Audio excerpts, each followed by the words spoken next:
Chapter 8:13. Side Story. A Tale of Cultivation After the Ending. Reader's discretion advised.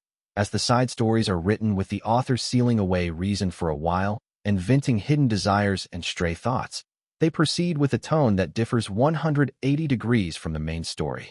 For readers who have read up through the after stories and want to preserve the lingering emotion, it is recommended to read the side stories only after letting them sit for at least a week before reading. It is advised that only those who think, "I want to smash the lingering emotion left in my heart," to charge in and binge read the side stories. It shall be advised again, but if the side stories are read, the lingering emotion the readers have may be shattered. Since it is, in any case, not a problem even if the side stories are not read. If there truly is the wish to read them, the author will be grateful if it is left to sit for over a week. Wait until the lingering emotion has scattered a bit, and then read the side stories. At the time when he first created what is called Enders, there were truly many errors. As the Enders came into being, all sorts of miracles occurred all over Mount Sumeru. It was the backlash from forcibly splitting the absolute of miracle. Errors arose in fate, and disasters occurred all over the world. It was not just once or twice that Yang Hui's previous lives were caught up in those disasters and died like bugs. Miracles are truly difficult to handle, as they are in truth monsters into which a personality was forcibly breathed into fragments of the absolute of miracle. It is natural that they are hard to manipulate with ordinary fate. Moreover, there was the law left behind by the predecessor creator god, the law that a Tuesday emperor cannot interfere in the advancement of another emperor, applied to these enders as well. Granting a personality to the absolute fragments caused the law of the gestation world to recognize them as candidates for true emperor. Hong Fan could neither directly bestow fate on them nor manipulate them. Even the beginning, development, twist, and conclusion of fate he originally laid down in order to refine the absolute fragments all bounced off completely. In the end, Hong Fan acknowledged that there is no method to control them from the inside of this world. Hence, he turned his gaze to the other worlds outside Mount Sumeru. He traveled through countless worlds. Hong Fan met existences that are about as strong as him, and also existences that, depending on conditions, would become even stronger than him. If I met them before I became a true emperor, would I perhaps have come a little closer to salvation? However, before he became a true emperor, he did not even know how to go out to the other worlds, so it is a meaningless ponderance. Hong Fan also met the creator gods of the other worlds and even tried killing them. However, since the creator gods are truly undying, no matter how many times he killed them, they revived again. Other than coming to know that the only way to kill creator gods is to make creator gods voluntarily give up the rank of creator god, he gained nothing. Even if an outside being kills them and kills them again, it has no meaning beyond the effect of knocking them out for a short while. It was always a loss for Hong Fan to temporarily kill a creator god. Even if he could face and kill one or two of them by using the emptiness sword without using what is called divine art, the curses and grudges they lay are on the troublesome side. In a way, did the previous creator god of Mount Sumeru voluntarily give up their rank of creator god by splitting their soul into three and transforming their body into the gestation world? He came to know a few new facts about creator gods, but they did not really help. And, as Hong Fan roamed the other worlds, he realized countless techniques and learned methods for bypassing laws and for deceiving them. Thus, when he felt the resolve that he could make proper enders, he returned to Mount Sumeru. He split miracle with splitting heavens.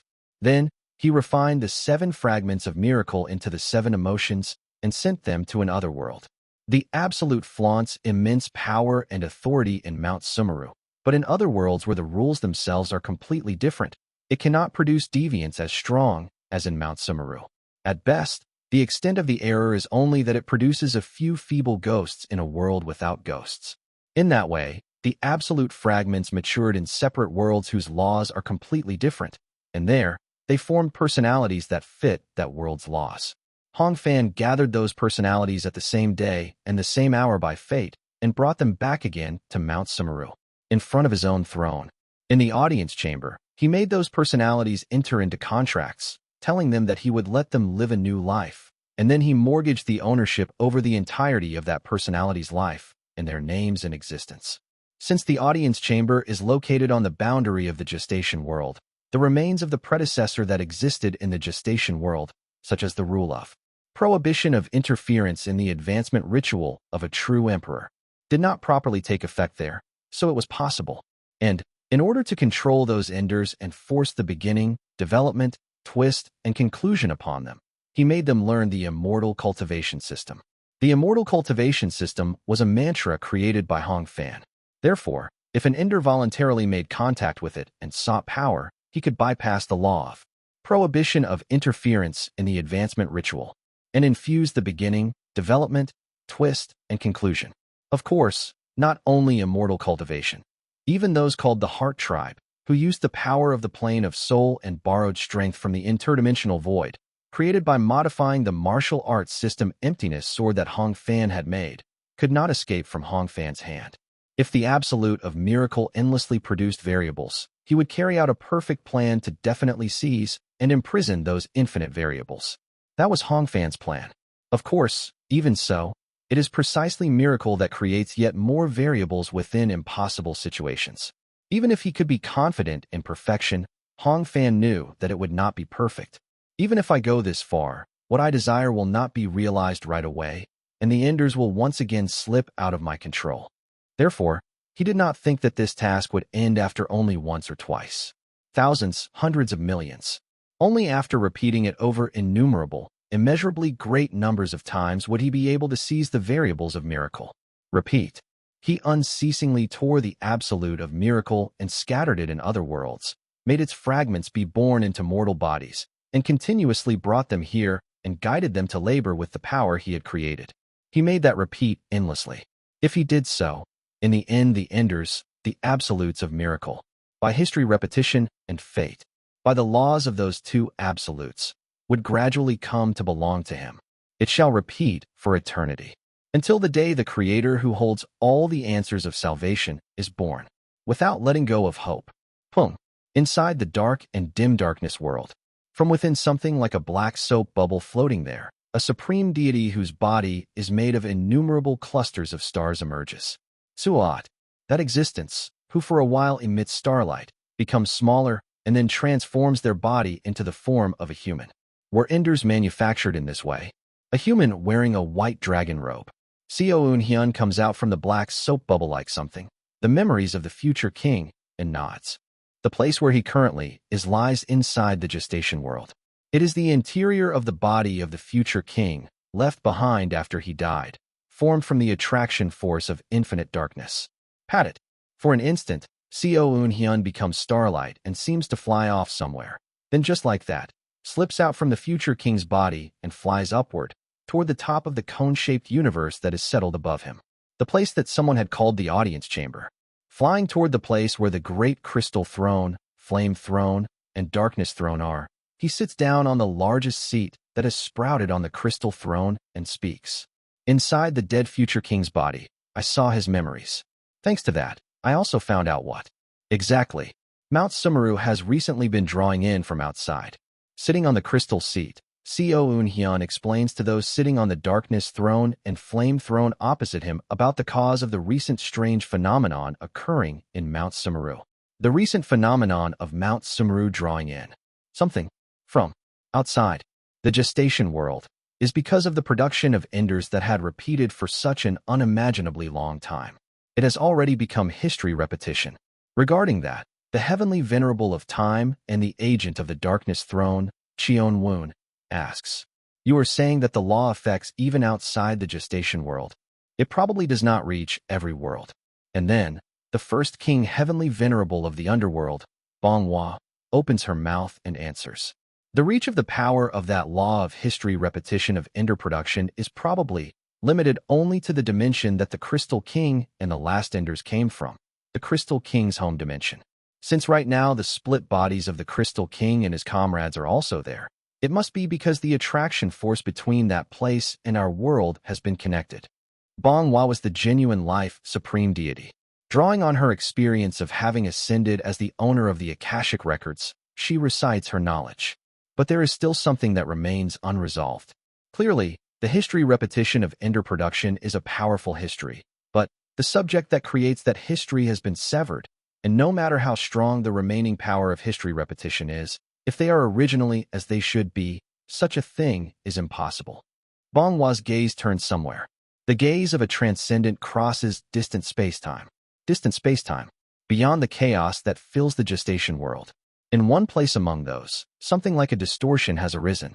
That distortion is as if, between each heavenly domain, it is a spatial wave like the inter-heavenly domain transmission formation that Radiance Hall set up in the distant past. As for that distortion, there is no knowledge about it even in the Akashic records, so even I cannot know. That thing is dangerous. It can become a gap through which a great divinity of another world might enter the gestation world with malice. With you and me as we are now, we can indeed repel them, but in the process many lives can fall into calamity. We must close it quickly before that. Crystal King, did you find a clue in the future king's memories? At Bonghwa's question, Co Eunhyun, sitting on the crystal seat, nods. Through the future king's observations of other worlds, I found a clue.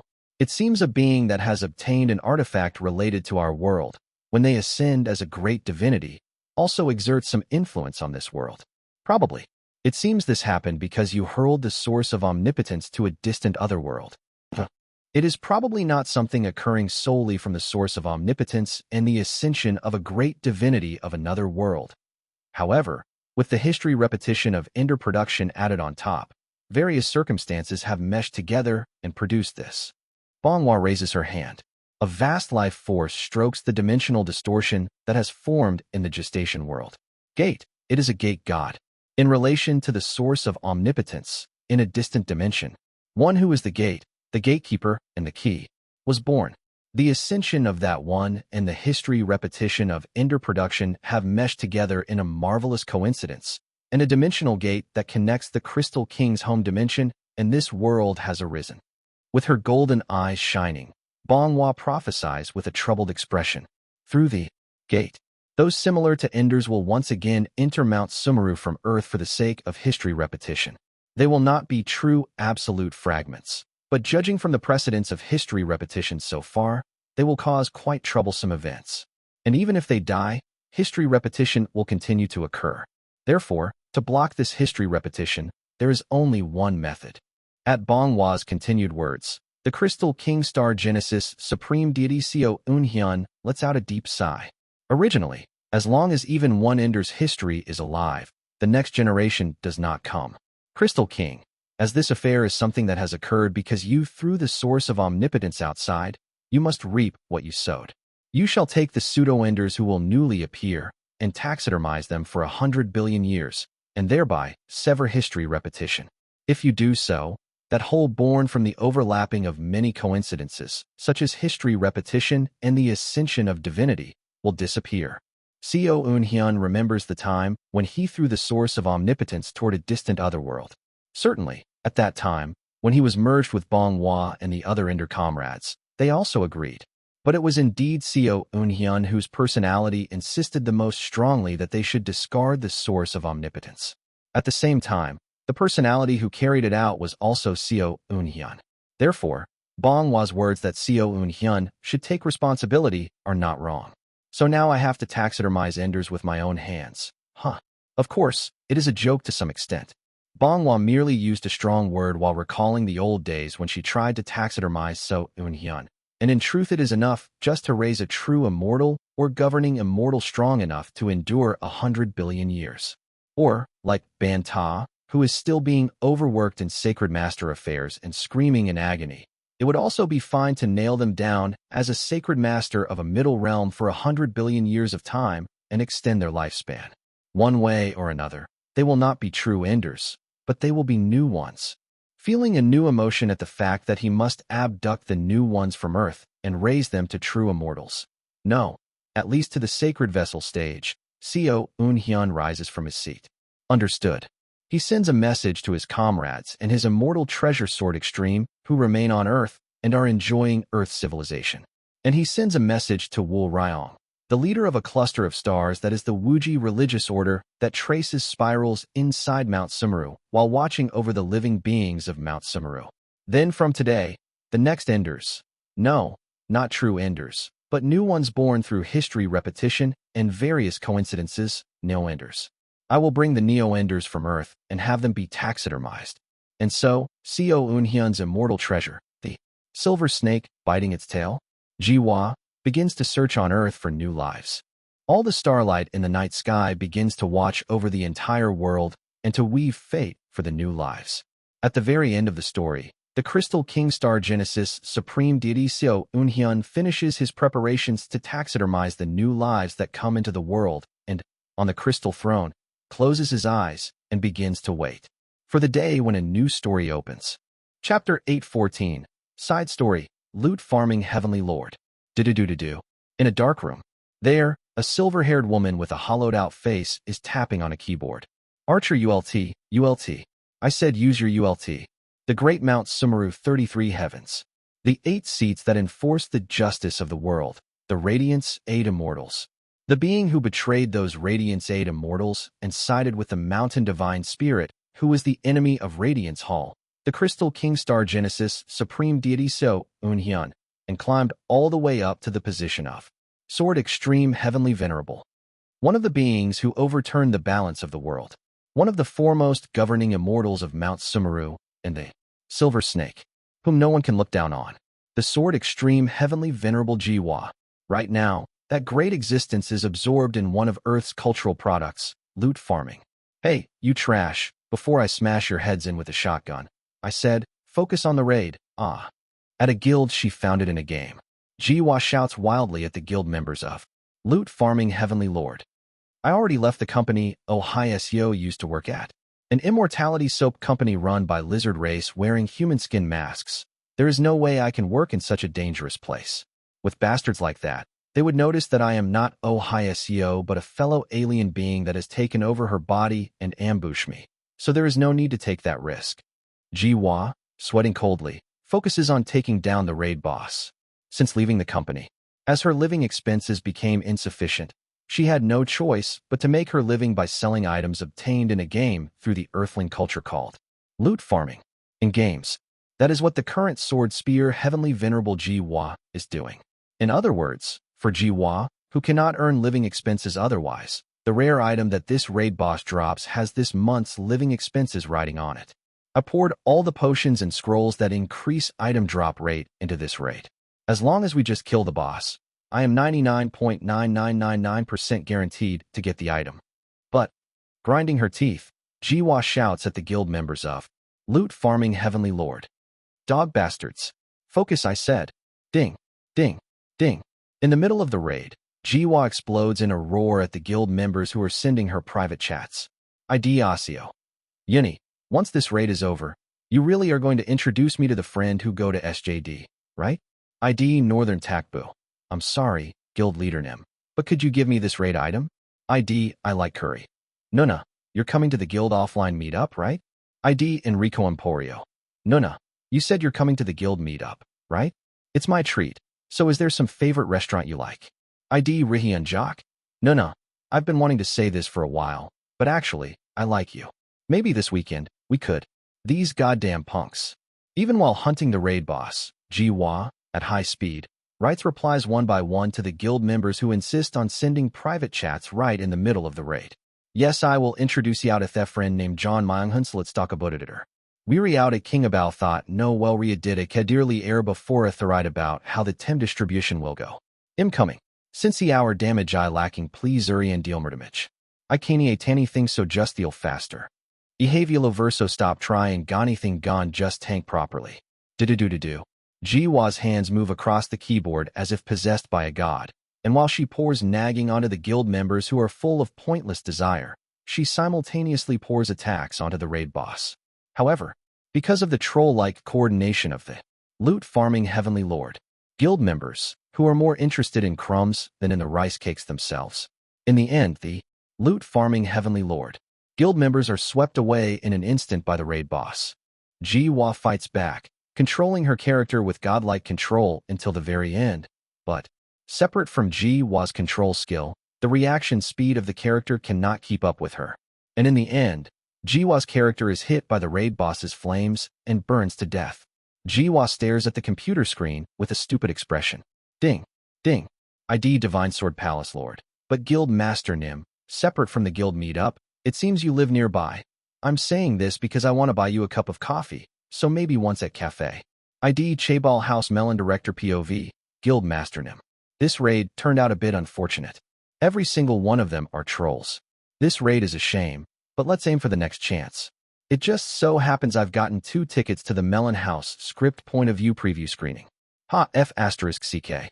Jiwa seriously thinks about just turning off the mic and kicking out all these damn-brained guild members.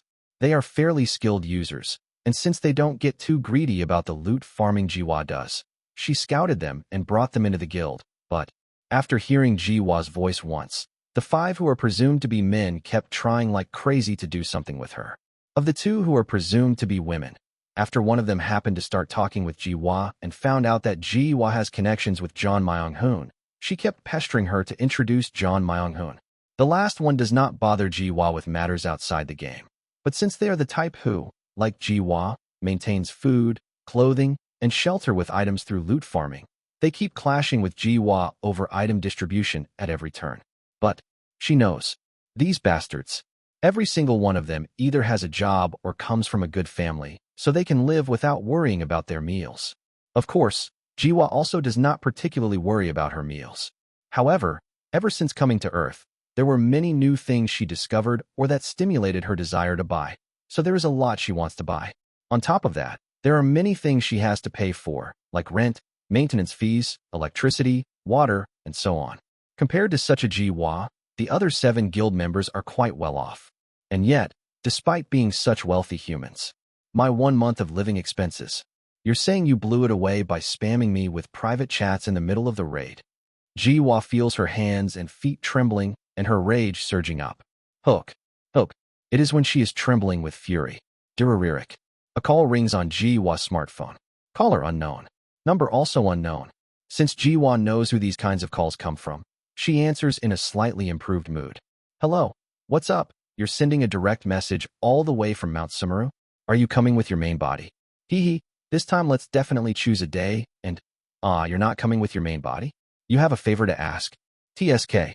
Whether because she feels it is a shame or what, she stuffs back into the drawer the handcuffs, blindfold, bunny man costume, and so on that she was just about to happily take out. What kind of favor? Oh really? You say a door opened? Well, recently, on Earth's side too, a door that connects with other worlds opened, so things like strange and bizarre creatures keep coming. The lizard race is already annoying enough, and ghosts or monsters from the other world also sometimes come so. It's irritating me to death. Clicking her tongue, Jiwa kicks away with her foot a stray spirit that has just come into her room and chases it out. Recently, some kind of outer deity of another world ascended. As an after effect, a door that connects with other worlds opened on Earth as well.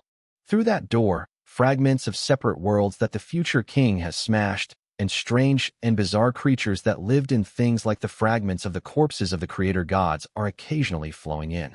What are you talking about? You're saying the lizard race don't live on Earth? It's obvious that you too, when you were in your incarnation body, were influenced by the broadcast brainwashing of the wicked lizard race. I told you to go around wearing an aluminium hat, didn't I? That blocks the broadcast brainwashing of the lizard people. I'm telling you. Do you even know how detailed the evidence is that has been researched and stored on Oh Hyeseo's computer? Chatting about this and that with the other side, after a little while, Jiwa is able to hear the other party's main point. So you're saying to grab 7 suitable kids and send them to Mount Sumeru? At Jiwa's voice overflowing with annoyance, the one on the other end of the call, the great divinity of Mount Sumeru, the Crystal King Star Genesis Supreme Deity So Eunhyun speaks in a slightly worried voice. Hey Jiwa, I'm saying this just in case, but don't just grab any innocent person at random and send them. Choose people who really want a new world, or people who are dissatisfied with Earth itself, and who have proper talent and potential. Yeah, don't worry, I already have kids like that I've been keeping an eye on. I'll send them soon. No, Jiwa, don't send them right away, but carefully. If you're not coming in your main body, then hang up, and since you dumped an annoying favor on me, I can take your clone and play with it a bit, right? You're thanking me? It's an honor? Yeah, same here, you've worked hard. Thinking that she now becomes able to legitimately snatch away Seo Eunhyun's clone that is going to be together with Kim Yenui's clone, Jiwa changes her clothes with the corners of her mouth hooked up to her ears. And then she goes into a chat room on her smartphone and sends a message to the loot farming heavenly lord. Guild members in the chat room. Everyone, so we can have fun at the guild meetup. I've found a kind of concept cafe. It's a concept cafe that takes you into an Xinxiao world. Would you all like to go? After a little while, the guild members all send back the answer, unanimously, that they want to go. Everyone voluntarily wants to go, huh? Well then, let's see. Soon, as she thinks about something a bit more, she begins to conduct a survey toward them. A Mount Sumeru world for you. If you go to Mount Sumeru world, with what realm, what race, and from what clan line would you like to enter?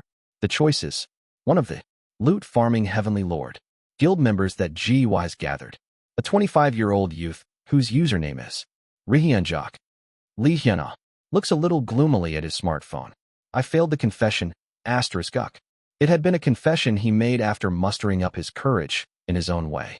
Guild master of loot farming heavenly lord. Silver Snake. When she founded a guild specializing in loot farming and went around gathering members, he had joined without much thought. Because his older sister, Li Xiaoa, who is Li Hyuna's older sister, had nagged him to go in and try making contact, there was also the part where he had joined somewhat against his will. However, during a previous raid, the moment he heard the guild master, Silver Snake's voice, Li Hyuna fell in love. How can a voice be that beautiful? And then, when his older sister Li Xiaoa, as a fellow woman, had found Silver Snake's gram ID and he had first come to know her face, Li Hyuna once again became completely entranced by that face. That face, so beautiful. That voice, so lovable. And on top of that, the way she specializes in loot farming, and her usual behavior that makes it seem like she barely scrapes by on item farming. Although he is not quite a chaebol, as someone belonging to the so-called third-generation semi-chaebol, Li Hyuna thought he would be able to appeal her. So, during this raid that she said she considers important, he had tried sending a private chat just once.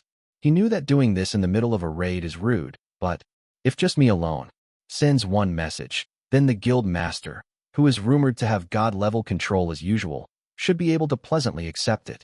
However, that day, the coordination of the guild members was oddly disordered, and the guild master Silver Snake's mood stayed sharp the whole time. On top of that, after Li Hyuna heard the fact from Silver Snake that she has a lover, he felt as if his mind was going to shatter and had not been able to focus on the raid. Because of that, the raid failed, and from Silver Snake's mic, along with the sound of slamming the keyboard several times, the voice call had been cut off. She's probably really angry. Honestly, even now, because of the after effects of his failed confession, Li Hyuna does not feel good. He does not even want to attend the guild meetup that will be held tomorrow. However, but still, I still want to see her. Honestly, because he just failed in confessing, he knows that if they meet, things might become awkward. But, even so, Li Hyuna wants to see the guild master again. And, honestly, even if she has a lover, I've heard a lot that I'm cute. And besides, my family, we've got quite a bit of money.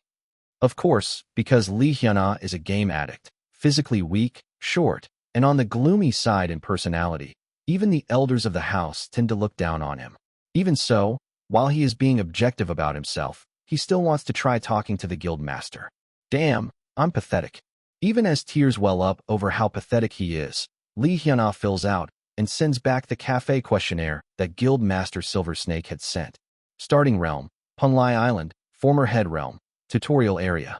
Starting race, human. Starting guide, Makli clan. Spirit root aptitude, with spirit root. Gender male. Righteous/devil, devil. Constitution selection, ghost path body. Fate, not required. Well, this much should be fine. There are a few more optional items, but since many of them are marked, not required, Li Hyuna does not bother with those and just sends in his survey answers. Ah damn, this is embarrassing. He blushes over the fact that his confession failed, and he searches for clothes to wear to the guild meetup tomorrow. Hey Li Hyuna, what's with those clothes? What? Why? What's wrong with them? Li Hyuna snaps back grumpily at his sister, Li Xiaoa, who has dressed herself up nicely for the guild meetup. Didn't I tell you to wear a skirt when you go outside? Ah, cut it out already. Oh my god, you're so tiny. I'm telling you, cross-dressing suits you best. His sister lets out a slightly gloomy chuckle and taps Hyuna on the shoulder, and Hyuna sighs at how girly he looks and walks together with her toward the meetup place.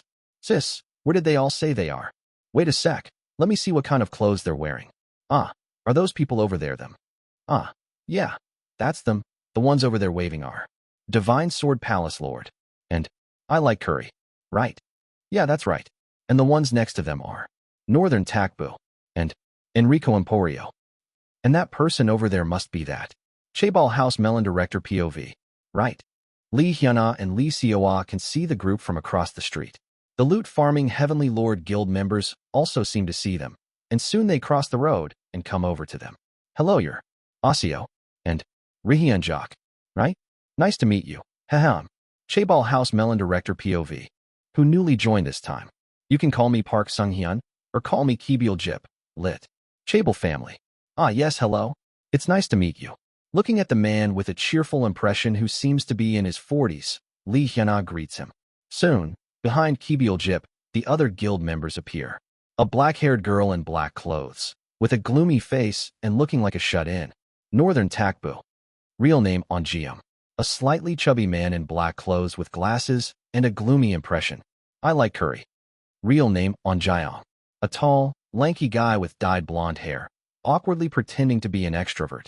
Enrico Emporio. Real name Jigel Mikhail. A man with no particular distinguishing features other than red glasses. Divine Sword Palace Lord. Real name Kim Shinju. Ha ha ha. So then, now we just have to find the guild master, right? I hear she is already at the cafe. Kibyul Jip, Park Sung-hyun, who is giving off a cheerful vibe, smiles brightly between Lee Sioa and Injium and says they should go look for the guild master Silver Snake, Jiwa. Yes, I heard she is nearby. Do you perhaps know the location? You said your name is Sioa, right? I'd like to ask you to guide us there. Park Sung-hyun blatantly clings to Lee Sioa, grinning, and at that sight the other guild members' expressions grow a bit sour. By the way, have you all done the questionnaire? Ahaha. A concept cafe with the concept of going to another world. I'm already excited. Everyone, what do you call it again? Another world? Ice Guy? I hear you younger folks these days really like going to another world, right? Park Sung-hyun sticks to Lee Sioa, and sometimes to Onjium, smirking as he blatantly talks only to them. Especially you, Mr. Onjiam, that kind of ice guy. You look like you would really love that sort of thing, aha.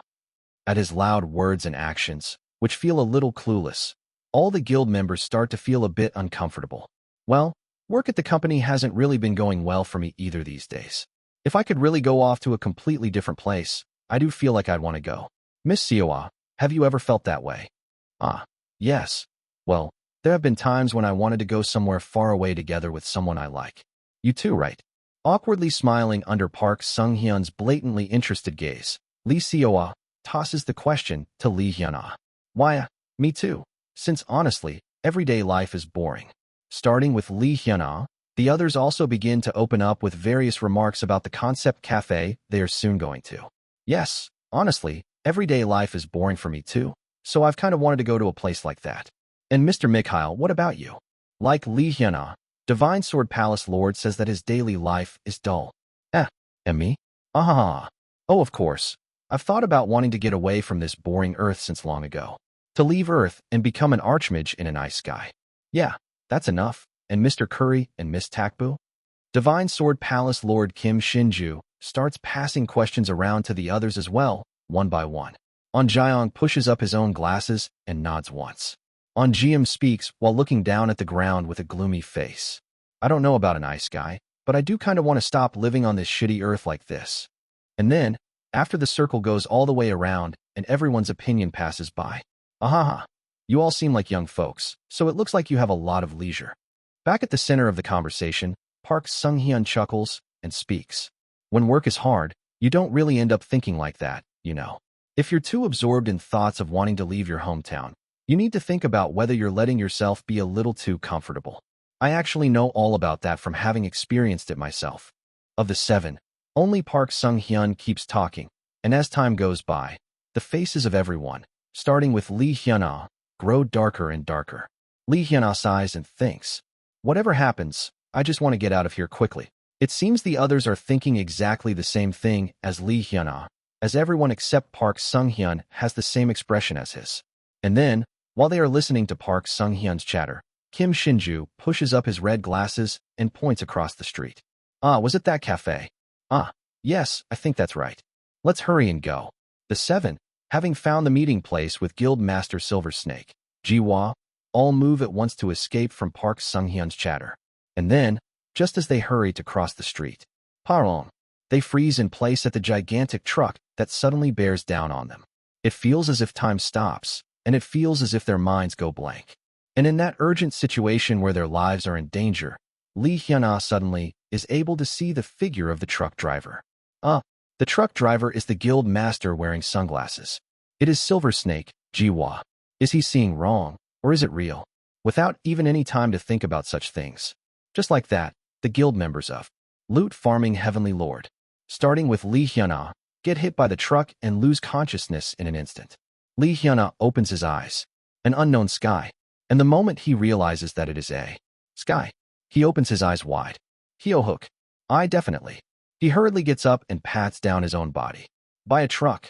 And as he remembers the last moment, Lee Hyun-ah suddenly realizes that he is in a strange forest. Around him, his guild members are sprawled out unconscious, and blinking his eyes. Lee Hyun-ah looks around. Am I dreaming? Or is it the underworld? It is when he is looking around in a daze. Quarrrum. Suddenly thunder rumbles in the sky, and a huge mass of light falls down toward where Lee Hyun-ah and the guild members are. The guild members start to wake up, blinking their eyes, and Lee Hyun-ah sees a beautiful woman in blue clothes appear from within the mass of light that has come down in front of them. Is this a movie shoot? What is this? A dream? Or the afterlife? While he is standing there dumbfounded, the woman in blue looks at Lee Hyun-ah and cries out in admiration. You brat, to have a ghost path body of this level. Where in the world did such a treasure appear from? You. I shall take you as my adopted daughter. What is your name? Pardon? I am Lee Hyun-ah, and I'm a guy, but you are? A good name. You were a man. You look so cute I mistook you for a moment. Anyway, from now on you will be the adopted daughter. No, adopted son of me, Makli Chionese. From now on, you are Makli Hyun-ah. Pardon? After being hit by a truck, falling into a strange forest, meeting a strange person who descended from the sky, and being forcibly renamed to Makli Hyun-ah, Hyun-ah can only gape with his mouth hanging open. Chapter 815, Side Story, Makli Clan, 1. Makli Chionese, Makli Hyun-ah. Hyun-ah cannot grasp the situation. However, he can tell one thing for sure. This is a seriously crazy human being. I have to run away. However, as if reading his thoughts, Makli Chionese lets out a light snort and walks up to Hyun-ah and grabs his head. Clench. Kook. I've infused one strand of my split soul into you. Since a ghost path body is easily possessed by strange, monstrously powerful gods, if I fill your vessel in advance with my divine soul, such things should not happen.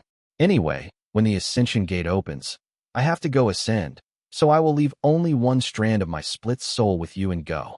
Hyun-ah's body trembles at the knowledge that violently flows into his head.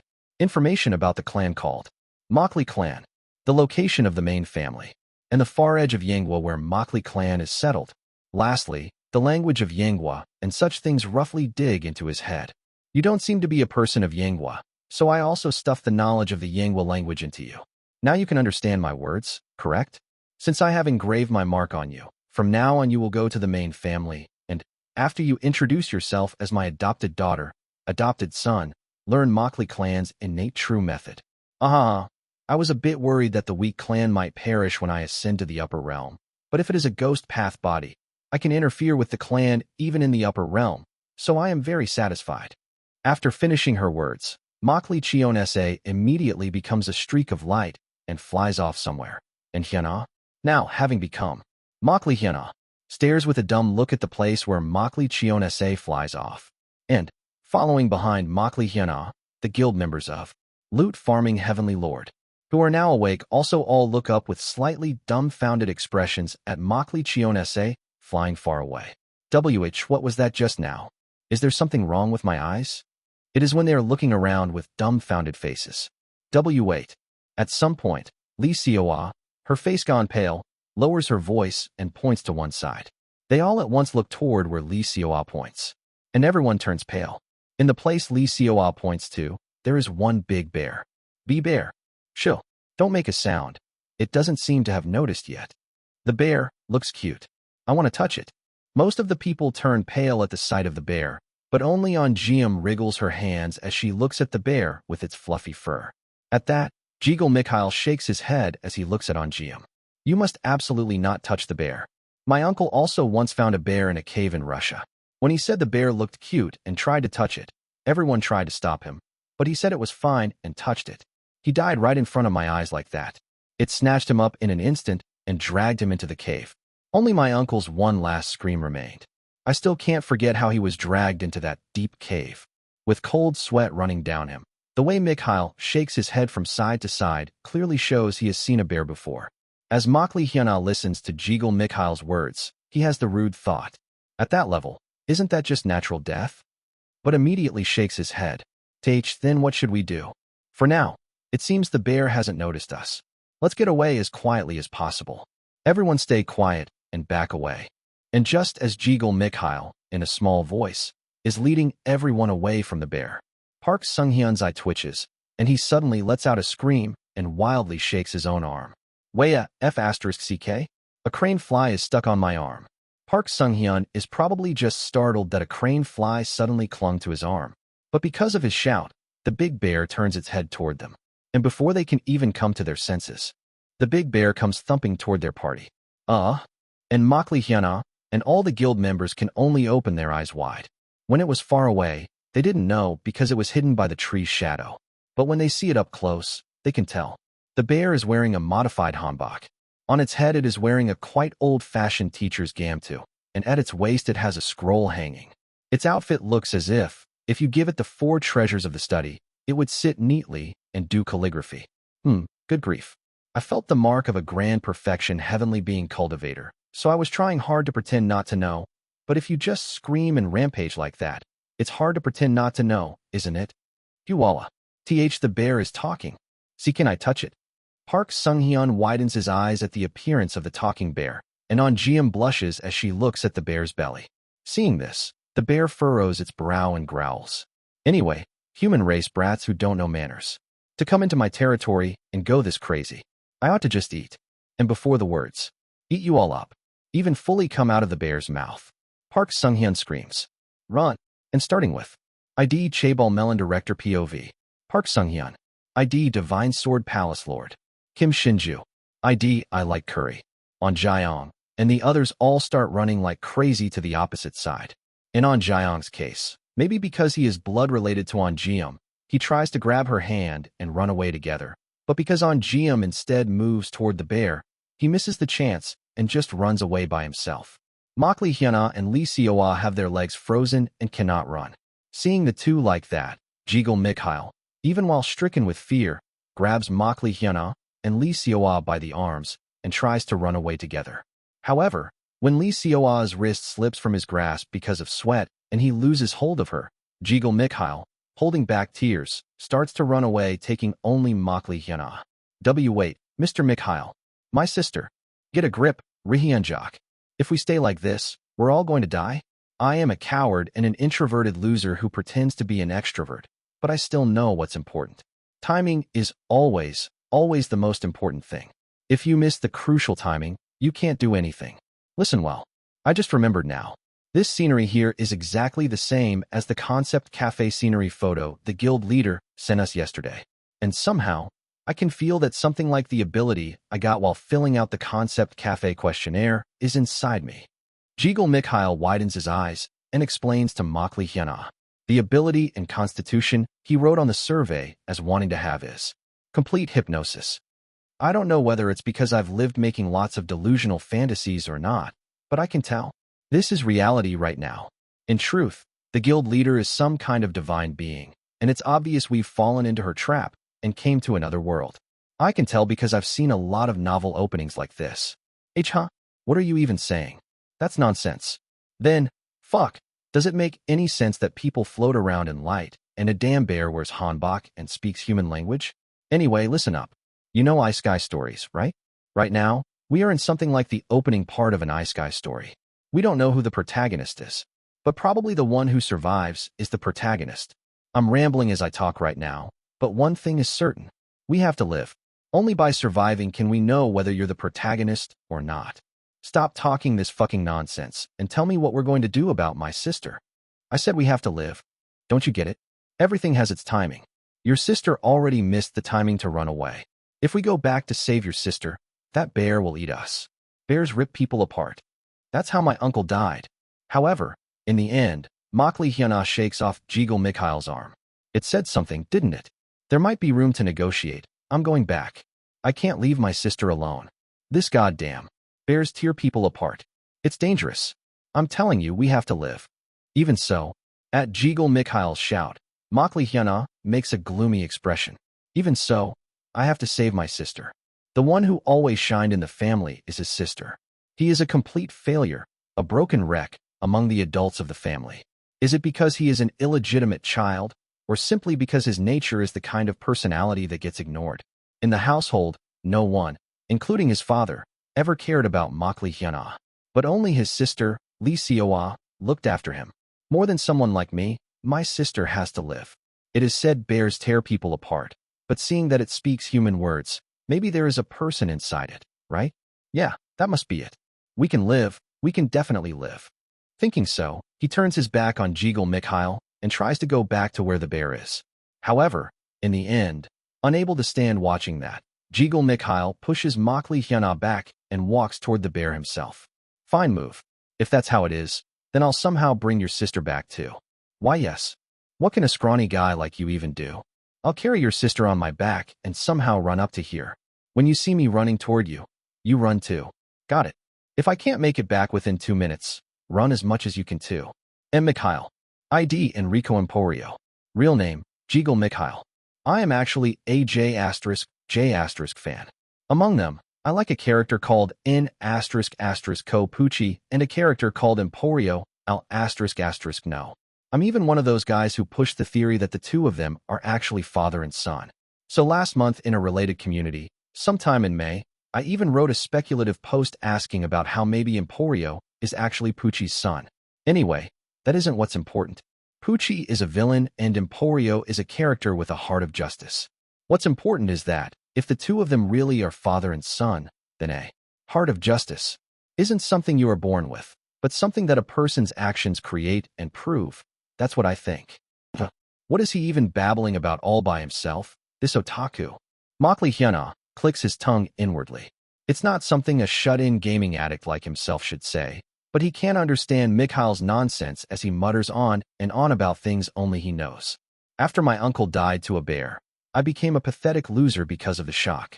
But if I don't change even now, I can't go on like this, can I? Jiggle Mikhail turns to look at Makli Hyuna and smiles. Thanks to your action of trying to go save your family, even with a bear in front of you, I could feel ashamed. Thank you. Thanks to you, I can have courage. Don't worry. I'll go save your sister and bring her back. Mr. Mikhail. Makli Hyuna cannot understand a single word, but he can understand the conclusion. Jiggle Mikhail, by some logic of his own, overcame his fear and is saying he will bring back Hyuna's sister. Hyuna thought he was a bit of a loser-like person, but in Makli Hyuna's eyes right now, Jiggle Mikhail's back looks more reliable and stronger than anyone's. If he were a woman, he feels like he might have fallen for him. The next moment, Jiggle Mikhail runs off in the direction where the bear is. And 2 minutes later, Makli Hyuna feels some powerful formless force grabbing him and pulling him, and he is dragged off toward where the bear is.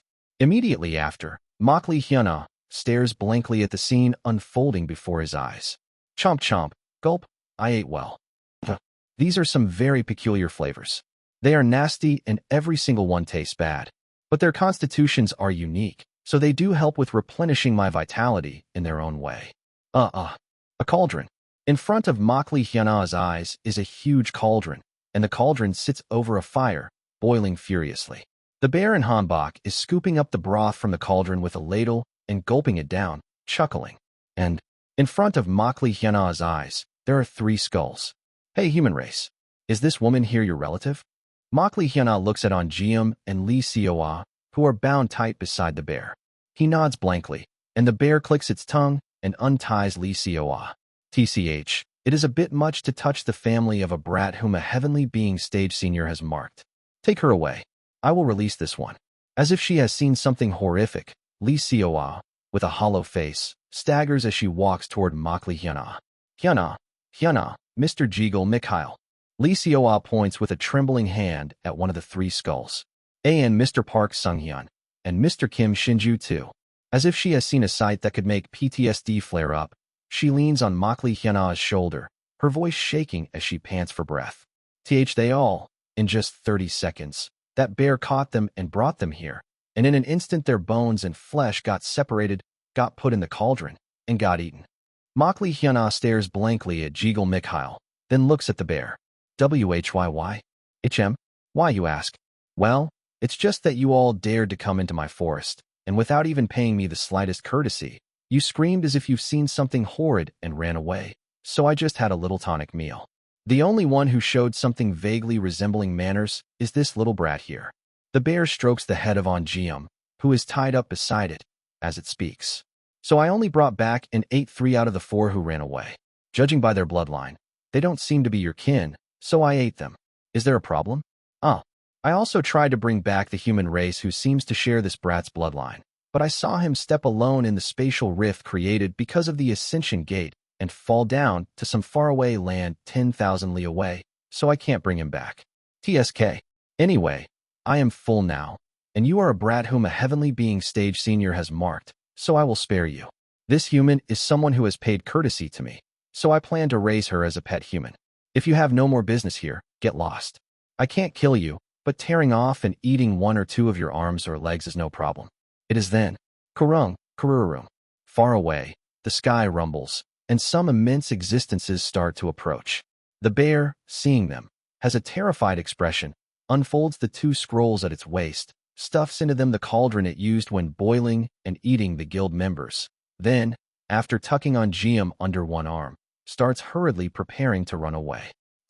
Heavenly being stage seniors keep passing through.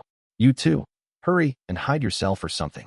No matter that you've received the mark of a heavenly being stage senior, if it's a heavenly being stage senior all the same, they could kill you without caring. The bear hurriedly tries to run off somewhere, but a lightning bolt suddenly falls from the sky and strikes the bear, and as a result it drops on Jeum just like that. I will let go? I will put it down and go. So please, I beg you, do not take the demon core. The bear leaves Onjeum nearby, then starts fleeing in a panic, running away on all 4s. Onjeum, still bound, absent-mindedly fiddles with the bear for stuck to her hands with a regretful look on her face. After some time, several humans come down from the sky together with light. How astounding. Is that not an extreme ghost path body? Makli Chionsa has already marked it, but I desire it. The extreme ghost path body is not the issue. Look at that. That is clearly the wind painting sword C impermanence body, Feng Tu Jiang, Du Changqi. It is one of the Candle Dragon race's legendary constitutions. A man brings down a radiant formation. A band of light falls from the sky and crashes down onto Li Xiaoa. Li Xiaoa lets out a scream, but the band of light instead bores into her body, then transforms into sharp sword energy and is emitted.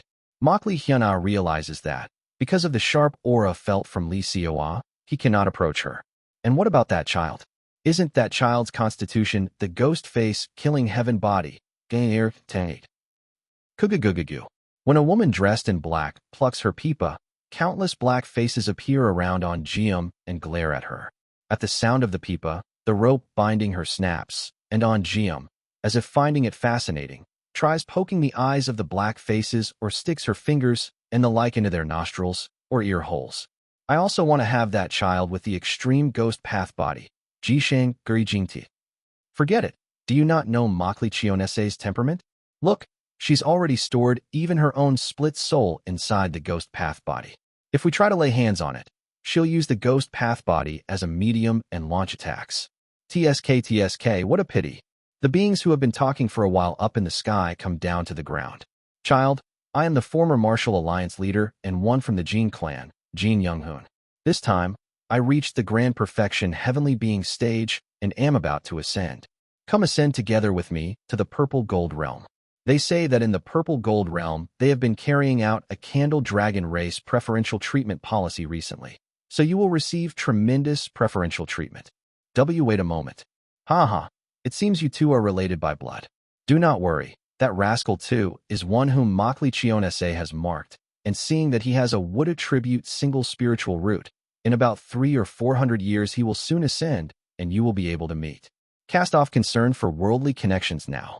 The man with red hair and golden eyes who identifies himself as Jin Young-hoon slings Lee Seowa over his shoulder and flies up into the sky. Child, I am a Grand Elder of Black Ghost Valley, and one from the Gongmyo clan, Gongmyo Minnie. The woman named Gongmyo Minhee puffs on her long-stemmed pipe and speaks to Onjiam. If you come with me, I will let you become able to control those baleful curses that follow you around. Will you come along? When do we leave? Very well, let us go. Gongmyo Minhee flicks her sleeve, puts on Jiam into her sleeve, and then flies off to somewhere just like that.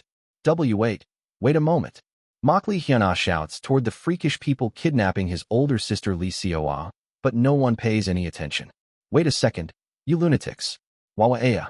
And so, Makli Hyuna ends up left alone in this bizarre forest together with the three skulls. After some time, in order to somehow escape from the shock that everyone has been kidnapped and killed, Makli Hyuna, with a dazed face, starts to dig the ground to bury Jigul Mikhail's skull and the remains of the others. It is then, flash. Once again the sky flashes, and two human figures appear. It is a man in golden robes and a giant in azure armor. Hey Jin Myung-hoon, what on earth is happening here? Why is everyone dead? How would I know? Chongmun Hyunsuk Hyungnim. Huh. For now, I will try contacting them. A reply just came in. Looking at it, they say they didn't expect this either. For now, the first king says, the overwhelming majority of Enders normally trip over rocks and die, or die after being eaten in Ascension Path. Our generation, thanks to, barely managed to hold its own.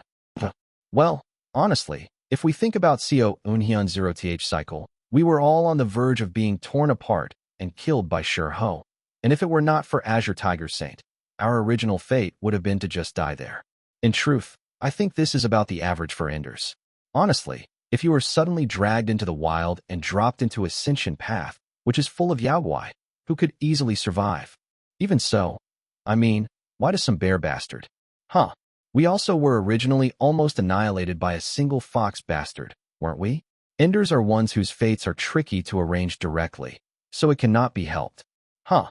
The two figures conversing in the sky come down to where Makli Hyuna is and let out a sigh. First, let's send this kid to a safe place. The guide of the Makli clan has put a split soul in them and is watching over him. But even so, Ascension Path is a dangerous place. Let us do that. Kid, are you all right? The giant in blue armor, called Chongmun Hyunsuk, clicks his tongue and offers words of comfort to Makli Hyuna. Do not be too shocked. From what I see, you seem to be someone who came from another world. Hyungnim, if you say that, be quiet. Anyway, kids like you who come from another world, when you die, your soul does not remain but disappears. It is probably returning to that other world. Who knows, maybe you will wake up again in your original home as if you had just had daydream. Do not be too discouraged. Woo-woom. Chongmun Hyunsuk waves his arm toward the void and creates something like a black crack. If you go inside there, you will come out at the main house of the Makli clan in Yanghwa. Go in there and live in safety. Anyway, after the owner of myriad stars was newly enthroned above the heavens, there are no longer many who abuse living beings to a horrible extent, but in a wild place on the level of Ascension Path, the law of the strong preying on the weak still governs in many ways, you see. It will be dangerous if you stay here until night. Woo-woom. Oh Hyunsuk pushes the still-dazed Makli Hyuna straight into the inside of the spatial fissure, and Makli Hyuna, holding one skull, is sucked straight into the inside of the black fissure and loses consciousness. Hoping that, if he opens his eyes again, all of this will be a dream. Blink. It is a ceiling he does not recognize. Makli Hyuna gets up from the spot with a blank look on his face. It is a silk bed that looks quite luxurious. Where is this? Have you woken up, Taoist?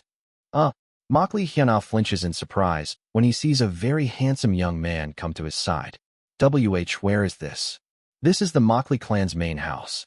Yesterday evening we saw you, Taoist, fall in front of the main house, and seeing that inside you resided our Makli clan Grand Elder's split soul, we hurriedly brought you in.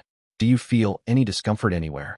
The young man pats Makli Hyuna on the shoulder and asks. Yes, nothing feels uncalm. Makli Hyuna is about to say that nothing feels uncomfortable, then flinches in surprise when he sees the skull beside him. That is something you were clutching even while unconscious, Taoist, so we thought it might be the remains of someone precious to you and brought it along together. It is Jiggle Mikhail's skull. Seeing that, Makli Hyuna is only now able to regain a sense of reality.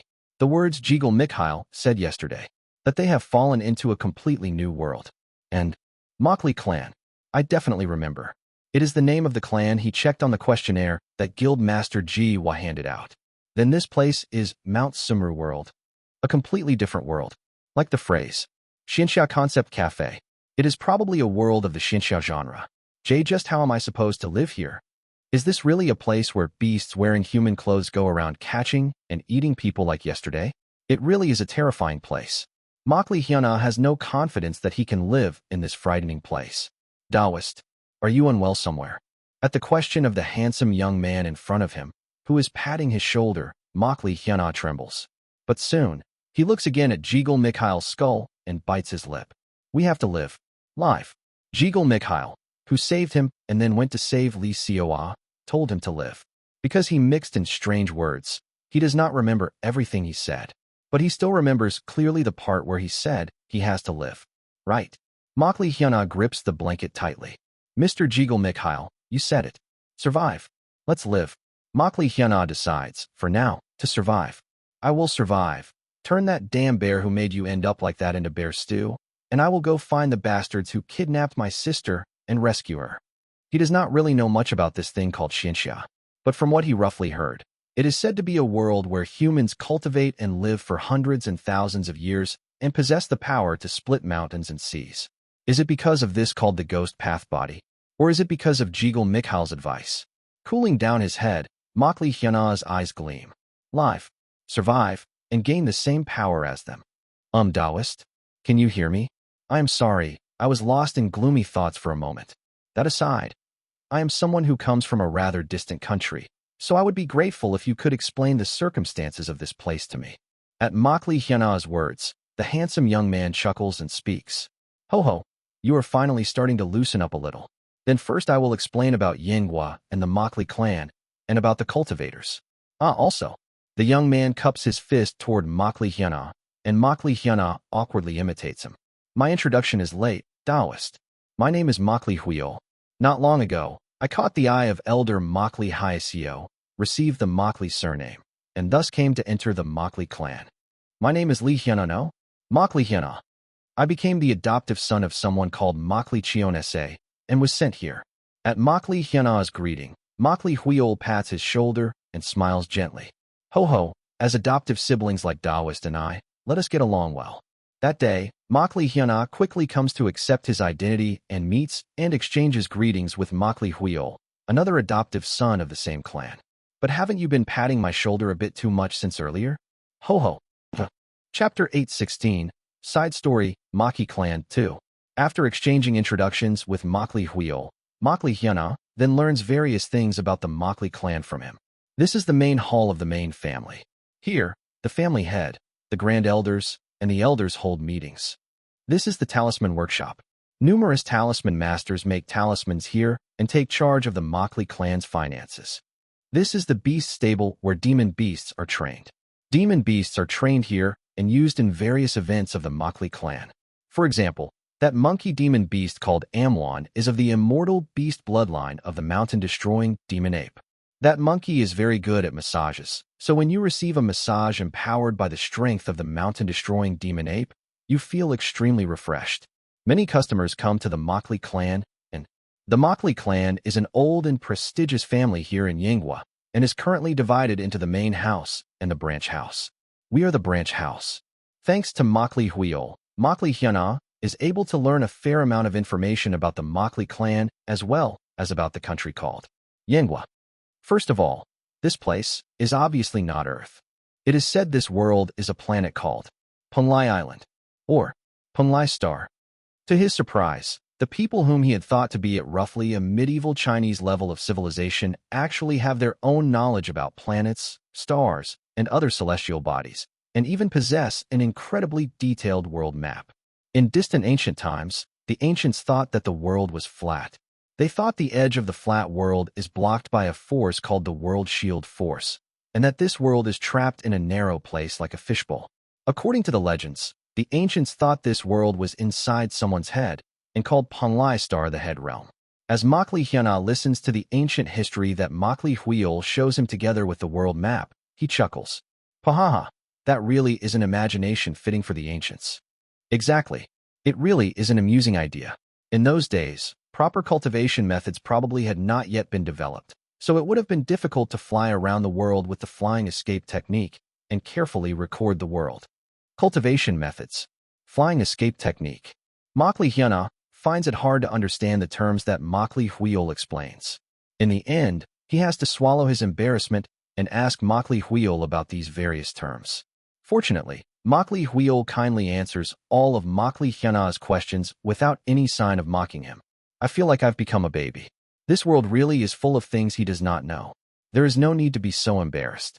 From the look of it, you seem to be from a mortal country. Among the ignorant mortals, there are quite a lot of people who do not know these common facts. Having all of a sudden become an ignorant mortal who does not even know basic common sense, Makli Hyuna can only clear his throat, but he cannot really refute it.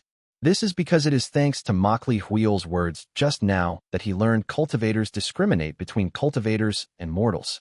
Thus, that day, following Makli Huil around, Makli Hyuna is able to learn about various places and precautions of the Makli clan, and he is able to learn various common facts about this world itself. So, the Makli clan where I am is the branch family, and Makli Hyuna returns to the room assigned to him and organizes what he has heard from Makli Huil. Starting tomorrow, Makli Huil will introduce him to the elders of the family, and after he performs the proper formal bows, Makli Hyuna will also begin in earnest to learn cultivation methods. From what he heard from Makli Huil, the extreme ghost path body that Makli Hyuna possesses seems to be a fairly important aptitude to the high-ranking people of the Makli clan. So the main family of the Makli clan is called the Seojeong Makli line, after Seojeong City, the former capital of Yanghwa, where the main family is located, and the branch family, where we are, is called the Lianshan Makli line, after Lianshan City of Yanghwa, And the Seojeong Makli line is a devilish path family that sucks the lifeblood of humans, while the branch family, the Lianshan Makli line, separated from the generation of Makli Cheonse and changed its constitution into a clan in the middle ground between righteous and devilish factions that mainly cultivates beast taming and talismans, is it? And, according to what he heard, the main family has not carelessly touched the branch family until now because of the influence of Makli Cheonse, but now that Makli Cheonse has ascended to a place called the Middle Realm, they are frantic to absorb the branch family. Ugh, damn, this is complicated. However, as expected, the branch family, the Lianshan Makli line, dislikes the interference of the main family, is against becoming a devilish path family, and, above all, since the Seojeong Makli line has far too many enemies, it seems they do not want to rejoin the Seojeong Makli line. In other words, the branch family, the Lianshan Makli line, thinks that within a short time the main family is going to be attacked in a combined assault by the enemies that the main family has accumulated and be annihilated, and so they do not want to be entangled with the main family that is going to be destroyed and perish together. The main family, the Seojeong Makli line, thinks that if they absorb the branch family, they would have the capacity to endure the all-out offensive of their enemies, and so they are glaring with desperate eyes, trying to absorb the branch family. In such a situation, the appearance of Makli Hyuna is nothing different from a single clear ray of light to the branch family of the Makli clan, the Lianshan Makli line. Are they trying to enter the Righteous Tao Immortal Sect Alliance? An alliance of cultivation sects or families of righteous path factions, through the constitution called Extreme Ghost Path Body that I have. From what he heard, with Makli Hyuna's constitution and the split soul of Makli Cheonse inside him, the Lianshan Makli line can periodically communicate with Makli Cheonse, who has ascended to the world called the Middle Realm, and can even divine descend a portion of Makli Cheonse's power, giving the clan enormous support. And with power on that level, even the Righteous Tao Immortal Sect Alliance would set its eyes on them. So it seems they intend to use him to escape from the old Makli clan and seek an even more complete constitution change. Political fights between families, I'm so sick of them. He recalls the family he has on Earth, the semi-chaebol family of the Li clan. In that family, there was the hell of a dog-eat-dog struggle where they traded marriage talks with the John clan, a similar semi-chaebol family and rival company, and they fought for interest with the O clan of a rival company. That is the kind of political struggle between families that Makli Hyuna experienced. Of course, since Makli Hyuna was treated as an illegitimate child, he did not stand at the core of that political struggle. He couldn't either way. But even just indirectly feeling the influence that his older sister Lee Sewa received, he knows very well how fierce and underhanded the fights are. Another family, another damned family. If I had known it would be like this, I wouldn't have chosen the Makli clan on that survey.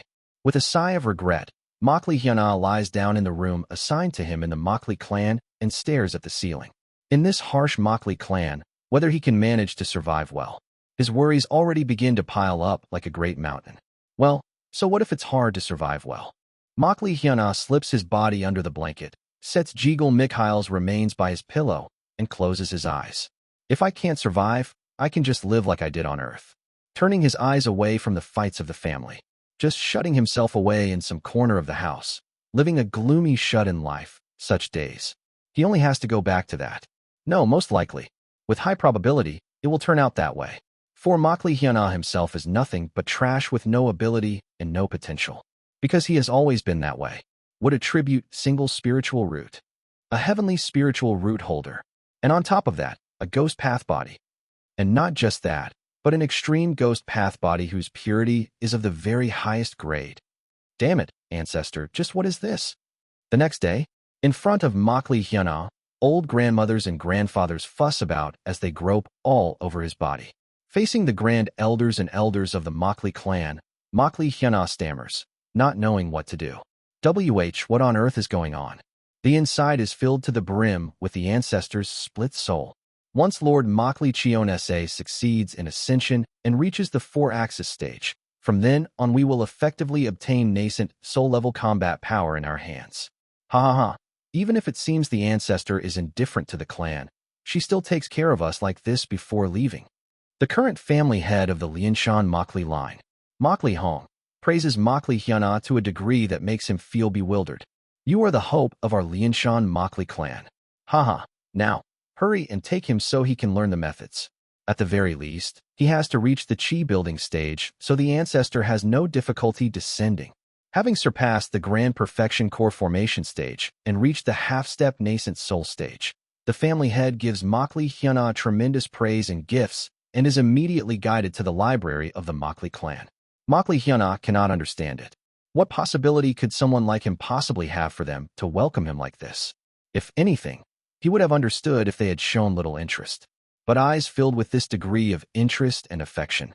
That is attention that Makli Hyuna has never once received in his life. What on earth? And to Makli Hyuna, who has never received such attention in his life, that kind of attention is quite a burden. Ugh, I feel suffocated in a different way than when I was on Earth. Putting his personal belongings and the gifts given by the elders and grand elders into a curious magic artifact, called a storage scroll, that the family head has given him as a present, Makli Hyuna heads toward the Makli clan's library. Starting today, you will learn the Makli clan's methods and grow. Come, let us go in. Makli Huiol pulls along such a Makli Hyuna toward the Makli clan library, going, ho ho. It even seems as if he is enjoying watching Makli Hyuna suffer from the excessive attention. Soon after, deep inside the library, Makli Hyuna is able to meet the elder who is the librarian there. I am Makli Hyesio, the librarian and cultivation elder who helps family members when there is something they do not know regarding cultivation. A beautiful woman wearing a blue palace robe glances at Makli Hyuna and speaks. I have heard your story. They say you are Lord Makli Chionese's adopted daughter, right? I am her son. Ah, my mistake. In any case, you may choose a total of 3 method manuals from the library. Huiol will help you so that you can pick good methods. Ahaha. I guess I'll have to receive Taoist Makli Huiol's help. At Hyesio's words, Makli Hyuna tries to express his thanks to Makli Huiol in advance. However, Makli Hyesio then utters some meaningful words. The Makli clan's library is quite wide. If, by chance, you are separated from Huiol for a bit and end up losing your way, you should choose the books whose covers are white. For the extreme ghost path body is made so that it draws in ancient force. He does not quite hear the last sentence because Makli Hyesio lets her voice trail off. Makli Hyuna only takes it as advice to stick close so as not to be separated from Makli Huiol. then starts walking around the library together with Makli Huil. First, I believe I should know Taoist Makli Hyana's preferences. Since you have a wood spiritual root, you should choose a wood attribute method. Even among wood attribute methods, there are quite a lot of different lineages. Taoist, what kinds do you think would suit you? Makli Hyana flips through the booklet of method types that Makli Huil hands over and clears his throat. There are too many. For now, Makli Hyana tries to get a grasp by going in the direction of the talents he wrote on the questionnaire before he fell here. First, I set my disposition as being in the devilish path among righteous and devil, so devilish arts are more suitable, and because I dislike fighting directly or being at the front in battle, I chose the Makli clan, which supposedly commands demon beasts and fights through talismans. Makli Hyana's gaze stops on a certain part of the method type booklet, the talisman path method that handles talismans, the beast taming method that commands demon beasts, and since I don't have the personality to train through hardship, invoking spirit method, which lets me freeload by borrowing the power of a high-ranked existence, is about the extent of my options. Among wood attribute methods, it would be best to choose methods such as talisman path, beast taming, or invoking spirit, and if possible, to choose ones that lean a little toward devilish arts. In the first place, when he took the survey, he thought that this kind of system would be good, and answered the questionnaire that way. It said Mount Sumru World is a place where there will be many fights, so it's a build where demon beasts are in front, I throw talismans from behind, and if the enemy breaks through both the demon beasts and the talismans, I summon and get help from a high-ranked existence and freeload off them. Makli Hyana's plan is but one, to freeload. Only to freeload. Taoist Makli Huil, I think I will probably. He shows Makli Huil the options he has decided on, such as the talisman path, beast taming, and invoking spirit methods. A good choice. The main house of the Makli clan is just famous for devilish arts, but the branch, the Lianshan Makli line, is specialized in talismans and demon beast taming. They are methods that are exactly right to learn in our clan. On top of that, they are also just right for the nature of the extreme ghost path body. Makli Huil smiles faintly at Makli Hyana's choice and starts taking the lead. Please follow me. We will move to the section where the methods you mentioned are gathered. The two walk through the library for a while, and Makli Hyana tags along after Makli Huil and arrives at the section said to have many talisman path, beast taming, and invoking spirit methods. This entire section consists of the kinds of methods you mentioned. Among them, the wood attribute ones are in the place with books that have blue bands, so you can mainly look through those books. Yes, thank you, Taoist Makli Huil. He gives his thanks to Makli Huil and looks around here and there in the large section. Let's see. Somehow, there isn't anything whose name really grabs me. Should I go farther inside? Makli Hyana goes into a slightly deeper part of the section. However, the books in the deeper part of the section have difficult names and complicated explanations. I should ask Taoist Makli Huil. Taoist. And then, suddenly, Makli Hyana realizes that he cannot feel any sign of Makli Huil. Taoist Makli Huil.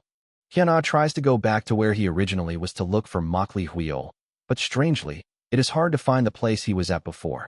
The library was it always this wide? Makli Huil is nowhere to be seen, and the library seems strangely large. Suddenly, Makli Hyana becomes afraid, feeling as if he has lost his way in a desolate library. If I shout, will someone come looking? But is it okay to shout in the library? Maybe Elder Makli Hyasio will come to help? Oh, right. Wait, now that I think about it, Elder Makli Hyasio said something strange. If I lose my way in the library, the books whose covers are white. Then, the moment Makli Hyana recalls Makli Hyasio's advice, he suddenly sees 3 books with white covers slotted into one of the bookshelves. The white books catch Makli Hyana's eyes. He reads the category written at the edge of the bookshelf. Non-immortal family methods category, Feishan Jia Gongfao.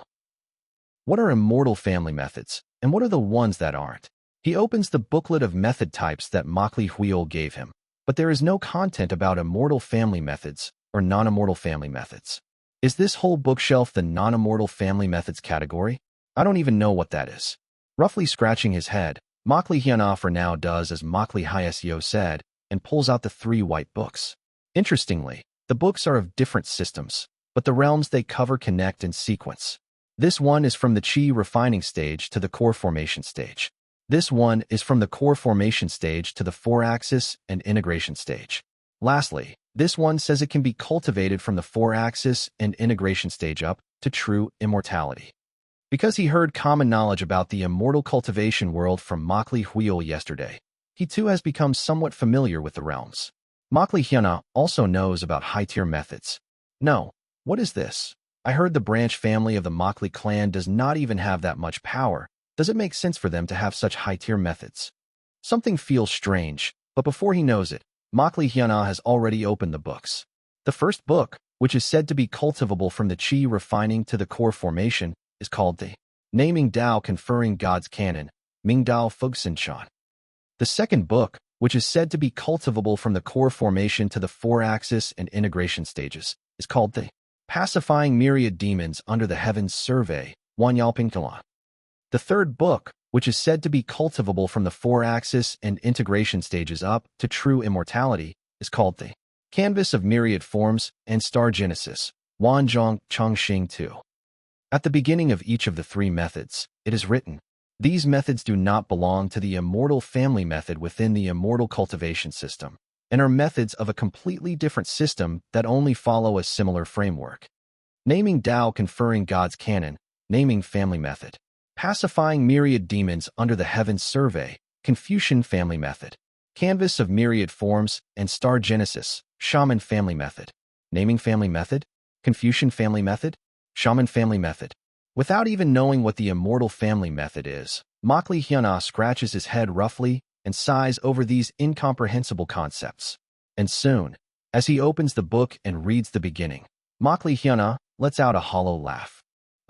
The naming supreme deity Haiyan Rang, in wishing for the victory of the owner of myriad stars, who has overcome the constraints of the fate of this era, and in prophesying an existence who will someday inherit my will, leave behind this system. Since I have not placed meaning in the name, may even mortals be able to cultivate it, so that through this prophecy my resurrection will. What? Naming supreme deity Haiyan Rang? A mere creator of a core formation method calling himself a supreme deity with his own mouth. Paha. For some reason, every time he says that name, it feels as if the library shakes, and the split soul of Makli Chionse that is said to have entered his body seems to tremble slightly, but Makli treats it as just his imagination. According to the information Makli heard from Makli Huiol, the core formation stage is a realm that exists about third from the bottom in the immortal cultivation world. For a mere creator of a method on that level to write such a grandiose preface feels quite funny. Fine, I don't know what it is, but since it made me laugh, I will take it for now. Makli puts the Naming Dao Conferring God's Canon into the storage scroll and opens the second book. Han 1. In order to erase the nightmares my wife has recently been having, and in order to deny strange powers and chaotic spirits, hereby create this Confucian family method. Oh, this is pure love. The book called Pacifying Myriad Demons Under the Heavens Survey is a book written by someone called Han 1, and the reason he came to create something called the Confucian family method is quite moving. Makli decides to take the second book as well for now and puts it into the storage scroll. He opens the last book. This is a book that records the enlightenment I gained when I defeated my senior brother and purified his followers, sublimating them to Wuji. By cultivating this, you will be able to borrow the authority of those who used to be his followers but are now my followers. This is dull and pedantic. Can you really cultivate up to true immortality with this? Is this not written by some con artist? Clicking his tongue, he glares sideways at the last book. The author is not even properly written. It's suspicious. I should at least see what kind of novel they have written here. It will probably be fun to read when I'm bored, right? In the end, in order to read it when he is bored, Makli stuffs this last book full of boasts into the storage scroll. Taoist Makli, where have you gone? And when he has just finished putting away the third book, only then can he hear Makli Huiol's voice. Taoist. In this section over here, Makli turns his head, intending to ask what non-immortal family methods are, then flinches. The section labeled Non-Immortal Family Methods category has disappeared. And with presences faintly felt here and there, it no longer feels like the desolate library from just now. What is this? Is it just my imagination? Makli checks the storage scroll, but the books are still there. It seems you have chosen your method manuals? Yes, My hand just sort of went to them. Then let us go? We will tell Elder Makli Hyesio, and you can take them out. Yes. Because of the introduction phrases full of the author's boasts, Makli Hyuna suddenly worries whether he has chosen the books too carelessly, and whether they might really be completely useless trash texts. But in the end, for some reason, he feels reluctant to return them, so he simply decides to try cultivating these methods. Chapter 817, Side Story, Naming Family Method. The main estate of the Makli clan. In the Makli clan, they install formations in all the family members' rooms at the main estate, making it convenient for spiritual energy to gather there. And Makli Hyuna's room is no different. Woo-woo. After receiving the method books from the library, when Makli Hyuna activates the formation, just as he heard from Makli Huiol, pure white spiritual energy flows along the formation from the center of the room. Oh, so this is that spiritual energy. It is a mysterious power. And after he looks at that spiritual energy for a while, he starts reading what is written in the method book. First, it said the difference between the immortal family and the naming family appears right from the way they absorb spiritual energy, right? The existing immortal family methods focus on breathing to absorb heaven and earth spiritual energy. However, methods of the naming family, the Confucian family, and the shaman family do not follow the absorption of heaven and earth spiritual energy through breathing.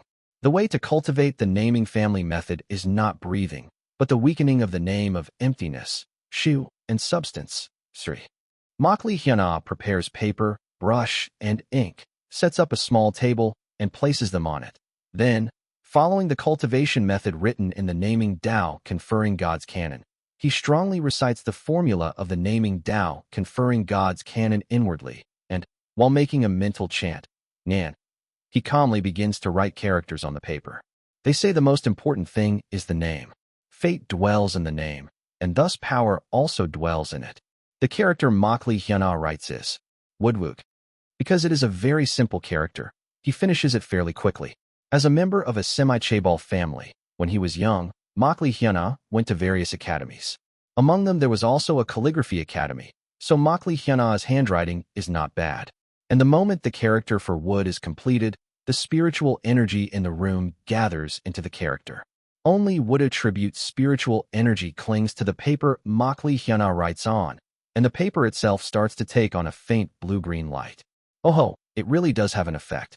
By assigning the spiritual energy that belongs to emptiness, shu, to the name, ming, that belongs to substance, sur, you seal the spiritual energy in one place. Next, I take this and stick it onto my body. Makli Hyuna takes off his top. After he wets the paper with a bit of saliva, he sticks the paper directly onto his chest. With the paper bearing the wood character stuck to his body, Makli Hyuna soon begins to recite the formula of the naming Tao conferring God's canon and continues his inner chanting. Soon, Makli Hyuna notices that the blue-green light dwelling in the paper has disappeared and that the wood character written on the paper has grown faint.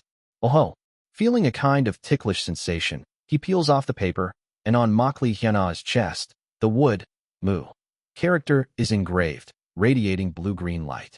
At the same time, Makli Hyuna can feel something faint from deep inside his body. Is this spiritual energy?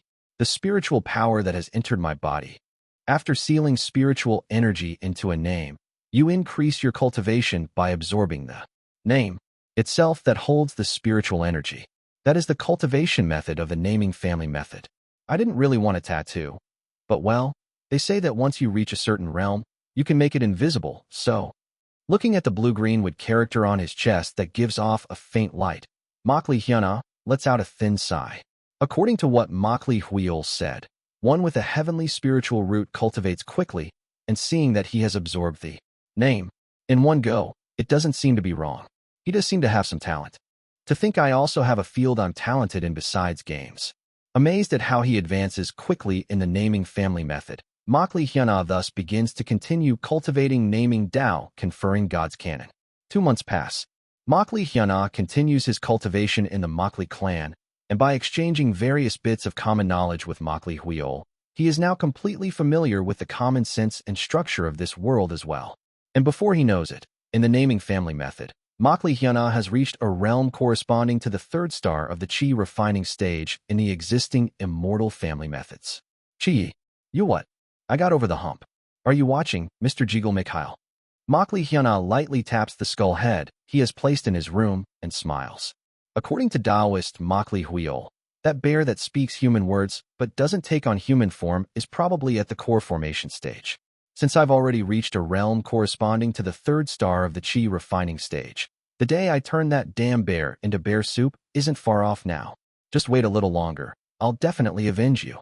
Normally, he should bury him, but in this situation where he was suddenly dropped in a faraway foreign land, Jiggle Mikhail's skull gives Makli Hyuna an oddly strong sense of mental stability, so he decided to carry it around at his side.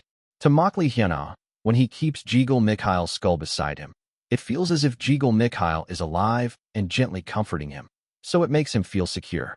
You must definitely be watching from the heavens, Mr. Jiggle Mikhail. Of course, Makli Pit Pie. Feeling as if Jiggle Mikhail is answering from within his heart, Makli Hyuna feels reassured and lets out a ho-ho. What is Makli Pit Pie supposed to be now? Call me by my name, please. Okay. Makli Hyunjok. TL/N. Italics means it's English in the Ross.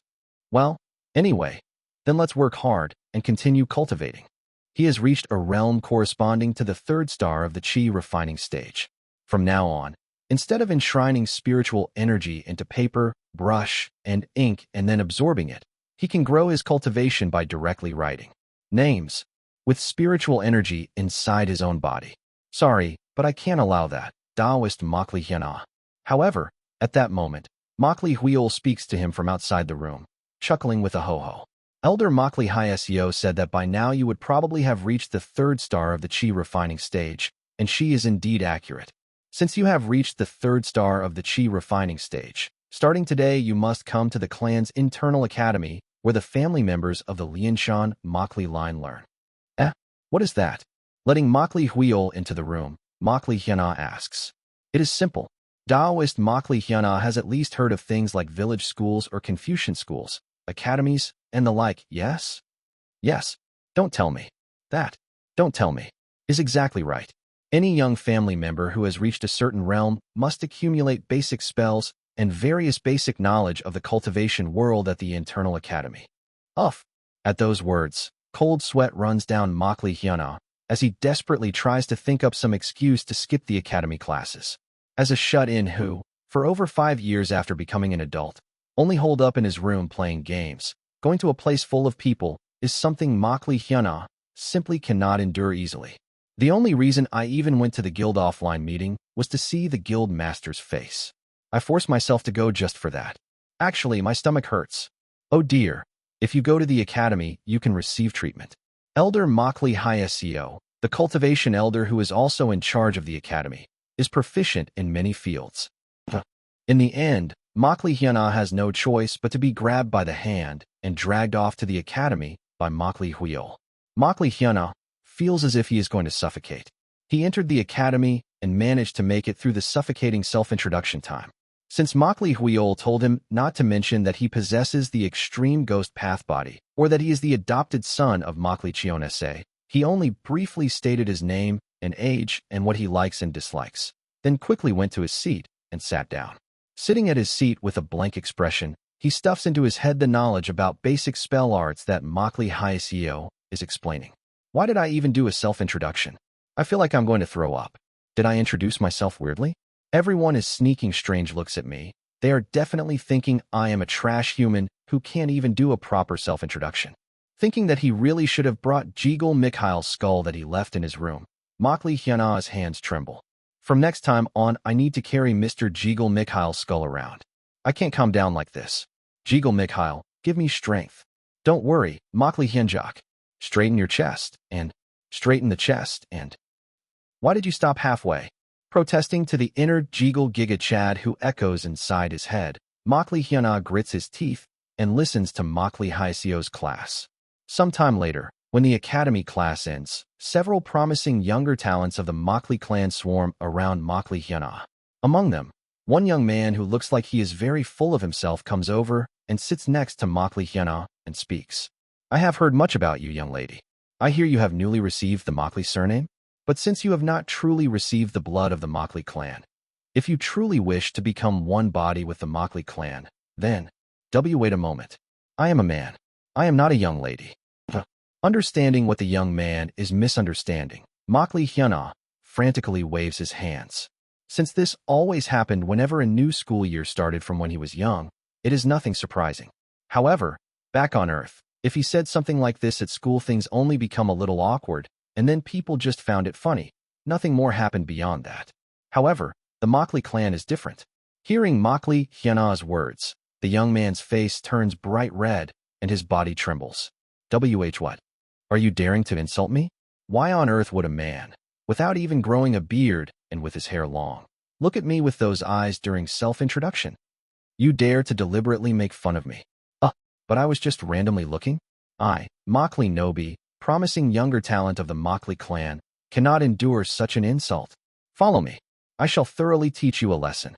Looking with panicked eyes at Makli Nobi, who is saying, "Follow me to the rooftop."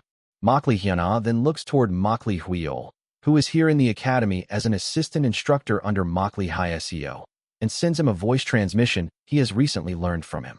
Taoist Makli Huiol, what did I do wrong? And also, that extreme ghost path body. Aren't I supposed to be an important talent? Why are these guys acting like they don't know anything? Well, Taoist's position is a sort of secret in the Makli clan. Right now, aside from someone like me, the top of the younger generation in the Makli clan, and the elders, there are few who know your identity. Then please save me. The Makli clan is currently preparing for a match with the main house, the Seojeong Makli line, so they view very favorably this trend of practicing real combat, even like this. It's even something that is encouraged, so I have no grounds to stop it. Then, preparation time. Give me some time to prepare. If it goes like this, I'll just get dragged off and beaten up. Makli Hyuna pleads with Makli Huiol, and Makli Huiol, letting out a sigh, walks over to Makli Nobi and speaks. Look here, junior brother Makli Nobi. Makli Huiol Hyungnim. Is there some problem? No, I just have something I am curious about. You are a beast-taming cultivator who handles demon beasts. Yet are you thinking of sparring with Taoist Makli Hyuna with just your bare body? Judging by his realm, he seems to be only around the 3rd star of the chi refining stage. Someone like me who is at the 7th star of the chi refining stage can easily handle him even without my main method. Watching that scene, Makli Hyuna's eyes shine. So he's going to lecture him that it's shameful to trample me with a realm difference, as expected of Taoist Makli Huiol. However, Makli Hyuna's eyes grow round at the words that then come out of Makli Huiol's mouth. Calm yourself, junior brother Makli Nobi. What do you think is the reason that people like myself or Taoist Makli Hyuna, who are not of the bloodline, receive the Makli surname? It is because we all possess something outstanding that we are specially granted the surname. I always say this. A tiger uses all its strength even when catching a hare. Do not underestimate Taoist Makli Hyuna. No matter how much of a realm gap there is, I advise you to only face him after you have made ample preparations. As if greatly impressed, Makli Nobi looks at Makli Huiol with eyes full of respect, while Makli Hyuna looks at Makli Huiol with eyes full of shock. Even though there is already a realm gap, you're advising him to use his main method? Since junior brother Makli Nobi's main technique is the beast taming method, I recommend that you properly rent a dueling arena and then summon your controlled demon beasts and spar. I will ask the elder to arrange the rental of the dueling arena. At the latest, permission should come in 2 or 3 days. Thank you, great brother Makli Huiol. Just as you say, I will bring along a pair of my contracted beasts, the blue-eyes sea dragons, and firmly secure my victory. Consider yourself lucky, you brat. To face a pair of my blue-eyes sea dragons is an enormous honor.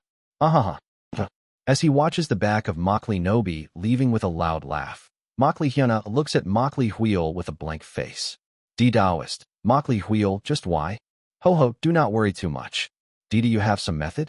In the friendly dueling arena, the healing elder is always on standby, so if you are injured, they will immediately fix you up through healing spells.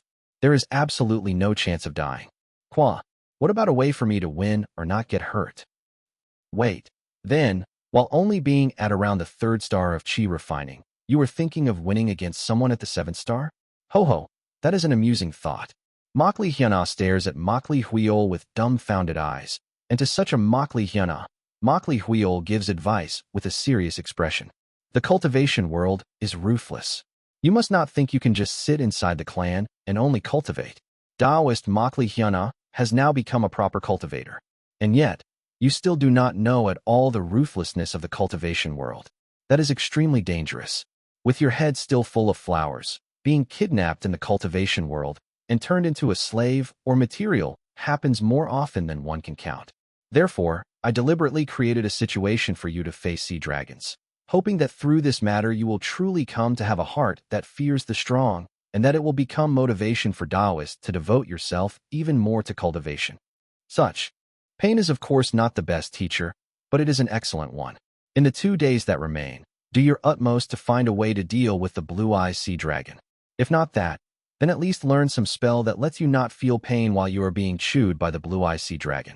If not even that, then even now, go to the strong one, junior brother Makli Nobi, and beg him earnestly. Even if you feel you have done nothing wrong, go and ask for forgiveness. Whatever it is, Taoist will be able to learn something you need in order to live on in the cultivation world. At Makli Huiol's serious yet ruthless advice, Makli Hyuna lowers his head. That's right. In the end, this place is a barbaric world. Because of a bit of peace, he has briefly mistaken it. Let's go and beg and say I was wrong.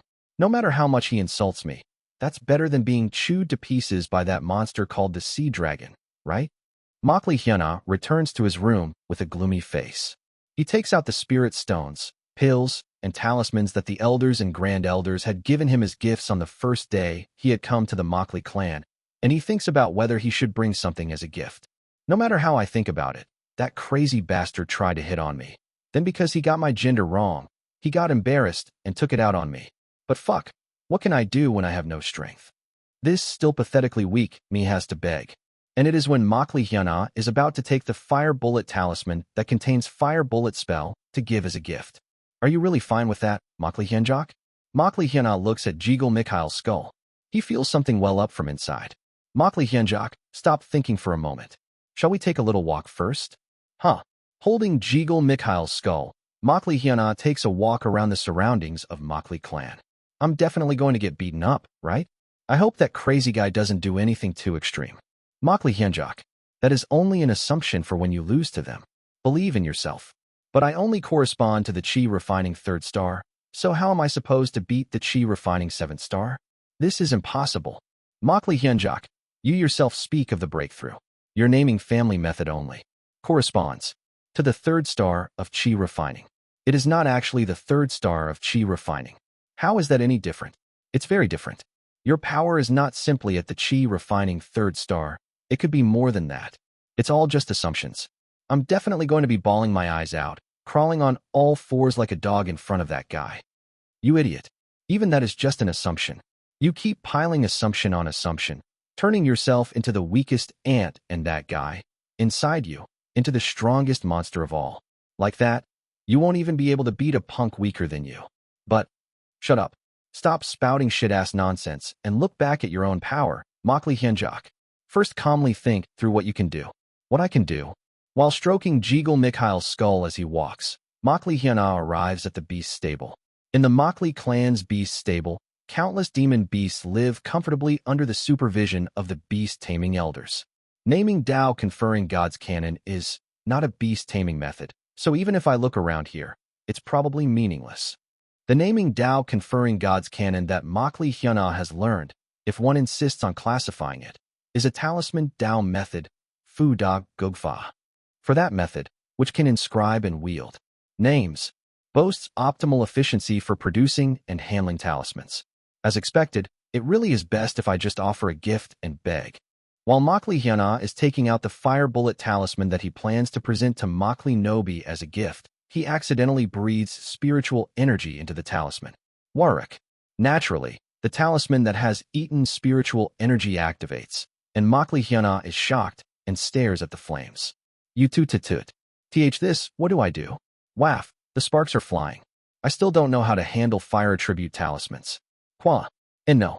Seeing the flames jump toward the haystack prepared near the beast stable for the herbivorous demon beasts, Makli Hyuna screams. Wereruru.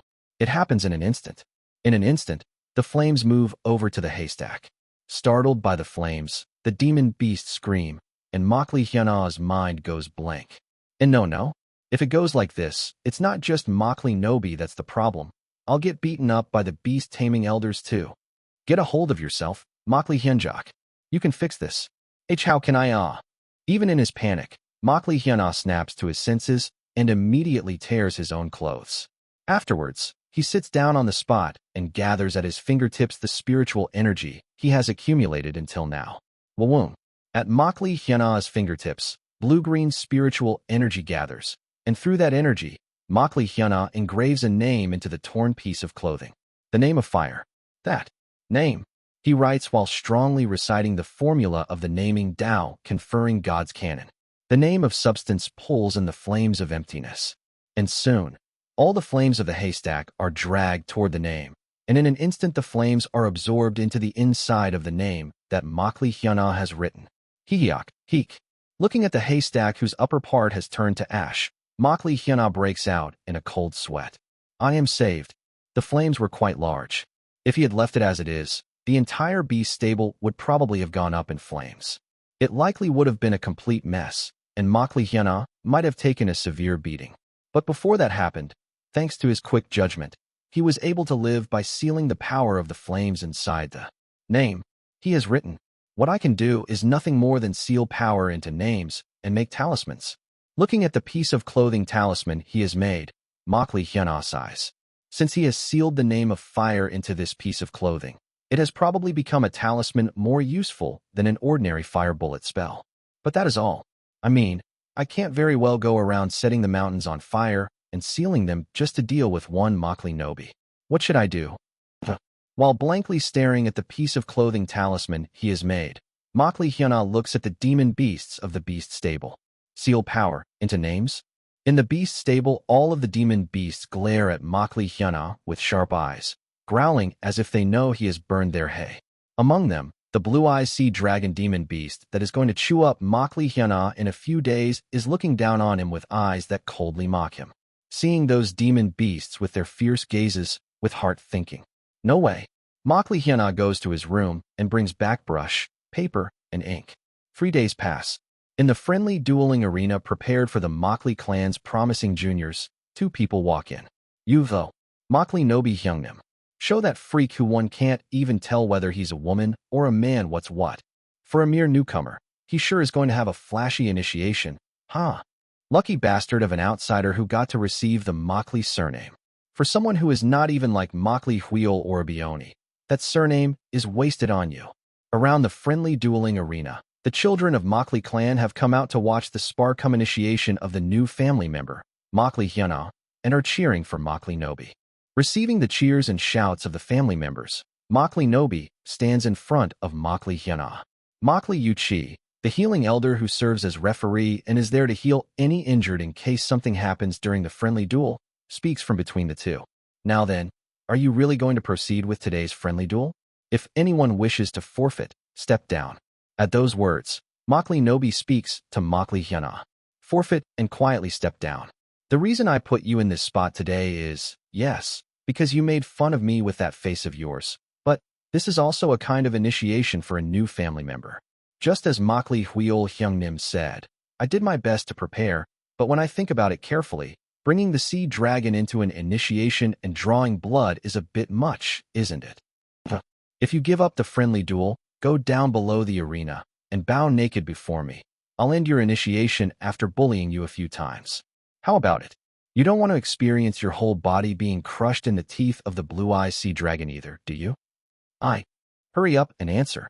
Do I need to help you make up your mind? Looking down at Makli Hyuna, Makli Nobi takes out his beast belt and shouts, Come out, blue-eyed sea dragons. Kugugugugu. At Makli Nobi's shout, from his beast belt 2 enormous sea dragons with blue eyes appear. Those sea dragons, a male and female pair, possess an incomparably dignified bearing. From outside the arena, exclamations burst out. Unbelievable, as expected of Makli Nobi Hyungnim, to perfectly control those ferocious sea dragons. Normally, those sea dragons would even bear killing intent at Makli Nobi Hyungnim and writhe to break free of control. But today, there isn't even that. Makli Nobi Orbioni's beast-taming method has reached an even deeper realm. In contrast to the family members' exclamations, Makli Nobi notices that the state of the blue-eye sea dragons is a bit strange. I already felt it when I brought them from the beast stable, but why do they look so drained? On top of that, it feels like they're strangely trembling. Do sea dragons also get body aches too? Damn it. I really have to persuade him to give up with words as much as possible. And if this bastard doesn't know his place and insists on the spar, I have to finish it as quickly as possible. Worried about his blue-eye sea dragons, who for some reason have no energy today, Makli Nobi speaks to Makli Hyana. Decide, even after seeing these fearsome sea dragons behind me, do you really feel any desire to oppose me?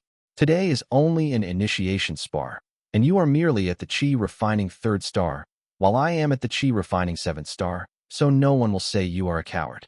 I will take part in the spar. Though he is trembling, Makli Hyana answers Makli Nobi with determined eyes. Makli Nobi furrows his brows, paying more attention to his sea dragons that seem to have come down with something than to Makli Hyana.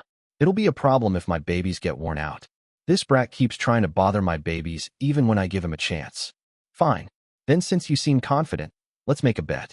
If you can endure my sea dragon's attacks for even just 3 seconds, I will give you anything you want among what I possess. But if you lose to me, for 3 months, you will be my slave. During that time, no matter what I do to you, you cannot ask the elder for help, nor can you stand on the same level as the family members. How about it? Even so, do you really still want to spar with me? At those words, Makli Hyana looks with frightened eyes at healing elder Makli Yuchi, but Makli Yuchi only nods. To know the weight of victory and defeat, it is good to stake a heavy price. If you dislike that, then knowing how to bow your head to the strong is also good training. A spar like this, which lets you understand the workings of the cultivation world, is also something we encourage, so there is no problem. You have the expectations of many elders and the clan head on your shoulders, but precisely because of that, it is important that you learn early how the cultivation world works. Makli Yuchi simply says things similar to Makli Huil and does not particularly rebuke Makli Nobi. To become Makli Nobi's slave? How horrible. But, with a hardened face, Makli Hyana takes out Jigel Mikhail's skull from the storage scroll and strokes it. At the sight of Makli Hyana suddenly taking out a skull and fiddling with it, Makli Nobi flinches in surprise, but does not show it. Mr. Jigel Mikhail, you will watch over me, right? Of course, Makli Hyenjak. With resolute eyes, Makli Hyana decides to trust what he has prepared. If I want to save Nuna and avenge Mr. Jigel Mikhail, I can't stop here. Please watch from the heavens, Mr. Jigel Mikhail. I accept. Good. I've given you every chance I can. From now on, you are Makli Nobi's slave. With an angry expression, Makli Nobi starts preparing his attack, and Makli Hyana also starts taking out what he has prepared from the storage scroll with a hardened expression. Now then, we begin the friendly spar between Makli Hyana and Makli Nobi. With Makli Yuchi's declaration, Makli Nobi mounts his flying sword magic artifact, rises into the air, and gives orders to his demon beasts. Can you block my sea dragon's attacks 3 times? Now let's finish this ka. And then, in Makli Nobi's eyes, he sees Makli Hyana fitting something onto his arm. It is something he has never seen before. It is like a board that goes around the arm, and on that board several talismans are laid out. On the upper side of the board fitted to his arm, among the talismans piled there, Makli Hyana picks up a few and begins to breathe spiritual power into them. The talismans into which Makli Hyana has sealed power in the form of names while going in and out of the beast stable over the past 2 days, spit out light. Naming Dao conferring God's canon. I should have realized from the name. The naming Dao Ming Dao confers, Feng seals, God, Sun spirit. What can be sealed into a name is not just would attribute spiritual energy or simple phenomena like flames. Come out, blue-eyed sea dragons. Kagugugu. The 3 talismans that Makli Hyana throws shine, and inside the arena, 3 large illusions of blue eyes sea dragons appear. Chapter 8:18. Side Story. Talisman War Great Death Mausoleum 1. The naming family method is the strongest essence-draining divine power. Makli Hyenjak, use the word essence-absorbing. Editor. Essence, Jing, has a double meaning in the East Asian languages. Take a guess. Makli Hyana, with a face full of confidence, looks at the lumps of the sea dragon's vital essence that he extracted in large amounts last night. Makli Hyenjak, please, call it essence-absorbing. Sea dragon clones made by extracting the sea dragons. Vital essence through the naming Dao conferring God's canon may vanish after only a few attacks. But it does not matter. Go, Blue Eyes Sea Dragons. Kawak. 3 sea dragons simultaneously spew out dragon breath. From the dragons' mouths, gigantic rays blast forth, and they madly rush toward Makli Nobi's sea dragons, which have continuously had their essence extracted by Makli Hyana's naming Dao method for 2 nights. Only then does Makli Nobi realize the reason his sea dragons are trembling. His sea dragons are afraid. Quagwagwagwang. Makli Nobi's sea dragons spew out dragon breath with all their strength to meet it head-on, but in the end his sea dragons cannot endure the aftereffects of having been essence extracted for 2 nights and are swept away by the dragon breath of the phantoms that Makli Hyana summoned. Kururur. This cannot be. Horrified, Makli Nobi looks at the sea dragons that are pathetically knocked away. What kind of sorcery is this? I have never heard of that kind of method existing in our Makli clan. The elder. Has that brat not mastered some unheard-of devilish arts? Is he not the Xiaojiang line's spy? However, Makli Yuqi, who is making a shocked expression at Makli Hyana's display, soon puts on a serious face and shakes their head. There is no such possibility. If there were such a thing, Elder Makli Hyasio would have noticed. And the reason we have never heard of that method is... Makli Yuqi frowns. They also know about the extreme ghost path body. A body that is optimal for being possessed by all kinds of bizarre, uncanny spirits and gods. In that body dwells the split soul of the clan's ancestor, Makli Chionese. Perhaps it is a method bestowed down by the ancestor who ascended to the upper realm, so this is the first time anyone is seeing it. Truly, the function of an upper realm method is unfathomable. That matter is a clan's secret, so do not seek to know it. Cuff. Makli Nobi grinds his teeth furiously and unfolds the beast scroll in which he stores his demon beasts. You damn brat. Do you really dare think you can beat me? A mere chi refining 3rd star. I will teach you the meaning of the chi refining 7th star. Wu-wong. Countless phantoms of demon beasts start to rise up around Makli Nobi. It is the secret art of Makli Nobi's beast taming method, Demon Beast Heavenly Survey. Gal. Kugagugagu. Kuh. With Makli Nobi's wild shout, the phantoms of the demon beasts that rise around him all howl at once. That monstrous cry is practically no different from the dragon breath of a sea dragon, and it is not the dragon breath of the pair of the mid-chi refining stage sea dragons that Makli Nobi usually takes with him, but the level of a dragon breath of a sea dragon close to the chi building stage.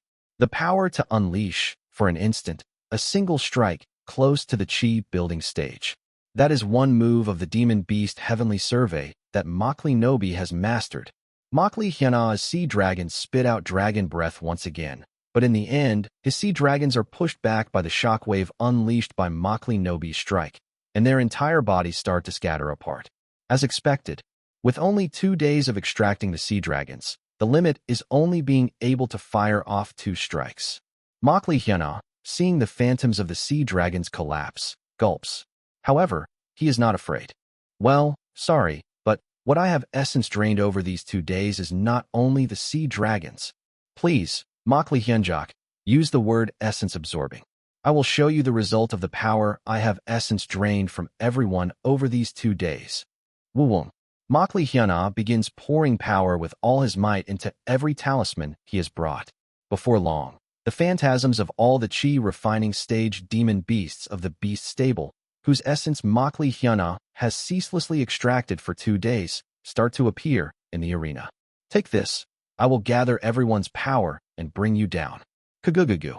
At Makli Hyana's command, the phantoms of all the chi refining demon beasts of the beast stable each start unleashing attacks toward Makli Nobi's shockwave. No matter how much the strike approaches the chi building stage, to block the attacks of dozens of chi refining demon beasts is an impossible task. Makli Nobi's shockwave is pierced through, and the barrage of the demon beast's attacks pours down on Makli Nobi behind it. Makli Nobi, with a dumbfounded face, watches the barrage of attacks pouring toward him and opens his mouth, letting out his despondent feelings. I am a chi refining 7th star. Other than Makli Huiol Hyungnim, I am the Academy's greatest promising young generation. How can something like a chi refining stage 3rd star defeat me? A chi refining 7th star? Soon, the whole world is dyed white. and within it Makli Nobi closes his eyes as he acknowledges defeat. Quack-quack-wang. After Makli Nobi is hit by Makli Hyuna's barrage of attacks, he smashes straight through the dueling ground's barrier, flies all the way to the outer wall beyond the dueling ground, and is driven into the wall. Kagugugu. Makli Nobi's upper body remains wedged in the outer wall, and only his lower body sticks out beyond the wall, twitching. At that sight, everyone stares at one spot with stunned faces. In that place where the dust clears, a cute young man who is smiling has his nose in the air, pretending to be dignified. Ho ho, there is only one reason for your defeat. One very simple reason. Makli Hyuna turns around, bringing out a line from Jiggle Mikhail's usual sayings. You made me angry. Makli Yuchi looks at that scene and lets out a sigh. Winner, Makli Hyuna. Thank you. Makli Hyuna, who turned his back trying to act cool, quickly turns back again, runs over to Elder Makli Yuchi, and expresses his thanks. And like that, Makli Hyuna is able to seize victory in the decisive battle against Makli Nobi. Impressive. Just how were you able to win against a 7th star with a body at only the chi refining 3rd star? At Makli Yuchi's question, Makli Hyuna rubs his nose and speaks. I only made use of the essence-draining ability of my innate true method, the naming Tao conferring God's canon. Oh, I did think you were preparing something going in and out of the beast stable, so that was it. Ho ho, I think we can count on one hand what kind of preparations Taoist Makli Hyuna has been making. Feeling the supportive gaze of Jiggle Mikhail, Makli Hyuna straightens his chest proudly and strides confidently toward Makli Nobi. Wong. Makli Yuchi pulls Makli Nobi out of the outer wall and heals his head and the various parts of his body. And soon Makli Nobi comes to his senses, sinks down on the spot, looks up at Makli Hyuna, and lets out a sigh. I lost. As per our wager, I will give you anything among what I have. What do you want? Pointing at Makli Nobi, Makli Hyuna speaks. You said you would give me anything that Cultivator Nobi has, correct? I want to essence extract Cultivator's power, so please cooperate. Why, you crazy bastard? Why you say you will essence extract me? Makli Nobi's body trembles, but then, as if realizing that there are words he has already spoken, he opens his mouth with a face full of shame. Fine. If you want to take my essence, then take it. I am nothing but a miserable loser anyway. Do whatever you want. Understood. Then, Makli Hyuna immediately takes brush, ink, and paper out of the storage scroll, recites the formula of the naming Tao conferring God's canon, breathes an earnest incantation into it, and engraves Makli Nobi's name. At the same time, Makli Nobi's vital essence is drawn straight into the name that Makli Hyuna has engraved and is sealed. Chi, why you brat, what are you? Makli Nobi, whose vital essence is taken, immediately loses consciousness and faints, and Makli Hyuna lifts up the Makli Nobi talisman that contains Makli Nobi's vital essence and smirks. This guy said he would make me his slave, right? From today, you are my slave, Makli Nobi punk. TL/N, Nobi means slave. Through the talisman that contains Makli Nobi's vital essence, Makli Hyuna not only can summon Makli Nobi's power when he needs it in the future, but in an emergency, if he sticks it onto Makli Nobi, it is also possible to control his actions. In other words, as long as this talisman retains its effectiveness, Makli Nobi is now no different from being Makli Hyuna's slave. Makli Nobi controller obtained. Makli Hyuna carefully puts his talisman away in his chest and turns his back on Makli Nobi. And seeing that sight, countless promising younger generations of the Makli clan come up to Makli Hyuna and start talking to him. Hey Makli Hyuna, just what is that method? Makli Hyuna Yuni, you are so cool. I want to touch that talisman too. See, could you give me just one of those talismans? I will get anything you ask me to get. Me too. I am going to touch it too. I am going to touch the talisman. For a moment, Makli Hyuna goes into a panic state at the people crowding around him, and as he feels his social anxiety acting up, he hurriedly leaves the place. A few days later, Makli Hyuna looks at the pile of presents in front of him room and lets out a sigh. All sorts of spirit stones and spirit elixirs, and spirit ink, spirit brush, spirit paper, which help Makli Hyuna when he draws talismans, are piled up in heaps. And perhaps because his battle left a deep impression, there are letters from many members of the Makli clan requesting that Makli Hyuna draw talismans for them. TSK. Drawing talismans for them is not hard, but Makli Hyuna sighs. What they probably want is that talisman which Makli Hyuna used, the one that borrowed the power of demon beasts to create phantoms.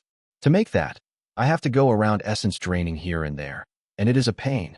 The reason Makli Hyuna spent 2 nights without sleep draining the vital essence of demon beasts to complete the talisman was because there was the concrete threat named Makli Nobi.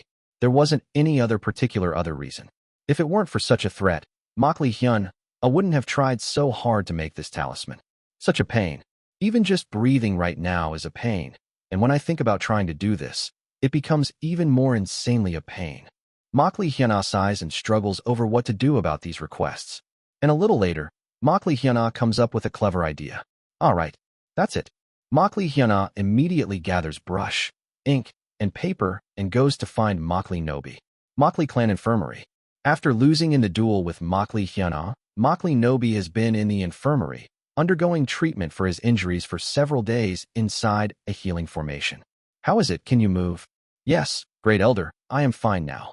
Makli Nobi's body, from his head on, was rammed into the outer wall, and on top of that, because Makli Hyuna drained his vital essence, his condition was quite bad. Because of that, not just Elder Makli Yuchi, who is a healing elder, but the great master of healing methods who oversees the entire infirmary. The great elder Makli Yunguchi, Makli Yuchi's father, personally had to bring him to the infirmary and treat him for several days. At such an important time when you are about to reach the core formation stage, I am sorry to trouble you, Elder Yunguchi. It is fine.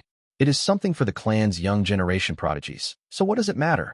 Besides, while taking care of you, I am able to broadly review various parts of the healing methods, so it is rather to my benefit. Thank you. Then go on your way. Yes.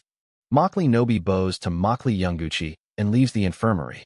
Some time later, outside the infirmary, he has to see the face of someone he does not want to see. Ah, found you. Cultivator Makli Nobi. So you were here. Makli Hyuna. With a face full of shame, Makli Nobi asks Makli Hyuna. That day, after you knocked me out, to me, what did you do? It is nothing special. I just did a bit of essence draining. EQ. That aside, I have a favor to ask. What? Makli Hyuna, among the elixirs that the promising young generation of the clan gifted to him, hands 1 bottle of wound healing pills to Makli Nobi and says, "These are wound healing pills. Your treatment should all be finished, but they will help with recovery of your vitality. I hope you will receive them and grant me one favor." Let's hear it. What do you want from me again, you brat?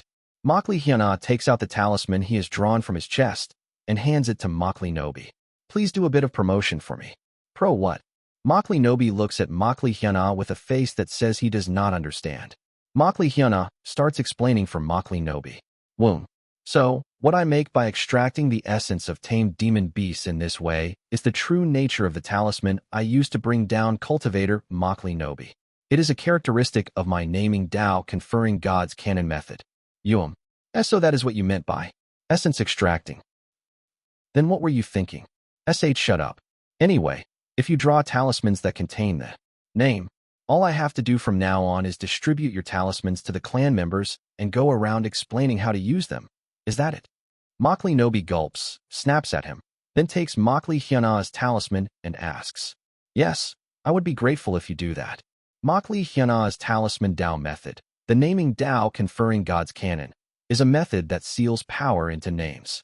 But after researching, Makli Hyuna realized that reciting the formula and focusing to engrave the name is only possible for himself, but sealing power into that name is something another person can do just fine.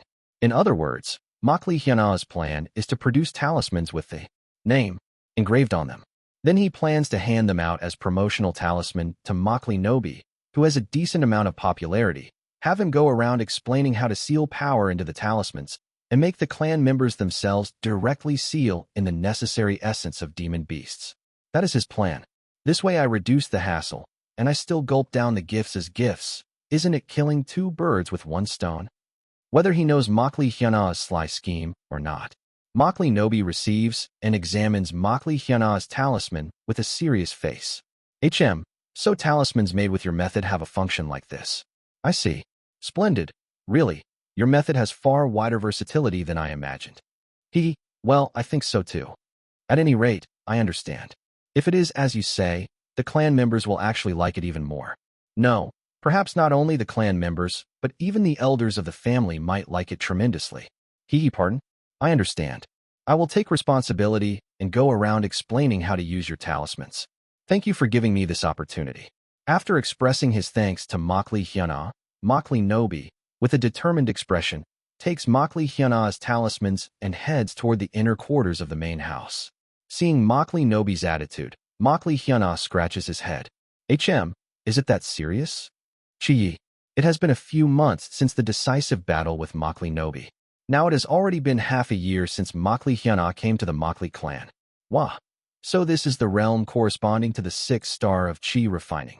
Makli Hyuna takes off his upper garment and, looking at the names that fill his upper body, sticks out his tongue in amazement. When Makli Hyuna exerts strength, the names all at once emit a blue-green light and hum. At this rate, I can reach the Chi building stage within a few years, and even reach the core formation stage. Then I can beat that bear bastard. Let's go, Li Hyuna. After confirming his realm, he puts on his clothes with an excited face and starts producing today's batch of talismans. It is at that moment. Taoist Makli Hyuna, may I come in? At Makli Huil's call, Makli Hyuna stops his talisman production and lets Makli Huil into the room. What brings you here, Taoist Makli Huil? You were in the middle of talisman production, I see. I have come because I have something to say for a moment regarding that. Has talisman production been going well lately? Yes, of course.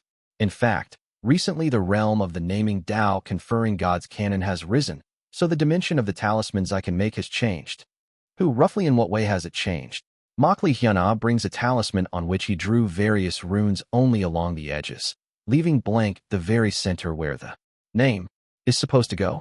Previously, because it worked by sealing power into a name, I absolutely had to write the target's name in advance, but from now on, as long as one has this talisman where I drew the formula of the naming Tao conferring God's canon around the border, you can pull up the name of any being you want, not just a name I have prepared beforehand. For example, please excuse me for a moment. Makli Hyuna sticks the talisman onto Makli Huil's chest, chants the formula, and breathes spiritual energy into it. Then a portion of Makli Huil's essence is extracted into the talisman, and a name surfaces on the talisman. Look, in this way, rather than a name written beforehand, it directly sucks in the name of the object it touches, and it is a talisman that can immediately seal the name and power of the desired target. Makli Hyuna suddenly notices that the name written on the talisman is different from the one he knows. Seo. Ho-ho. That is my old name from before I received the Makli surname. You are an adopted brother the same as me. I forgot for a moment. Ho-ho, in any case. Makli Huil takes the talisman with his name written on it, tucks it into his chest, and speaks. You have evolved the talisman into something that will become far more popular. Even if it does become popular, well, Please follow me for a moment. I think Taoists need to read the atmosphere of the Makli clan at least once right now. Makli Huil grabs Makli Hyuna's wrist and takes Makli Hyuna around to various places in the Makli clan. And then, Makli Hyuna's eyes go wide. Yeah.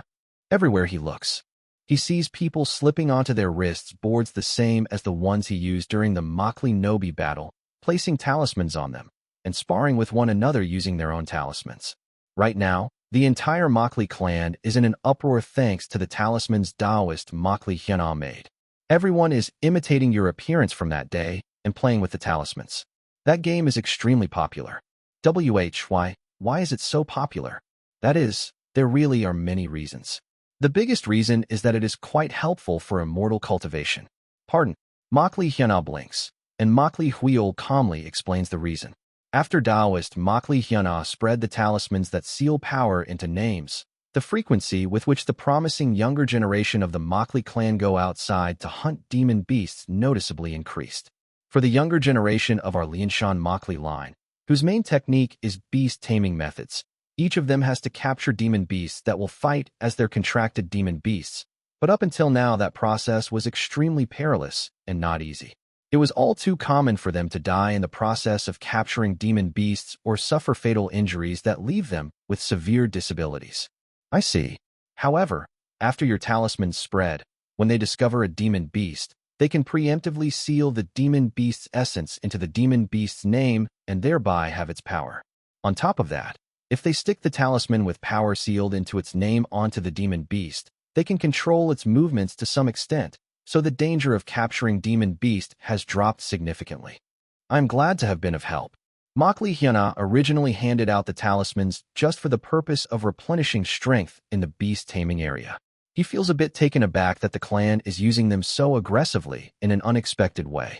In any case, after they started making talismans in that way and capturing demon beasts with them, it naturally led to sparring through talismans among the clan members. Why is that? Because once you contract a demon beast with beast taming methods and make it into a contracted demon beast, the demon beast becomes no different from family. The affection for the demon beast grows. Of course, you cannot just cherish them your whole life and never use them, so you have to take them out in battle. But if you do not practice normally, how will you know what abilities your demon beast has and in which aspects it excels at? I see. However, because everyone actually cherishes their own demon beasts, even in friendly spars, unless the opponent is someone they can overwhelmingly trample, they do not easily bring them out against one another. Even if it is a friendly spar, if the demon beasts collide and get hurt, it becomes extremely troublesome. Don't tell me. Don't tell me, is exactly right. Thanks to Taoist talismans, even without injuring the demon beasts they cherish, they can test their demon beast's abilities to their heart's content, and they also gain some real combat experience with beast taming methods. That is precisely what this talisman spar is. For that reason, talisman-based sparring is enjoying immense popularity in the Makli clan right now. Since Makli did not expect that the talisman he made would bring about this kind of result, he feels dazed. Anyway, this talisman spar is no. Actually, in my hometown, it was a game called Duel. TL/N, Duel in English. As a field he knows comes up, Makli gets excited and explains the rules he knows. Makli listens carefully to those rules and nods. Those are good rules.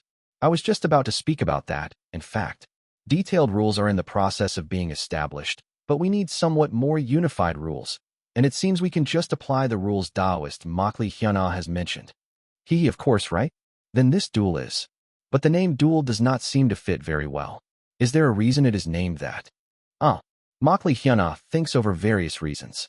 The biggest reason is that it is a phonetic transcription of a word from my hometown, and if you examine the detailed meaning, it uses do, which means steep or rough, and eol, which means stake. So you can feel the profound meaning of a fierce bout where one is driven in like a stake. It is dull and pedantic. At Makli's words, Makli feels as if blood surges up to the top of his head, but when Makli pats his shoulder, he feels his spirit pressure and decides to control his anger well. Spiritual pressure close to the chi building stage. Against this guy, I can't talk back. Rather than a name that needs this and that explanation, I will just neatly call it Talisman Battle. I will name it Talisman War, Fulu. Yes, Makli does not like it, but in front of the overwhelming difference in spirit pressure, there is nothing in particular he can say. And now we come to the main point. In order to prepare for the upcoming match against the Xiejiang Makli line, the main house is planning to hold a number of tournaments to stir up the enthusiasm and blood of the young family members. Among them, there is even an opinion to hold this recently popular Talisman War tournament. Therefore, could Taoist Makli take on the role of host and referee for this Talisman War tournament? I am the host. When Makli imagines himself becoming host and referee, he feels an immense sense of burden cover his chest. There will be a lot of people. I am definitely going to suffocate to death. Have confidence, Makli. But, Mr. Jiggle Mikhail. Don't focus on the sense of burden, try focusing on what you can enjoy. For example, deciding the name of the tournament in your own way will help. Since it is a Talisman War tournament, how about a name like Talisman War Great Death Mausoleum, Fu Tugat Carrotling? Recalling the term, Magnificent Death Mausoleum, that Jiggle Mikhail used to occasionally mention in the chat window while alive, Makli asks Makli TL/N. Talisman War Great Death Mausoleum and Magnificent Death Mausoleum have the same Hangul, but different Hanja. It's the bleach technique, Futin Taisit Sirio. Can I decide the name of the tournament? Since you will be the host and head referee, you can certainly make proposals. Does Talisman War Great Death Mausoleum not work? Why such a terrifying name? Well, as for what Great Death Mausoleum means, using various metaphors, Makli Hyuna pushes the name Talisman War Death Mausoleum, but Makli Huil's reaction is lukewarm. It is dull and pedantic. This bastard. He really is an idiot. With no sense for names at all. I will at least try suggesting it to the elders. In any case, with those words that he will try suggesting it to the elders, Makli Huil tells Makli Hyuna to prepare to host the Talisman War Tournament, then goes to the elders. Makli Hyuna prepares for the Talisman War Tournament. Being the host is a burden, but in any case, there is no one in this world who can devise the rules of Talisman War more fairly and meticulously than himself, so he has to do it.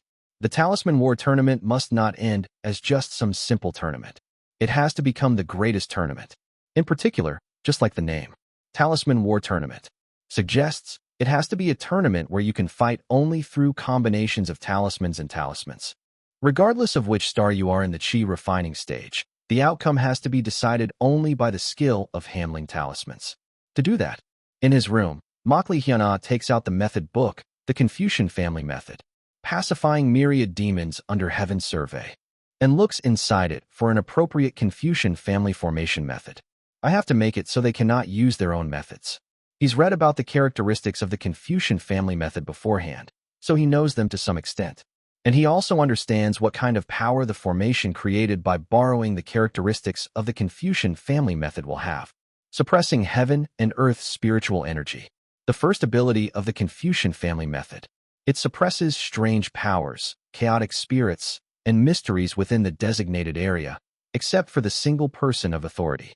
In other words, it endlessly presses down heaven and earth's spiritual energy and the divine powers and spells that arise from heaven and earth's spiritual energy, not permitting any mystery other than what one designates. The only mysteries permitted in the Talisman War Tournament are my talismans alone. And, as one can tell already from the name Myriad Demons, pacifying myriad demons under the heaven survey is a beast-taming method, a Confucian family line beast-taming method. To use the formation derived from that method, demon beasts are necessary. Makli Hyuna comes into the beast stable to obtain demon beasts to use in the formation. The beast stable is full of various demon beasts that the promising younger generation of the Makli clan have recently captured. Among them, there are quite a few demon beasts that still do not have an owner because they have not yet been contracted through beast-taming methods. Makli Hyuna looks among them for low-level demon beasts with outstanding intelligence. The greatest characteristic of the Confucian family method is social authority, shenwei. By means of social authority, the characteristic of the Confucian family method is to concentrate mysteries into a single authority holder and completely negate all other mysteries and strange powers and chaotic spirits. And, of course, social authority never exists standing alone, but is something gained from the recognition of the many. Since pacifying myriad demons under the heaven survey is a beast-taming method, it requires the recognition of demon beasts rather than of humans. The derivative formation of pacifying myriad demons under heaven survey, the great demon pacifying heaven formation, can be deployed on a small scale regardless of realm, as long as there is social authority. For that reason, Makli Hyuna goes around searching for low-level chi refining stage demon beasts with intelligence that can establish his social authority. What kind of demon beast are you looking for? Elder Makli Yoyo. Scratching his head at the question from Makli Yoyo, the elder in charge of the beast stable of the Makli clan, Makli Hyuna asks. Because I need it for something recently, I am looking for a low-level demon beast with some intelligence. Among the low-level ones, is there perhaps any demon beast that is smart? Intelligence equivalent to around a 9 or 10-year-old child is fine. A demon beast with a good head. Demon beasts with good heads are usually fox or raccoon dog demon beasts. Those fellows, though they are low-level demon beasts, have a human-like intelligence. Want to take a look? At Makli Yoyo's words, Makli Hyuna arrives at the iron cage inside the beast stable where a raccoon dog demon beast is confined. Looking at the demon beast inside, Makli Hyuna is dumbfounded.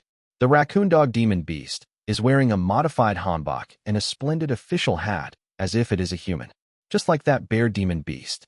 How is it? It is a raccoon dog demon beast we captured recently, and its intelligence is quite high. Will you use this one? First, can it talk? Raccoon dogs are good at human speech. Try talking to it. Hello? Raccoon dog? What is your name? At those words, the hanbok-wearing demon beast glares at Makli Hyuna and speaks. There is a misunderstanding. I am not a raccoon dog. I am a badger. I am telling you that you have captured the wrong being. You are a badger. Makli Hyuna looks at the creature that claims it is a badger with a choked keek sound and asks Makli Yoyo, but Makli Yoyo simply sighs and goes off somewhere else. It is a raccoon dog that firmly believes it is a badger. I have to feed the other ones, so if you like that one, come find me. Yes. Hey, they say you are a raccoon dog. Keek, please do not say such ridiculous things. Would I, who am a badger, know better, or would you know better? Makli Hyunjok. Jiggle Mikhail? Suddenly hearing Jiggle Mikhail's voice calling him, Makli Hyuna pricks up his ears, and at his next words, he lets out a hollow laugh. That guy is not a raccoon dog. Then is this guy really a badger? But no matter how I look, it looks like a raccoon dog. You are the ones who are mistaken. I am a badger. Makli Hyunjok. That guy is neither a badger nor a raccoon dog. Then what is it? That guy is a raccoon. Looking at the raccoon demon beast he thought was a raccoon dog that claims to be a badger, Makli Hyuna lets out a hollow laugh. This punk, who doesn't even know whether it's a raccoon or a badger, its intelligence seems a bit low. Will it really help with the Confucian family formation method? Makli Hyuna seriously ponders how much help this stupid raccoon demon beast will be to the formation. Chapter 819. Side Story. Talisman War Great Death Mausoleum 2. Makli Hyuna chats for a bit with the raccoon demon beast, focusing on the guy's ability. So your ability is incitement. Right. Incitement. Please use the refined phrase. Demon beast inducement. Got it. Anyway, you can charm up to around 10 other demon beasts and lead them as much as possible according to your will, right? Yes, that is correct. This is a very special ability that only I could use on the mountain where I lived. In my opinion, I am probably the only one who can do this. The raccoon demon beast proudly boasts about his demon beast ability, and Makli Yoyo, who is moving a pile of hay, sighs and says in passing, raccoons all have that demon beast ability. Occasionally foxes use it too. Keek, I am a badger demon beast. Yeah, I get it. Seeing the raccoon demon beast having a fit, Makli Hyuna thinks. Not bad. He looks stupid and seems stubborn too, but, in other words, that means he is easy to handle according to Makli Hyuna's wishes. On top of that, if he is a guy who has a demon beast ability that incites other demon beasts and guides their actions, it really might be good. It is an ability needed for the great demon pacifying heaven formation that Makli Hyuna is trying to deploy. Of course, since he is deploying it with low-stage, chi refining demon beasts, he probably has to call it the small demon pacifying heaven formation rather than the great demon pacifying heaven formation. Good. I decide on you, raccoon demon beast. You are mine now. Why am I yours? And I am not some raccoon or whatever. I am a badger. Makli Hyuna receives the raccoon demon beast who insists he is a badger from Makli Yoyo and takes him out of the iron cage. The raccoon demon beast struggles, going, keek, as he tries somehow to slip out of Makli Hyuna's hand. But as a demon beast only at the level of chi refining 2nd or 3rd star, he cannot resist Makli Hyuna, who corresponds to the chi refining 6th star. In addition to the raccoon demon beast, Makli Hyuna also receives from the beast stable 7 rabbit demon beasts that the raccoon will control to raise his authority. And going into the inner part of the beast stable, he takes them to a training ground where demon beasts can be contracted. Cultivator Makli Hyuna, have you come to train a demon beast? Yes, I have come to train this raccoon demon beast. Raccoon? You mean a raccoon dog demon beast? Yes, well, something like that. Makli Hyuna knows that in the Makli clan they do not particularly distinguish between raccoon dogs and raccoons, and answers like that for now.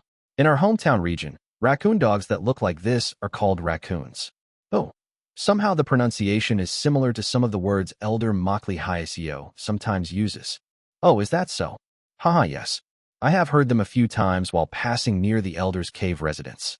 That is not what is important. Anyway, at the main house's training grounds, you can bring a demon beast and personally train it through beast taming methods or a demon beast contract. Or our trainer cultivators can instead cast brainwashing techniques or hypnosis techniques, beast taming arts. and the like for you, and train it in your stead. Of course, there is also the simple, primitive method of training it through whips and meat. The amount of spirit stones that must be paid to the training grounds changes depending on which method you choose. Which one will you go with? Hearing the words whip, hypnosis, and brainwashing, the raccoon demon beast takes on a terrified expression and looks up at Makli Hyuna, and Makli Hyuna clears his throat and speaks. For now, I will use methods like beast taming methods or a demon beast contract. Haha, I see.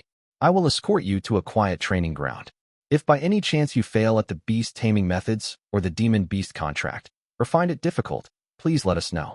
We cultivators belonging to the training grounds have countless demon beast training experiences, so if you tell us, we can go chase this raccoon dog to the very end of hell and discipline it for you. Hike. The raccoon curls up with a terrified expression, covering his own head and trembling, and after expressing thanks to the cultivator of the training grounds, Makli Hyuna goes into the place he is guided to. The Makli clan beast stables training grounds are underground, divided into several training grounds. Once you enter a training ground, you can arrive at a small stone chamber whose ceiling is completely open, with a sight like a cliff. Makli Hyuna goes into that stone chamber, sets down the raccoon demon beast, and asks, "You heard it too, right? I am sorry, but it will be better for you to obediently form a demon beast contract with me and leave. If you refuse for no reason, those terrifying cultivators of the training grounds will grab you and put you under hypnotic brainwashing or train you with whips like a beast. So, how about it? Do you feel like making a contract with me?" The raccoon, shivering all over, says, "Oh, of course, I also think it is not bad to make a contract with you. Rather than having to struggle to find food every day in the wild and avoid natural enemies. Even though I am at the Chi refining first star, a small badger like me often ends up dying just for meeting a mere tiger or bear that is not even a demon beast because of the weight class difference. Oh, so even at the same Chi refining, you can just die to an ordinary predator because of the weight class difference? If it is mid-stage Chi refining or higher, that does not happen, but a low-stage demon beast like me is not like that. Honestly, think about it, cultivator. Imagine going for a stroll in the mountains and meeting a bear. Bears tear people apart. That is true. Anyway, I also do not have a big aversion to being raised by a human. Safety is guaranteed, after all. However, I am a badger. Please know that if you try to deny my racial identity, I cannot give you my true loyalty. But you are a raccoon. Keek. Fine, all right. Then what is your name? My name? That? I cannot tell you that. Humph. Then I just have to find out myself. At those words, Makli Hyuna takes out a talisman he has prepared in advance. As the naming family method reached a certain realm, he now reached the stage where he can absorb the very name of the other party, so it does not matter. When Makli Hyuna slaps the talisman onto the raccoon's head, something rises onto the talisman for a moment, but then the talisman burns up with a pop and disappears. This phenomenon is. Remembering what he saw in the naming Tao conferring God's canon, Makli Hyuna nods. They say that beings with no name, or beings whose status is too high, cannot have their names carelessly discovered through a talisman, right? Anyway, as if this raccoon would have some kind of name. Good, since it seems you do not have a name, I will give you one. And from now on I will call you only by that name, and I will not care whether you call yourself a badger or a raccoon dog. When it comes to sensitive things, let us just not bother each other. How about it? Well, that is not bad. If you at least respect me in that way, I will accept it. The raccoon nods, and Makli Hyuna takes out a sheet of talisman paper and inscribes the raccoon's new name on it. Makli Badger. From today on, your name is Makli Badger. I will just call you Badger. The raccoon, seemingly displeased with that name, looks at Makli Hyuna with a dumbfounded expression, but Makli Hyuna does not care and sticks the talisman onto his head.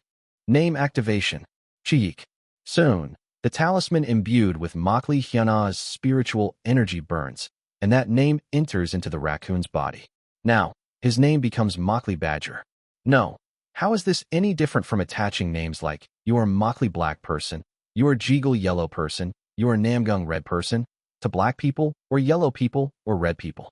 What kind of name is this? Q quiet. Then what? Do you actually want a name like Makli Black Person? Art, forget it. Call me whatever you want. After letting out a deep sigh and accepting his name, Badger completes the demon beast contract with Makli Hyuna, forming a link by exchanging spiritual energy and demonic energy with each other. Afterward, Makli Hyuna also forms demon beast contracts with the 7 rabbit demon beasts at the level of the Chi refining first star. No, about the Chi gathering level that he has brought from the beast stable, then comes out of the training grounds. So, you mean that, to deploy the formation, you have to create social authority through our acknowledgement. Something like that. The incitement ability you have. It is called demon beast inducement. Fine. Roughly speaking, use that incitement spell to incite those rabbits so they will respect me. To deploy the great demon pacifying heaven formation, he needs 8 or more demon beasts.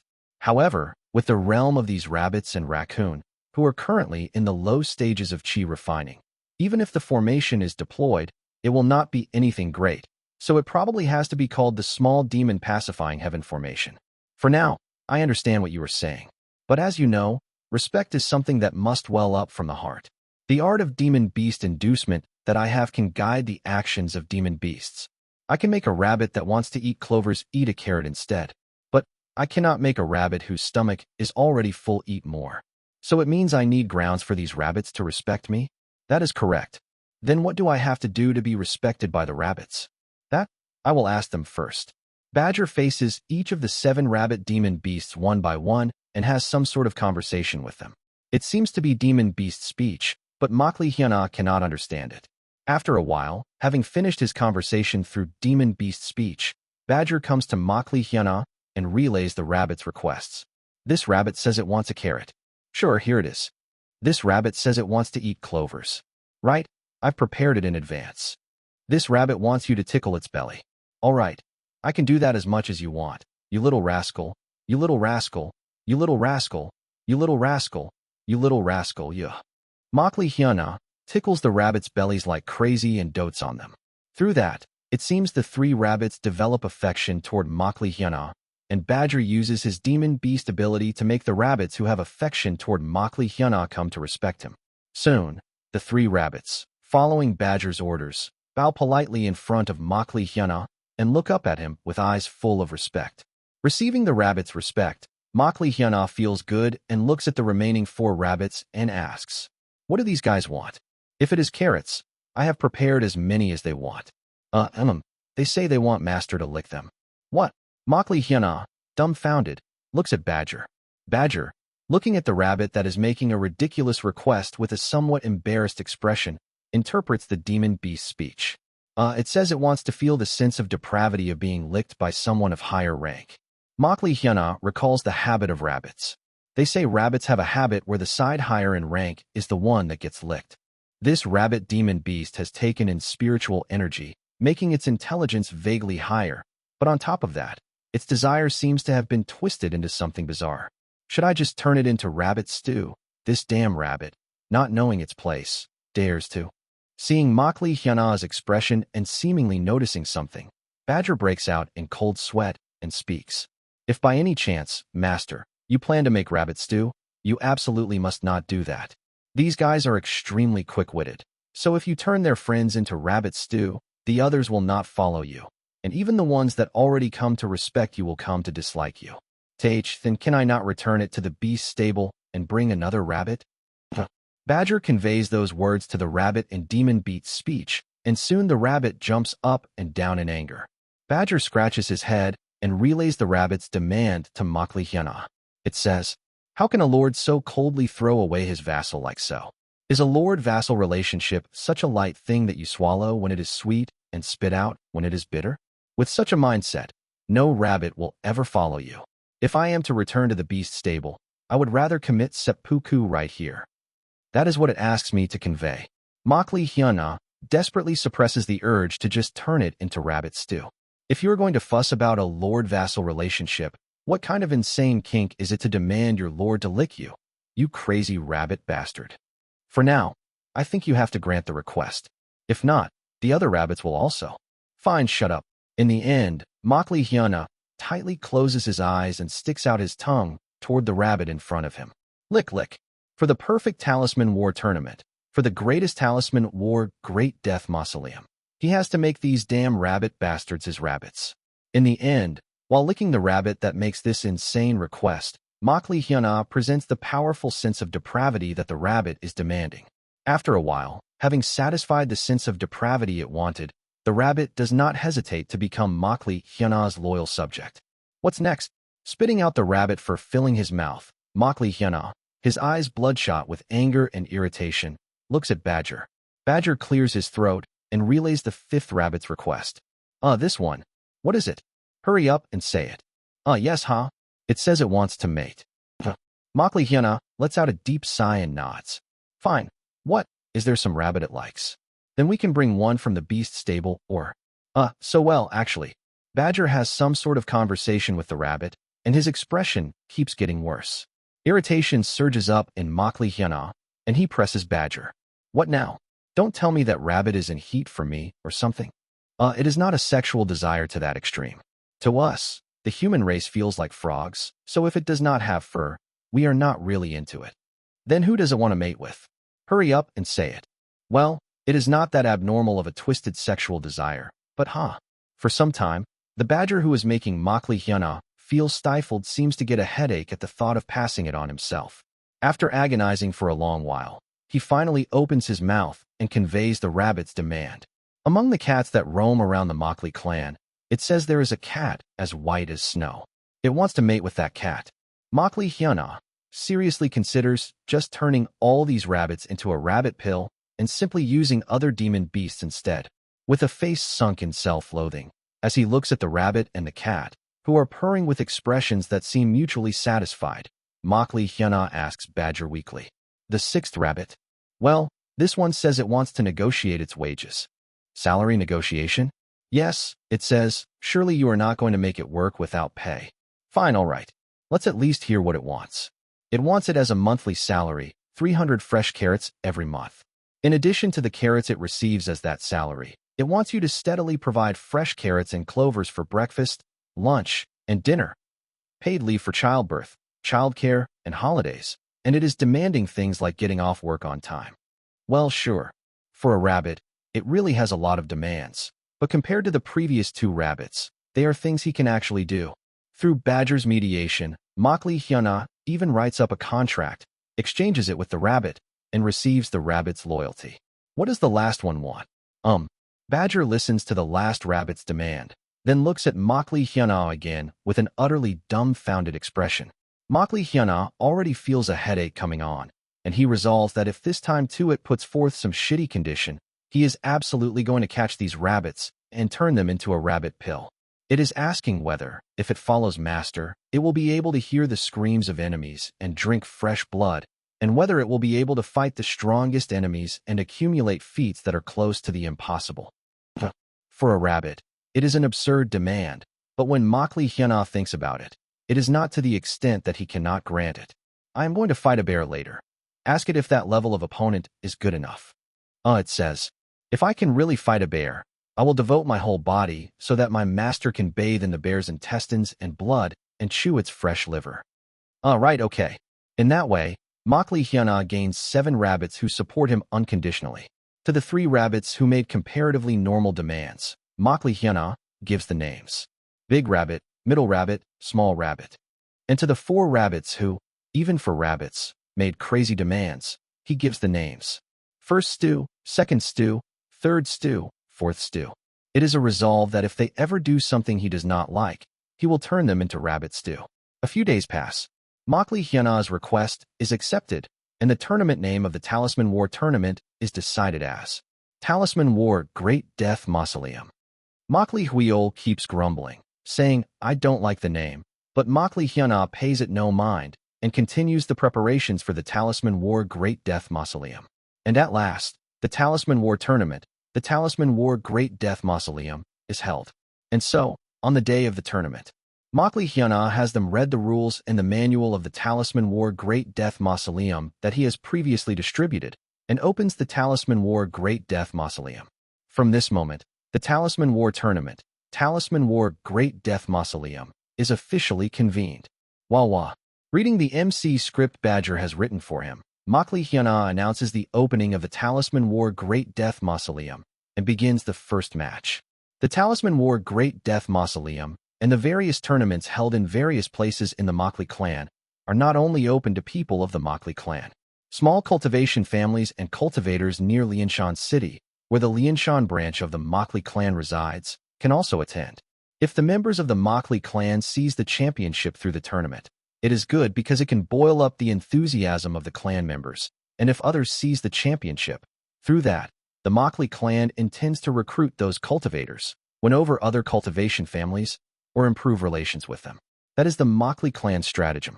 And, taking advantage of that very stratagem of the Makli clan, among those attending the Makli clan's tournament, there are also spies of the Xiaojiang Makli clan.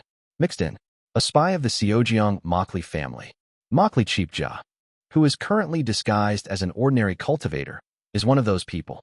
TL/N, Cheapjia means spy. The first event of the Talisman War Great Death Mausoleum tournament is between the cultivator, Li Cheapjia, and the Lianshan Makli clan's promising younger generation, Makli Baiyul. Then we will begin the Talisman War match between the two, letting the shrill words of the MC woman above pass in one ear and out the other. Makli Cheapjia takes the talisman distributed by the Makli clan. So this is the name-sealing talisman. They say the Lianshan Makli clan has recently started making. The efficacy of this talisman is extremely tremendous.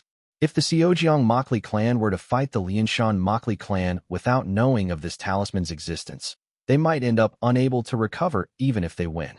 However, the fact that they do not hide it for the decisive battle with the main house, and instead open it up like this, means that the economic and political influence this talisman gives is stronger than keeping it hidden and using it as a trump card. Even now, the Lianshan Makli clan is probably selling these talismans to high-ranking sect members or to other beast-taming forces and gaining enormous profit. He does not know who developed this talisman, but it is a talisman that will become unimaginably dangerous in the future. On this opportunity, he has to figure out this talisman's performance as much as possible, and, if he can, even identify the talisman's creator and carry out kidnapping or even assassination. If we miss this chance, the branch family, the Lianshan Makli line, will transform into a power that surpasses the main house. 10 years. In 10 years, through this talisman, the Lianshan Makli line can completely slip out of the grasp of the Xiaojiang Makli line and might instead call themselves the main house. That cannot be allowed. These bug-like branch family bastards. Makli Cheapjia recalls the Talisman War Great Death Mausoleum rules that the Makli clan has distributed.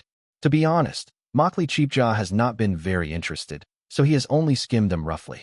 After all, this kind of talisman play is nothing but a game, and the rules are useless in actual combat. A tournament where you fight only with talismans without relying on your true strength? What kind of stupid tournament is that? Thinking that the Talisman War Great Death Mausoleum is the dumbest tournament in the world, Makli Cheapjia tries to cram his spiritual energy, which has reached the peak of the chi refining stage, into the talisman to the fullest. In this world, in this cultivation world, one's true strength is absolute. There is no field, no cultivation art where one's realm does not exert influence. Kugugugugu. It is when the talisman, filled with Makli Cheapjia's powerful spiritual energy, flies toward the inside of the arena. And as I mentioned beforehand, since this tournament purely evaluates your capability in using talismans, you cannot use spiritual energy, spiritual power, innate divine powers, and the like above a certain level, so I ask for your understanding. At the same time as the MC's words, 8 flags appear around the arena. A single raccoon dog and 7 rabbits raise the flags and sit in their places, sending the MC looks of deep respect and applause all at once. Clap, clap, clap, clap, clap, clap. At the sound of that applause, made with the forepaws of the small beasts, the MC tilts her nose up, as if proud. The social authority of the MC, Makli Hyuna, generates power and begins to suppress strange powers and chaotic spirits. To-do-do-do-do. Kugagum. Makli Cheapjia's spiritual energy is suppressed, and the spiritual veins of his whole body dry up, as if they are completely drained. At the same time, the spiritual power of all the spectators who have come into the area around the arena is greatly suppressed. Cultivators of the chi building stage or higher can use their spiritual energy to some extent, but their capability drops down to the chi refining stage, and the chi refining cultivators, regardless of whether they are at peak or at the beginning, all have their spiritual veins dried up to a level no different from mortals. What is this? Makli Cheapjaw looks at the MC at this bizarre phenomenon in which his spiritual energy is suppressed even though no special formation is activated. Woo-wong. Only the MC seems to be wrapped in a bizarre black energy, exuding a strange social authority, and her realm does not seem to be suppressed. Makli Cheapjaw feels a chilling sensation. Not to mention talismans, what kind of sorcery is this? Suppressing the heaven and earth spiritual energy of the entire area? Are the flags those demon beasts are holding a formation? I cannot even feel spiritual energy from them. Even if I assume that is a formation, why are even the cultivators in the spectator seats, which are outside the formation, having their spiritual energy suppressed? I have never heard of or seen a formation that exerts influence even outside its range. Damn it, it seems the chi building stage is less affected, but like this. Now, the start is Cultivator Lee Cheapjaw's turn no round. Please present your talisman. Makli Seehopjaw breaks out in a cold sweat and takes out the talisman. If such a terrifying formation exists, the chi refining cultivators of the main house will be massacred by these branch family bastards. I have to contact the main house quickly, right now. We have to strike the branch family right now. We must not give these bastards time to further develop these insane formation and talisman arts. Only now is the one and only chance to defeat these bastards without damage. To-do. However, inside the arena, since an enormous social authority is suppressing heaven and earth spiritual energy and strange powers and chaotic spirits, Makli Cheapjaw has no means at all to contact the main family. In the end, he grits his teeth and glares at his opponent standing before him, Makli Bayul. First, I have to win against this guy.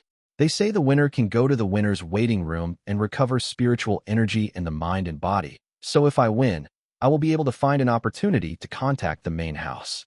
The loser, contact, or whatever, has to just keep sitting in the arena spectator seats, so I absolutely have to win against this guy. I can do it. After all, I am a great cultivator with only a half step left to the chi building stage. I will not lose to some mid-stage chi refining brat. Summon, Demon Beast Talisman, White Fox. Cool. Makli Cheapjaw raises the Demon Beast Talisman and summons the phantom of a demon beast named White Fox. A fox as big as a house is summoned and glares at Makli Bayul. When Makli Bayul's turn comes, Makli Bayul also takes out a demon beast talisman and summons a demon beast. Summon, Demon Beast Talisman, Blue Eyes Sea Dragon. Soon, the talisman war between the two cultivators truly begins. How foolish. Do you not even know that in a place of land, a sea demon beast cannot exert its strength against a land demon beast? They say the Makli clan is famous for its beast taming methods, but it is all an empty name. Makli Cheapjaw tries to sneer at Makli Bayul, but then he widens his eyes as he sees the talismans Makli Bayul draws. I will play one trap talisman to upend the coral reef zone, and then activate one spell talisman. Spell talisman, Great Sea Thousandly Tide. Kuga-guga-gugu. Immediately, from Makli Bayul's talisman, an immense mass of seawater gushes out and turns the entire arena into an environment like the sea. The phantom of the white fox that Makli Cheapjaw has summoned falls straight into the sea and flounders, and exclamations of admiration erupt from the spectator seats. To produce that much seawater in a place with no sea. As expected, the new talismans of the Lianshan Makli clan have excellent effects. Hey, wait, what is this? Trap talisman. Now, and what is this about a spell talisman? Wasn't a talisman war tournament supposed to be a tournament where only the phantoms of demon beasts collide? However, in response to Makli Cheapjaw's protest, the referee, Makli Hyuna, only keeps repeating like a parrot the words. We have already distributed the rulebook beforehand. Damn it. If it were according to my original realm. At my original realm, half a step into the chi building stage, no matter what the environment is like, I could trample that bastard with the difference in spiritual power infused into the talismans alone. No. White Fox. Destruction Beam. The phantom of the fox demon beast that Makli Cheapjaw has summoned spits out a lump of light, but Makli Bayul with a vile smile gives an order to the sea dragon he has summoned. TL/N. Bayul means vile. Blue Eyes Sea Dragon Bayul evade. The Blue Eyes Sea Dragon easily evades the white fox's beam. Right after, with a vile smile, Makli Bayul points at Makli Cheapjaw's fox and orders an attack. Go, Blue Eyes Sea Dragon, show your technique. Bayul charge. Immediately, in accordance with Makli Bayul's command, The blue-eye sea dragon hides its body in the seawater and slams its body toward the white fox. Pobo being. From Makli Bayol's vile charge, the summoned demon beast of Makli Cheapjaw turns to powder in an instant. Do not be ridiculous. I cannot accept this. You vile bastards. My name is Bayol. Shut you up. Makli Cheapjaw grinds his teeth, his eyes bloodshot, and starts summoning phantoms of demon beasts through the demon beast talisman, and the arena of the Talisman War Great Death Mausoleum begins to fill even more with blazing heat. And the MC and head referee Makli Hyuna, looking down at that scene, looks over the gathered crowd with a satisfied expression. The superior culture and products of Earth are spreading happiness, love, and joy across Pernglai Star. Go, blue-eye sea dragon. Once more, Bayol, charge. You vile brat. I'll kill you. Looking at the beautiful scene of the Talisman War tournament, Makli Hyuna continues to proceed with the Talisman War Great Death Mausoleum. Talisman War Great Death Mausoleum is only just beginning. Chapter 820. Makli Hyuna's Talisman War Great Death Mausoleum comes to a successful close. The final winner is Makli Nobi, the rising talent of the Makli clan. Makli Nobi and Makli Bayol, the two promising younger generation, remained until the final decisive battle and continued the fierce Talisman War Great Death Mausoleum, and in the end, Makli Nobi narrowly snatched victory. Kook, it's a shame. If the last Bayol succeeded. Makli Bayol sheds tears as he steels himself with the resolve to bide his time and strike back, and Makli Nobi takes the posture of a victor as he receives the cheers of the crowd. Up to now, this has been the enjoyable Talisman War Great Death Mausoleum tournament. Then, in order to proceed with the award ceremony, we shall release the heaven and earth spiritual energy suppressed by the formation. So spectators, please be careful so that you do not suffer chi deviation from the suddenly surging heaven and earth spiritual energy. To-do. After finishing his words, Makli Hyuna sets down his social authority, created by the small demon pacifying heaven formation. The faint black energy surrounding Makli Hyuna scatters away. The small demon pacifying heaven formation is dismantled, and the heaven and earth spiritual energy inside the arena begins to surge. No matter how I think about this Confucian family method, it feels like some kind of wide area. Mana burn. Once social authority is created through the small demon pacifying heaven formation, wherever the gaze and awareness of the authority holder who receives that social authority reaches, it suppresses the heaven and earth spiritual energy. In other words, the range of the small demon pacifying heaven formation is not the range of the formation, but the user's field of view, which partially reproduces the power of the Confucian family method through a formation. Because of this, the small demon pacifying heaven formation can affect even outside the formation. Of course, that is also because this is not an ordinary immortal family method. After finishing these and those thoughts about the Confucian family method, Makli Hyuna is about to bestow the spirit stones and rewards designated for the tournament's winners. It is then, Taoist Makli Hyuna dodge. Kugwagwagwang. A black cutting strike flying in from somewhere rushes straight toward Makli Hyuna, and Makli Huil, who is nearby for the purpose of guarding Makli Hyuna, darts in and blocks the black cutting strike. Taoist Makli Huil, what is this? I did say I would do counterintelligence, but it seems there is a spy from the Xiaojiang Makli line. Isn't that right, Taoist? Li Cheapjia. Makli Huil steps in front of Makli Hyuna and looks down at the Talisman War Great Death Mausoleum participant who fired the black cutting strike. The cultivator called. Li Cheapjia. Haha, so you are Makli Huil, the branch family's greatest younger generation. As the rumors say, you are impressive. An ancient era divine skill unearthed by the main family, for you to block. Black Blade Slash. The secret technique of the Black Blade Severing Secrets. Black Blade Severing Secrets, I have heard of it. The true divine skill called Black Blade Maturing Secrets. That the Black Blade Star Lord, in myth bestowed upon the mortal beings of the lower realms. And this is one of the versions among the originals that was split into 7 branches, is it not? Truly, the saying that you excel in both civil and martial is no empty reputation. You know quite a lot. Then you also know that once I activate the Black Blade Severing Secrets, no one can stop me. Do you not? Ho, I know very well. Certainly, the Black Blade Severing Secrets of the ancient era is the most ferocious method said to have no limit once it activates and connects to the dragon vein. Because of that dangerous power, I heard it is even classified as devilish arts. Correct. To stop me as I am now, at minimum an elder at the core formation level must come. I can raise a blood calamity right here and now, but I intend to show mercy. That is, if you meet my demands. My demands are simple, but that is only when it is the Black Blade severing secrets in a complete state. As I hear it, the Black Blade severing secrets unearthed by the Seojiang Makli line is not in an intact state, and I understand it is still in the middle of restoration. Makli Huiol smiles faintly, calmly puts a hand into his mouth, and pulls out a single sword. Seot. From Makli Huiol's sword, strong steam gushes out.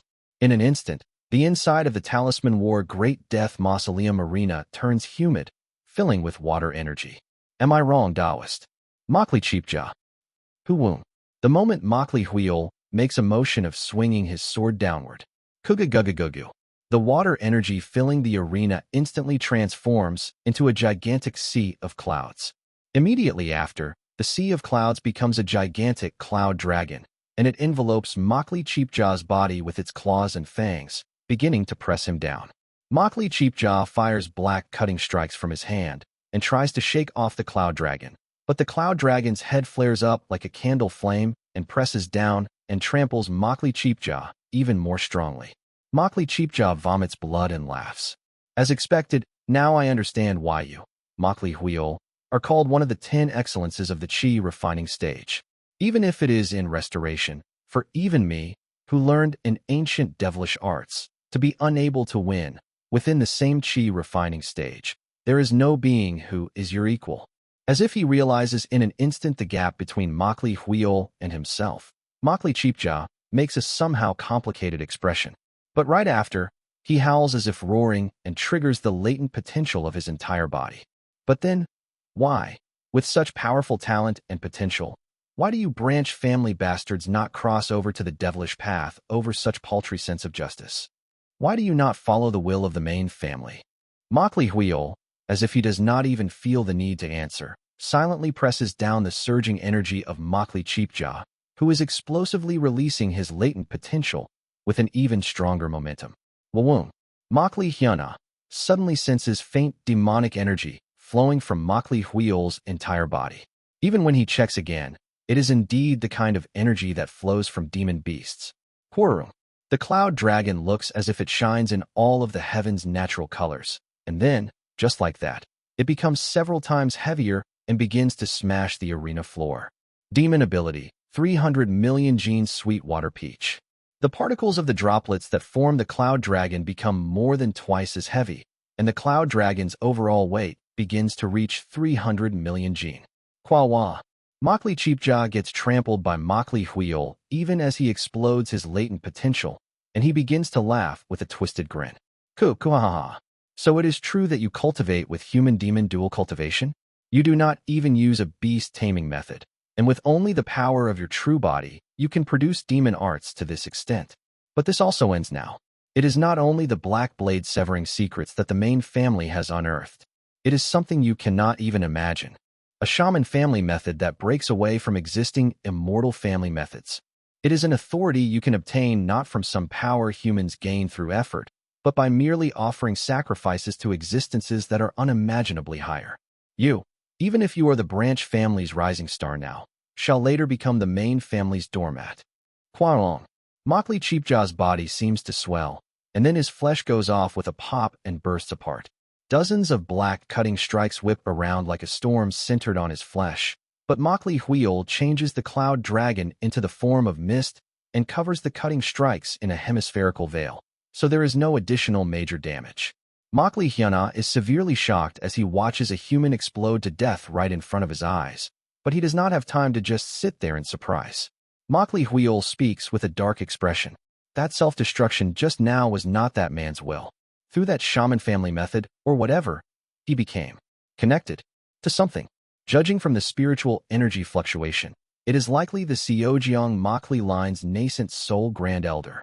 If that one directly forced the one to self-destruct, it means, with a high probability, that through the spirit of the connected Makli Cheapja, they already received every piece of information he found out. He quickly holds a voice transmission talisman in his hand, and as he breathes his will into the voice transmission talisman, he contacts someone through it. After a while, Makli receives a reply through the voice transmission talisman and speaks with an urgent expression. Everyone, evacuate. Right now, it is said the Seojeong Makli line is coming to immediately invade the main family. At those words, everyone in the arena, including Makli Hyuna, fall into chaos in an instant. Those of other cultivation families and the mountain and seas cultivators are horrified and begin to run out of the arena, and only the Makli clan's younger generation remain and gather under Makli Huiol. Makli Huiol Hyungnim. What should we do? Head to the main hall. I am not supposed to activate it now, but there are plans prepared in the main hall in case of times like this. Yes. Daoist Makli Hyuna, let us go. Wawa, wait a moment. Makli Huiol hoists Makli Hyuna up, immediately takes out a flying magic artifact, and flies out of the arena. Makli Hyuna panics and hurriedly sucks in Makli Badger and the rabbits into the beast scroll. Makli clan main hall. There, dozens of elders and grand elders gather and begin to discuss with serious faces. Are you saying the Seojeong bastards suddenly declared war? Woo. An attack without an ultimatum or a declaration of war violates the treaty. Humph. Do those devilish path bastards care about that? This is not the time to whine about something like that. Is there anyone who knows why those people suddenly started a war? While the Grand Elders urgently exchange opinions, the cultivation elder Makli Hyeseo quietly opens her mouth. From what I hear from Huiol, it seems they saw the method that the child of the extreme ghost path body obtained. When they saw that small demon pacifying heaven formation or whatnot that the child unfolded, they likely felt a great sense of alarm. Kuek. Were they shocked by the upper realm method that the child obtained? But in the first place, how did they even send a spy? We too, through the ancient era formation that Lord Makli Chionse laid out before leaving, can filter out everyone who enters the clan with malice. It is not that the humans of the Lianshan Makli line are idiots and therefore allow to spy. They did invite rogue cultivators and people from other families to hold the tournament, but they invited only those who are all people they have been acquainted with since early on. Moreover, when they enter the tournament grounds inside the clan, they all go through inspections one by one.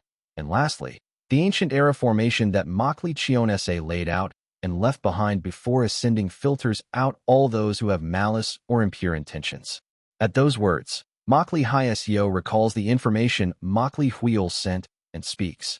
Everyone should already know because of the voice transmission talisman from Huiol, but it seems the Seojeong Makli line dug up something called an ancient era shaman family method. I do not know well either, but it seems the shaman family method borrows power from an existence like a god that exists in a higher dimension. So through the shaman family method, by borrowing the power of a higher being, they seem to have been able to push a spy in. Kook, those Seojeong bastards. They got something annoying in their hands. The Makli clan's family head, Makli Hong, lets out a sigh. But soon, his eyes fill with a resolute light. No matter what, if they come invading first with alarm in their hearts, we cannot just sit still. The preparation period is short, but we must activate it now. Gather the clan's talents. Tell the ones in the branches to immediately ride the teleportation formation and gather at the main family as well. Right now at once. Our Lianshan Makli line shall activate the heavenly transfer plan. At Makli Hong's order, countless elders and grand elders move in unison and begin to operate the formations installed throughout the Lianshan Makli clan. Teleportation formations activate all over the Lianshan Makli clan, and from the places where the Lianshan Makli clan's branches exist, numerous elders and external members pour into the headquarters. Watching the formations activate, Makli Hong speaks to Makli Hyeseo. Elder Makli Hyeseo, I am sorry, but I would like to ask to borrow strength from Elder's contracted demon beast. Right now, the only one who can display nascent soul stage combat power is, in any case, only Elder's contracted demon beast. At his request, Makli Hyeseo looks at her shadow. Where Makli Hyeseo's gaze reaches, her shadow twists. Makli Hong swallows hard and stares at Makli Hyeseo's shadow. Her shadow has, before he knows it, changed into an existence with a fox's head and 3 or 4 tails. Makli Hyeseo shrugs as she looks at that shadow. That one is not someone I can command as I please, so I do not know. If that one's interest stirs, that one comes out, and if that one's interest does not stir, that one will protect only me to the end. Is that so? Understood. For now, let us try to hold out as much as we can with only ourselves. Makli Hong nods with a heavy expression, and as he watches the formations activate, he quickly flies to the clan head hall. Kugagugagugu. As the formation of the entire Makli clan activates, tension rises on the faces of all the clan members. Wak, Taoist Makli Huil, Yuwup. What in the world is happening? Yup.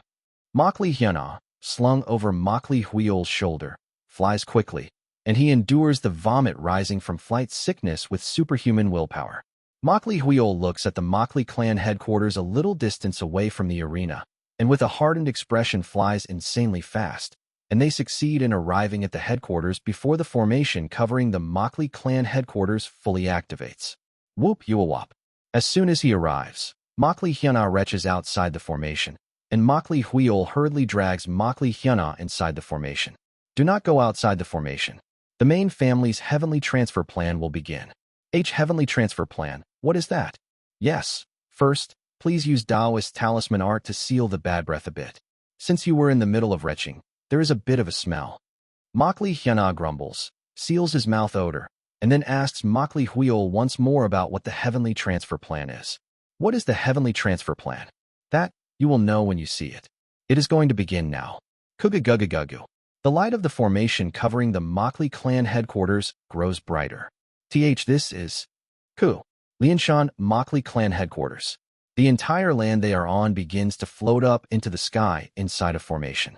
At the 8 directions of the formation, 8 chi building elders each form hand seals and pour pure spiritual force into the land as they activate the formation, and the core formation grand elders and the clan head of the Lianshan Makli line seem to be taking charge of some central axis of the formation from the clan head hall.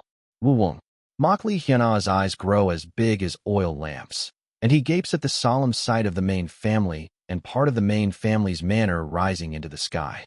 Soon, from inside the clan head hall, the spirit speech of the clan head Makli Hong bursts out and shakes the entire clan. Target point, below the western Great Mountain Range. Righteous Tao Immortal Sect Alliance's headquarters.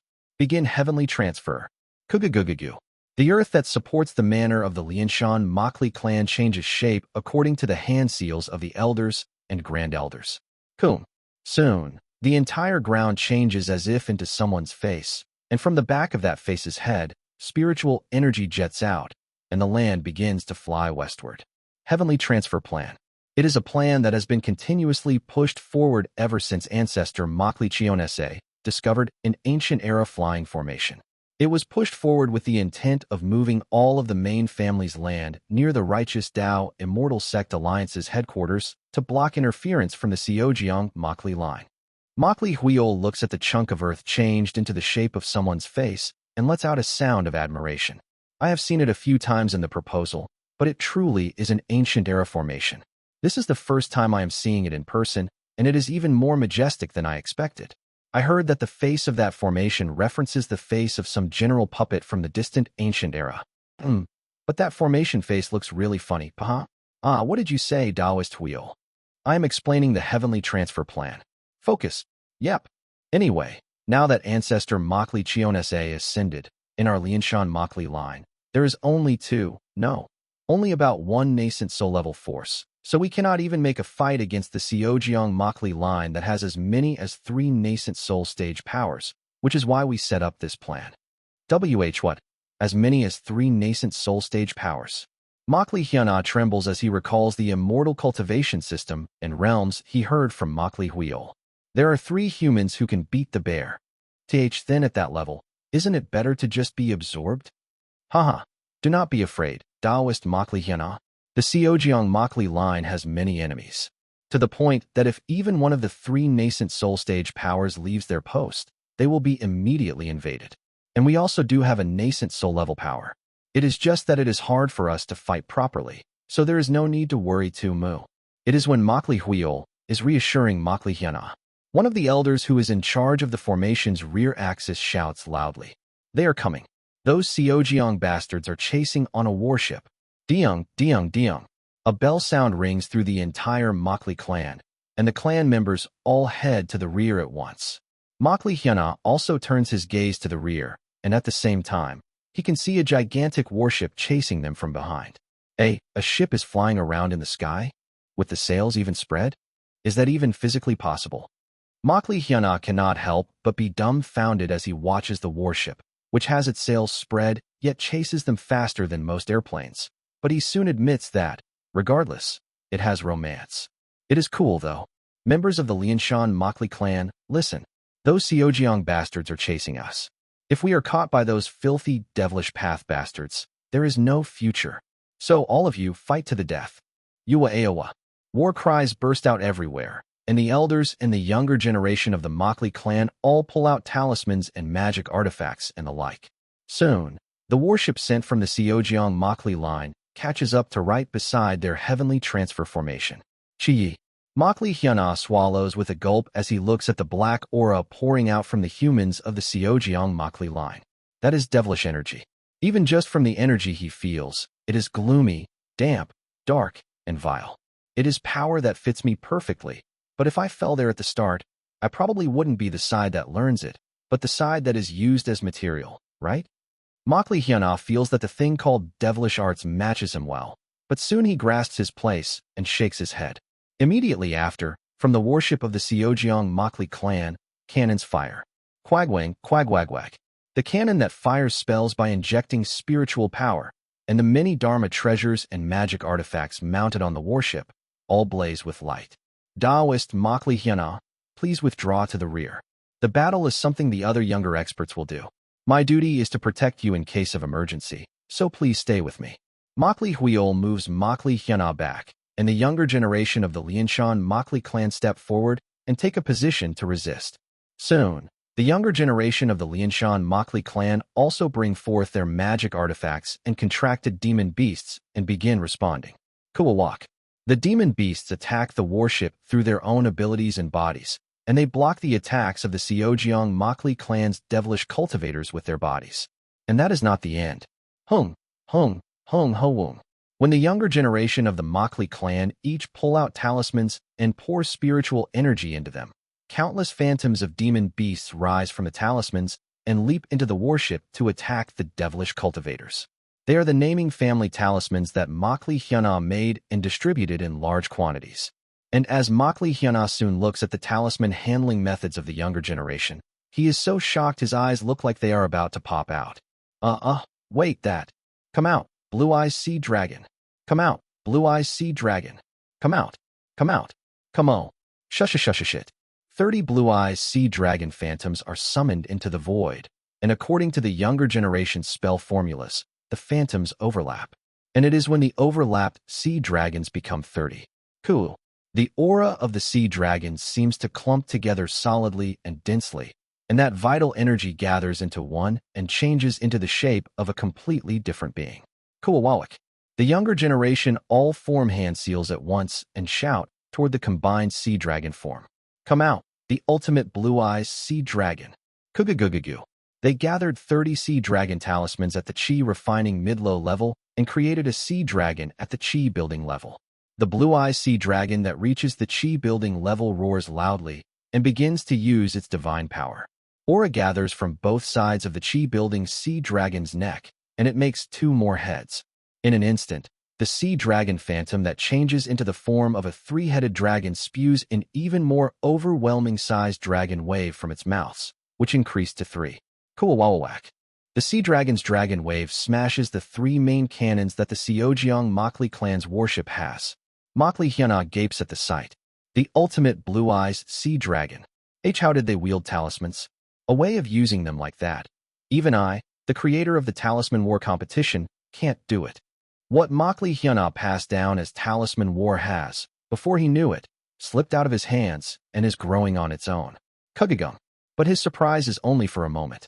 The Seojiang Makli clan members who lost their main cannons all begin chanting incantations with grim expressions as they start forming a formation. Above the warship, suspicious spell characters begin to appear inside the formation they form, and an evil aura coils around the area. The clan members of the Lianshan Makli clan pour attacks to prevent them from finishing their suspicious act, but they endure the offensive with all their strength and, in the end, begin to complete the spell formation. And at some moment, Someone who seems to be a chi-building elder of the Seojiang Makli clan stands at the center of the spell formation. The elder has a hardened expression, as if they made a firm resolve, and the younger generation who see him shout. A chi-building stage has stepped out. Do not fear.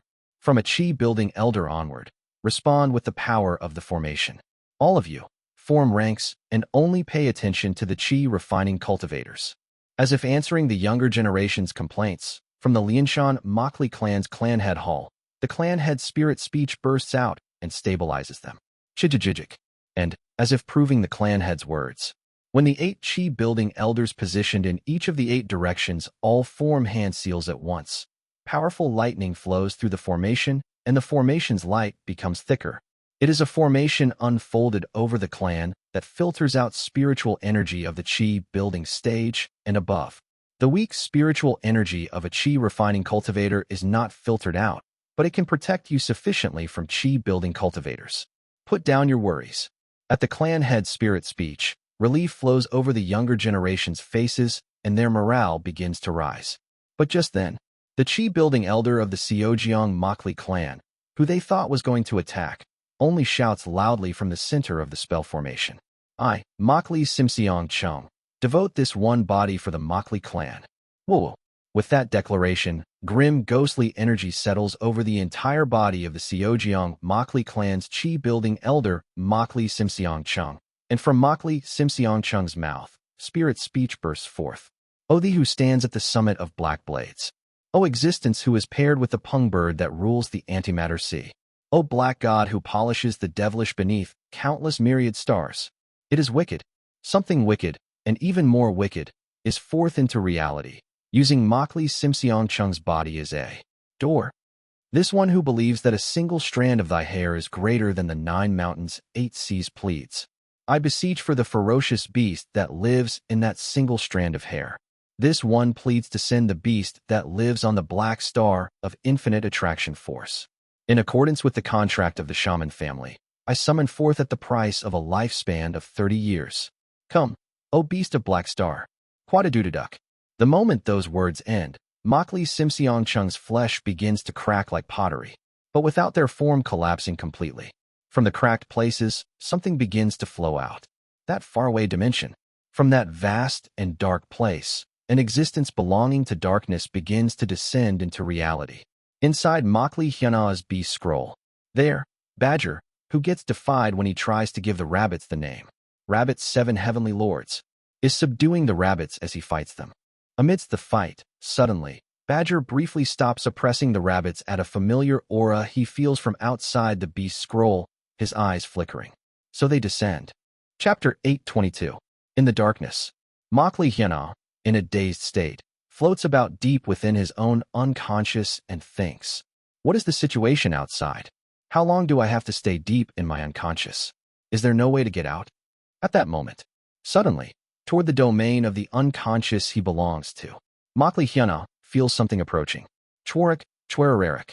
Soon, what enters Makli Hyana's eyes are countless. Chains. You are? Makli Hyana flinches in surprise as he looks at the chains. Before he fainted, he felt like he saw something similar. And then, when a voice like it is possessed by an insect echoes out from within the chains, Makli Hyana feels goosebumps rise over his whole body. I am called, who starting today, will live in the same house as you. Nice to meet you. Is this the extreme ghost path body? If the realm and conditions match well, I can even descend to the lower realm with my main body. Who are you? How did you enter my unconscious? I am one who serves the Lord. One who can lend you strength. Makli Hyana feels, for some reason, that the existence beyond the chains is laughing. If you want power, accept me. My Lord governs all power. He can give you everything you want. Now, take my hand. If you do so, you will obtain everything. Its words have a bewitching power that sucks people in, and Makli Hyana inevitably begins to reach his hand toward those chains, hoping for the strength to defeat the bear, and for a realm where he can see his older sister, Li Sioa, again. That is when it happens. Come to your senses, Makli Hyenjak. Makli Hyana comes to his senses within Jigel Mikhail's shout. Ah, is that possible with a pinch of madness? Good. When you reach the heavenly being stage, it will be worth seeing. Makli Hyenjak, fall back. You have to run away. Run away and get a hold of yourself. Jigul Mikhail's illusion seizes Makli Hyana's consciousness and flies off somewhere. And as it watches them, the existence beyond the chains extends countless chains. How foolish. O new fate. Do you not know that simply being born with a strong fate and miracles does not dare allow you to oppose me? Quietly accept power and authority. That is what my lord desires. Relic. Makli Hyana looks at the chains chasing him, calms his startled heart, and looks at Jigul Mikhail's illusion leading him. Mr. Jigul Mikhail, what is going on? Is it because I have trauma left from you dying in front of my eyes that I am seeing you? Or are you really alive inside my consciousness? An illusion that is far too vivid. A gaze that looks as if it has a clear self-awareness makes Makli Hyana have no choice but to ask such a question. Jigul Mikhail avoids the chains and brings Makli Hyana to the boundary of the unconscious, to the domain far away, where a pure white light is visible. Well, maybe. Jigul Mikhail, for some reason, lets out a sorrowful smile. When you reach the realm called the Heavenly Being stage, you will come to know. Jigul Mikhail's illusion, toward beyond the light that is visible ahead, toward the boundary of consciousness, throws Makli Hyana's consciousness with all his strength. Makli Hyana shouts as she watches that sight. Mr. Jigul Mikhail, tell me, why are you remaining inside me? Haha, saying something like that is not cool and sexy. Jigul Mikhail's illusion looks at Makli Hyana as he grows distant, and for some reason forms a sorrowful smile. Figure it out yourself. This place called Penglai Star is perhaps a cruel world more than you think. Mr. Jigul Mikhail. Suat. Makli Hyana watches Jigul Mikhail's illusion growing into a distant blur, and from the black world of the unconscious, finally escapes. Heek. Once again, it is a ceiling he sees for the first time. I feel like I just had a dream. Makli Hyana thinks he saw Makli Chionese and Jigul Mikhail in the dream. It feels like he had a dream, but he doesn't remember the contents well. It feels like he exchanged some serious questions and answers with Jigul Mikhail, but he forgot everything. Aish, you carp-brain guy. Ha, forget it. What does a dream like that even matter? Thinking thus, Makli Hyana carefully looks around. Where is this? Don't tell me we lost to the Seojeong Makli clan. The clan got absorbed, and I got captured and brought here. But fortunately, that suspicion gets resolved in an instant. Ah, Makli Hyana, you woke up. It is because Makli Nobi comes into the room and asks. Fortunately, judging by his expression and complexion, it doesn't seem that serious. Since Makli Hyana is someone who, since he was young, could read other people's moods unbelievably well, he can tell by reading the mood that the current situation is not that bad. Oh, Senior Makli Nobi. How long has it been since I fainted? Did that heavenly transfer plan go well? Yeah, the heavenly transfer plan was completed safely, and we settled into the Righteous Tao Immortal Sect Alliance now. And we also officially joined the alliance. Now the devilish path bastards can attack us recklessly. But, Makli Nobi continues with a slightly bad expression. You woke up after 14 years. Makli Hyana is startled, but he soon reads his face and realizes he is teasing him. Don't lie. If 14 years passed, Senior Makli Nobi should have aged a lot. Originally, cultivators don't age much. They only start to get old after half their lifespan passes. Is that so? But anyway, don't ignore my keen eyes. It's a lie, isn't it? TCH, no fun. Yeah, 14 years is a lie. But even accounting for that, you still fainted for a long time. You lied on the bed for 14 months and wandered on the brink of death. Makli Hyana looks at Makli Nobi's, but 14 months doesn't seem like a joke. No, but my body is this fine. Does it make sense to be this refreshed when I've lived down for 14 months and just got up? That's because the clan's healing formation autonomously expelled the waste products inside your body for 14 months and made your digestion and various metabolisms operate actively. And the biggest reason is because you accepted the consciousness of ancestor Makli Chionese and were possessed by her. Makli Hyana nods at the appearance of Makli Chionese that he saw in the dream. So up to Makli Chionese, it wasn't a dream. Because of that person's strong consciousness and spiritual energy, you suffered divine fever for 14 months. The reason your body condition feels good is because for 14 months you absorbed the spiritual energy and the power of consciousness of a heavenly being stage cultivator into your body, raising your potential. As such, Makli Hyana cannot believe that just because a being called a heavenly being stage cultivator descended into him for a moment, he fainted for that long and suffered divine fever. For now, get up. If there's no problem walking, I will explain what happened over the past year or so while we walk for a bit. Yes. Makli Hyuna gets up together with Makli Nobi and comes out of the building. The building Makli Hyuna comes out of is called Makli Clan's new healing center. After you fell asleep, the Seojeong Makli clan was ruined by the karmic retribution they accumulated all this time. Martial artists of the blooming realm who have many grudges against the devilish path bastards and another devilish sect, and the clans of the orthodox factions that were plundered by them. Even the forces of the righteous sects that fought them before jointly attacked the Seojeong Mali clan, and so they ended up collapsing and getting completely ruined.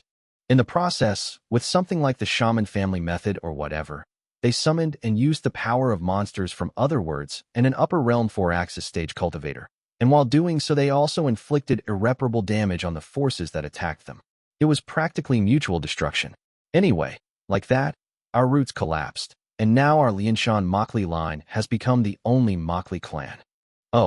Then now, when we distinguish between the two, without saying Lianshan Makli or Seojeong Makli, if we say Makli clan, it is unconditionally our Lianshan Makli clan. Yes, now that the main family has collapsed, we are the main family.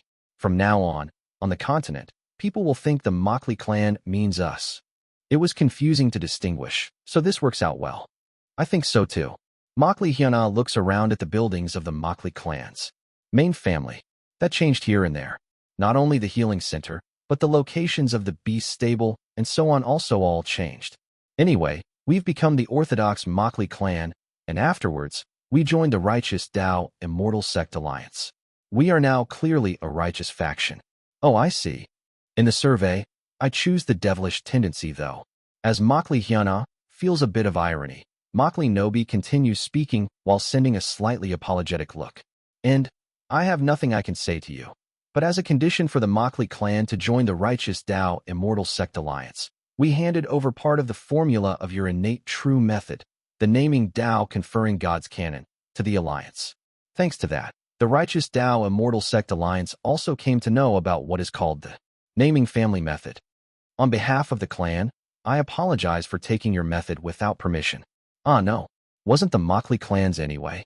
From what I hear, it is an upper realm method you personally received from Elder Makli Chionese? Pardon, it is when Makli Hyuna is about to feel puzzled. Back then, when you took the 3 method books with white covers from the library, you flew into a strange other-dimensional space. A beautiful woman in a blue robe approaches nearby. She places her hands on Makli Nobi and Makli Hyuna's shoulders and naturally continues speaking. What you obtained there was clearly ancestor Makli Chionese, calling you into that other dimensional space and giving you a wordless gift. Pardon? Is that so? That is how it is. Makli Hyesio, who comes up to them and joins the conversation, speaks to Makli Nobi. I will explain about the compensation, so go on. You worked hard taking care of Makli Hyuna all this time. At those words, Makli Nobi's face suddenly turns bright red as he clears his throat awkwardly and bows his head to Makli Hyesio. It was nothing. Then, I will be going now. All right. Makli Hyuna watches that and asks Makli Hyesio, has Senior Makli Nobi been nursing me all this time? It wasn't to the point of nursing. Just when the healing formation of the healing center drew the waste in your body out through your skin, Makli Nobi was the one who came and wiped down your body here and there. I see. I should express my thanks later. That is a good thought. Makli Hyesio looks at Makli Hyuna and speaks. First, I should explain more about your constitution, the extreme ghost path body. Huiola explained about your constitution to you last time, yes? Yes. I heard roughly that it is a medium constitution that is good for powerful ghosts or spirits to descend into. Right? A typical ghost path body is like that. But among those ghost path bodies, you, whose purity is at the utmost extreme as in extreme ghost path body, are not merely targeted by simple divine spirits or ghosts. Some kind of phenomenon or law, forgotten history. Things like ancient force also become naturally captivated by you and come looking for you. In short, the method books you obtained in the library are not the Makli clan's method books. Makli Hyuna trembles as he realizes the identity of the strange sense of incongruity he felt when he chose those method books. Then just what? They are forgotten powers that took an interest in you. This is a fact only the clan head and I know. To others, they are recognized as upper realm methods that ancestor Makli gave. So know it that way and answer that way. As for forgotten powers, there is no good in having many people know. Isn't it good if many people know? I also thought that once. But they say that if you come to know to whom the forgotten power was forgotten by, you cannot accept that terror and will go insane. To whom it was forgotten? Then does that mean there is something that made things like the naming family method or the Confucian family method be forgotten? There is such an existence. Who knows? They say it is the one who made the immortal cultivation system. I do not know the details either. Anyway, that is not what's important. From now on, go around saying it is an upper realm method. Do you understand? Yes. Good. Then, anyway, that method book is something the Makli clan obtained because of your constitution. And while you were unconscious, we leaked the method book that you rightfully obtained through your own fortunate encounter and talent to an outside force. As the price for that, the Makli clan, at the clan level, intends to grant you what you want. Is there something you want? At those words, Makli scratches his head. What I want? For now, what he wants most is of course to ascend and take back his older sister, Li Xiaoa, but since it is something the Makli clan cannot grant, he sets it aside. Second, what he wants is to beat up the bear bastard that ate Jigal Mikhail and the guild members and turn it into bear soup. But from what he heard from Makli Huiol, that bear is a demon beast that lives in a place called the Ascension Forest of Ascension Path, so even getting there is hard. And if it is a grand perfection core formation stage demon beast, even hunting it at present seems close to impossible. In the end, to achieve those two things, there is nothing but Makli Hyana's own realm becoming stronger. Then the best way for me to become strong is... Makli Hyana understands first that, in order to defeat that bear, he has to surpass the core formation stage. Because even if he becomes the core formation stage by cultivating for several decades, by that point, the bear, who is already at the grand perfection core formation stage, will accumulate cultivation and reach at least the half-step nascent soul stage, or in the worst case reach the nascent soul stage. In other words, I have to think of a method that can cultivate to the core formation stage and beyond. Among the methods that can be learned starting from the core formation stage or higher, first there is the Confucian family method called the pacifying myriad demons under the heavens survey. And for cultivating that Confucian family method, there is something indispensable. High intelligence demon beasts and a wide expanse of land to command such demon beasts is needed. If it is highly intelligent demon beasts, are you talking about something like that raccoon dog? That kind of guy is fine too, but I would like ones that are even smarter. Then demon beasts that possess immortal beast bloodline are suitable. Representative ones are the Sea Dragon race, Sacred Pung race, and Great Tiger race. Those ones have intelligence no different from humans starting from the Qi refining stage. Makli Hyana recalls the demon beasts of the Sea Dragon race in the Makli clan. But the blue-eye sea dragons do not really speak human words like my badger either, nor do they seem to be able to communicate. That is, they have human intelligence, but because they are still young fellows, they speak only in demon speech, so to them, human language is no different from a hard-to-learn alien language. Even humans have difficulty becoming fluent in a foreign language from childhood, so how much more so for the demon race? If it's a foreign language, it can't be helped. Makli Hyana scratches his head and asks her a question. Then it seems I should learn the demon race language. I ask because I am curious. But why are those things needed? I am asking because I am curious about your purpose. And if I know your purpose, the clan can also support you more usefully and efficiently. He nods at those words and decides to reveal his goal quickly. The cultivation method of the Confucian family method, pacifying myriad demons, is not simple. Nation establishment. Founding a country. At first, the Confucian family method starts with becoming a local tiger of a small territory, or as a powerful landlord with authority. Then, as one gradually expands influence, broadens territory, one grows while receiving respect and recognition from all beings. Thus, when one attains the level of a feudal lord or warlord, one reaches the nascent soul stage, and at last, when one establishes a country and can call themselves king, only then do they reach the heavenly being stage. Up to the heavenly being stage is something I have to progress over for quite a long time. But to catch the bear, I have to rise at least to a realm that corresponds to the nascent soul stage. Is that the cultivation method of that Confucian family method you discovered? That is so. Good. If it is territory, there is one sea region that the righteous Tao Immortal Sect Alliance tossed to us, as if doing us a favor, so I can entrust the governance right of that place to you. However, as that place has almost no spirit veins or resources, and is a rough and worthless place where only sea demon beasts, including the sea dragon race, live in abundance, if you just go, cultivation is almost impossible. Therefore, we will communicate at the clan level with the sea dragon race and ensure friendly relations are formed with the Makli clan. We will try to tell them as much as possible that you are the ruler of that territory. Of course, afterwards, whether you can or cannot receive their recognition, found a country, do this and that, and properly cultivate the method depends on your own realm. Do not neglect tempering and cultivation. Yes, and I will have Huiola teach you about the demon race language later as well. Yes, thank you very much. Thus, Makli Hyuna hears about compensation from Makli High SEO and continues cultivation in the Makli clan. Like so, 50 years pass. Kururum. Black clouds gather in the sky, and from one place in the territory of the Makli clan, a sound of thunder rings out. And soon, Kururum, from the sky, black lightning strikes down and falls onto a single spot. Quagwagwang. At the same time, from the place where the lightning falls, Makli Hyuna stretches out both arms and scatters talismans into the air.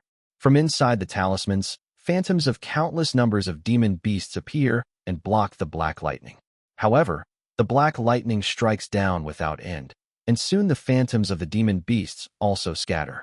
But then, when Makli Hyuna raises his arm, countless names begin to float up over Makli Hyuna's skin, with names and letters floating over his whole body. When Makli Hyuna widens his eyes, countless names stretch out from Makli Hyuna's hand and fill the air. A gigantic black lightning strikes those names head-on. Soon those names scatter and vanish in an instant, but as many new names fill the place as the vanished names, and they block the black lightning. And finally, Quagwagwang. After a powerful black lightning strikes down one last time, the sky begins to clear, and the heaven and earth spiritual energy around Makli Hyuna begins to surge. Suiyaat. Around Makli Hyuna, thousands, tens of thousands of names surge like grains of sand in waves and cover Makli Hyuna, and soon those names are sucked into Makli Hyuna's body. The absorbed names gather into one around his dantian and create one black-colored core, a pitch-black core made only of names. The moment the black core is completed, Makli Hyuna's consciousness domain and momentum strengthen exponentially and press down on the surroundings. Kururum. Makli Hyuna succeeds in advancement. Ho-ho, you succeed in the advancement. Congratulations on becoming a core formation cultivator, Taoist Makli Hyuna. At Makli Hyuna's success, Makli Huiol, who stood nearby as Makli Hyuna's law protector, approaches with a ho-ho and claps for him. Makli Hyuna clears his throat and speaks. It's been really long, 50 years. Even though he does recognize that 50 years is not a long time to a cultivator, still, when he experiences it in reality, it is a time long enough to make him go mad. Usually, when reaching the nascent soul stage, I know that the lightning tribulation brings down golden lightning or blue lightning. But when Taoist Makli Hyuna reached the Qi building stage and the core formation stage, black lightning stormed in. Is it because of the naming family method that you cultivate? That's probably it, isn't it? Makli Hyuna thinks that because he learned the power of a completely different system, it seems the heavens also drop a completely different heavenly tribulation. It was like that even at the 7th star of the Qi refining stage. I tried to receive a bit of heaven and earth spiritual energy, and black clouds rose up. If I hadn't prepared 1,000 demon beast talismans, I would have failed the 7 stars ritual right then. There were even times when it felt like the world is tormenting him. But anyway, I endured even the lightning tribulation and finally rose to the core formation stage. It was a long time. For 50 years, if he wasn't absorbed in the Talisman War tournament, he definitely would have gone crazy. Ho-ho, congratulations. Now, at last, you can receive the governance right of the Western Sea region that Elder Makli Hyasio promised. Yes, now I can finally cultivate pacifying myriad demons under the Heavens Survey too. And Makli Hyuna recalls the bear that ate Jiggle Mikhail, and his gaze flares. There's not that much time left until I make that bear bastard into bear soup. Makli Hyuna thus vows revenge, goes around with Makli Huiol to give greetings throughout the Makli clan, receives the title of Elder of the clan, and at last is acknowledged as a core formation cultivator of the Makli clan. Chapter 823, Nation Founding 1. Nobia. Say it one more time. Yes, Senior. Yuhi, you're calling me Senior. Makli Nobi, who used to be Makli Hyana as Senior, failed to succeed in the core formation stage advancement and stayed at the mid-chi building stage for 50 years. Because of this, Makli Nobi, who came to be treated as essentially Makli Hyana's doll from the moment their realms reversed, grinds his teeth. This bastard, are you grinding your teeth right now in front of your core formation, Senior? Do I have to pull out all your teeth for you to come to your senses? Forgive me, Senior. Yuhihi, it's a joke, a joke. Relax your face.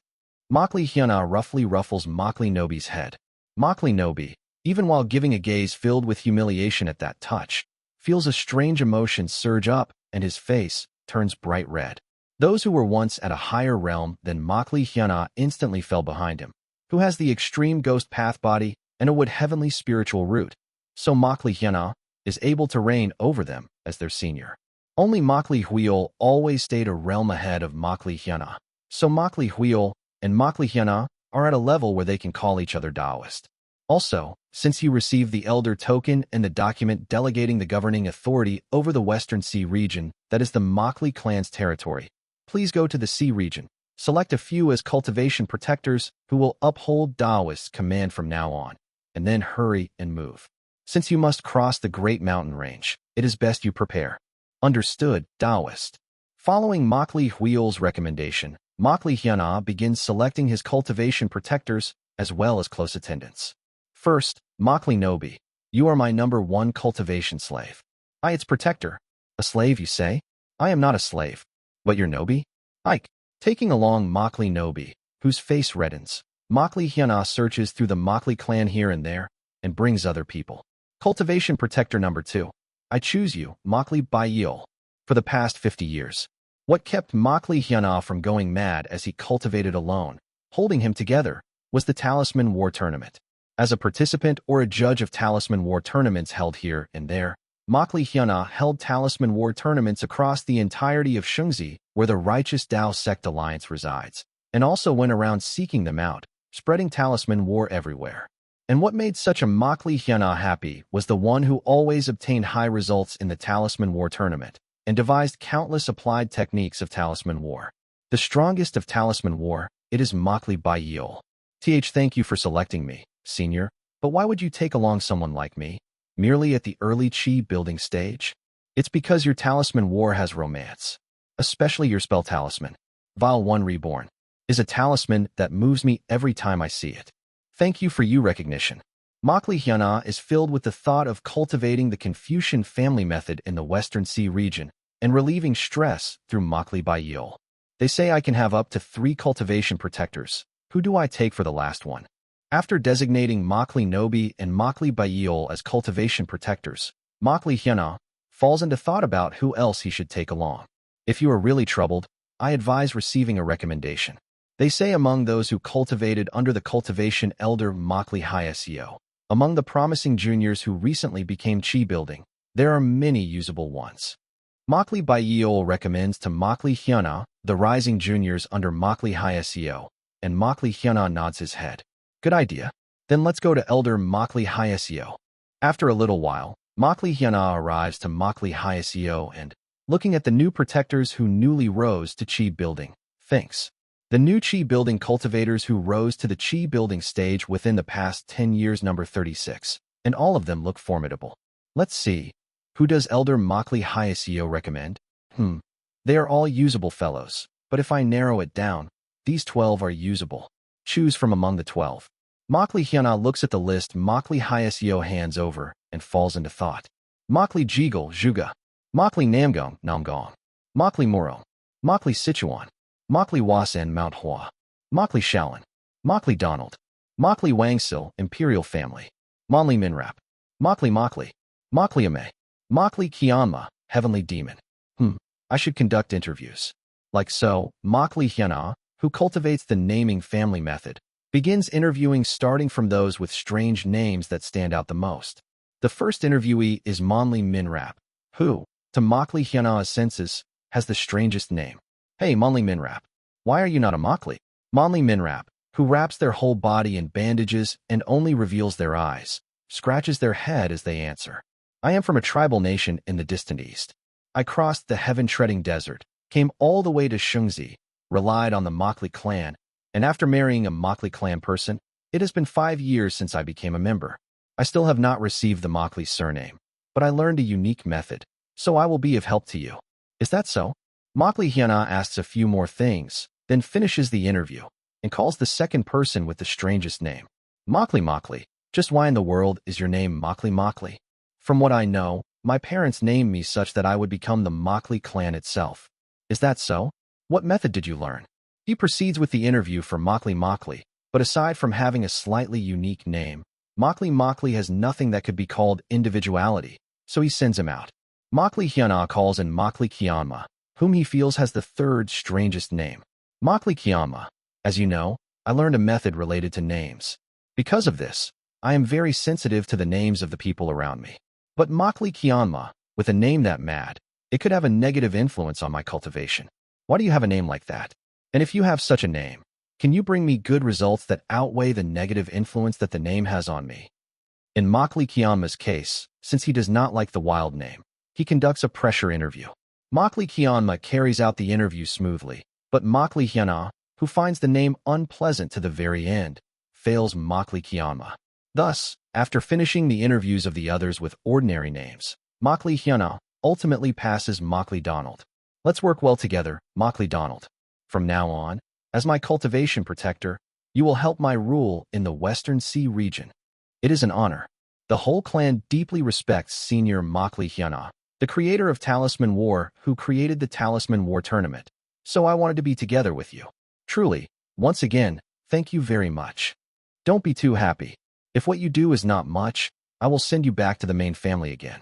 By the way, because the interview went so well, I forgot about the name matter. Who gave you your name? Elder Makli Hyasio gave it to me. I see. Then I look forward to working with you, Makli Donald.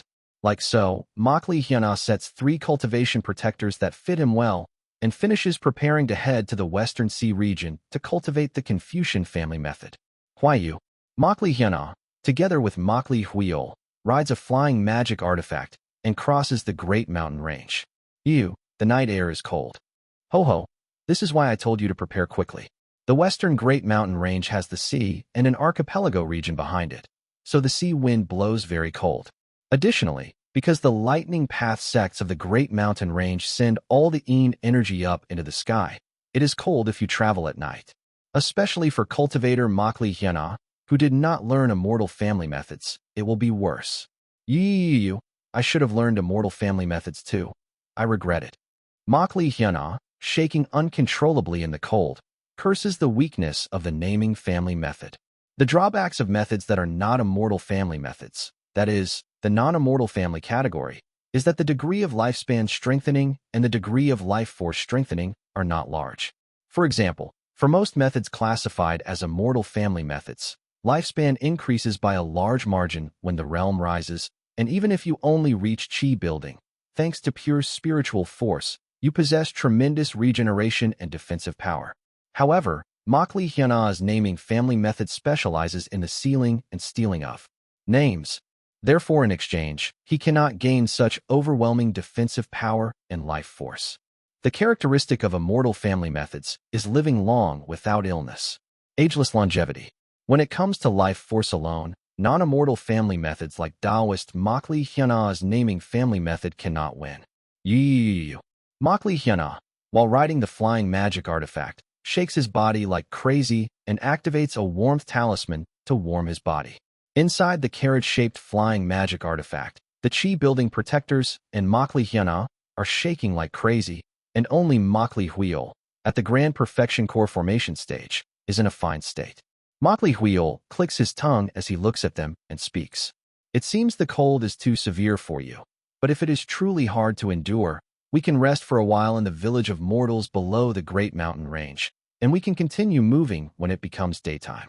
If that is the case, since the protectors seem cold, there is nothing we can do. Let's go down and rest. Makli Hyana brightens at Makli Huiol's suggestion and lowers the altitude of the flying magic artifact.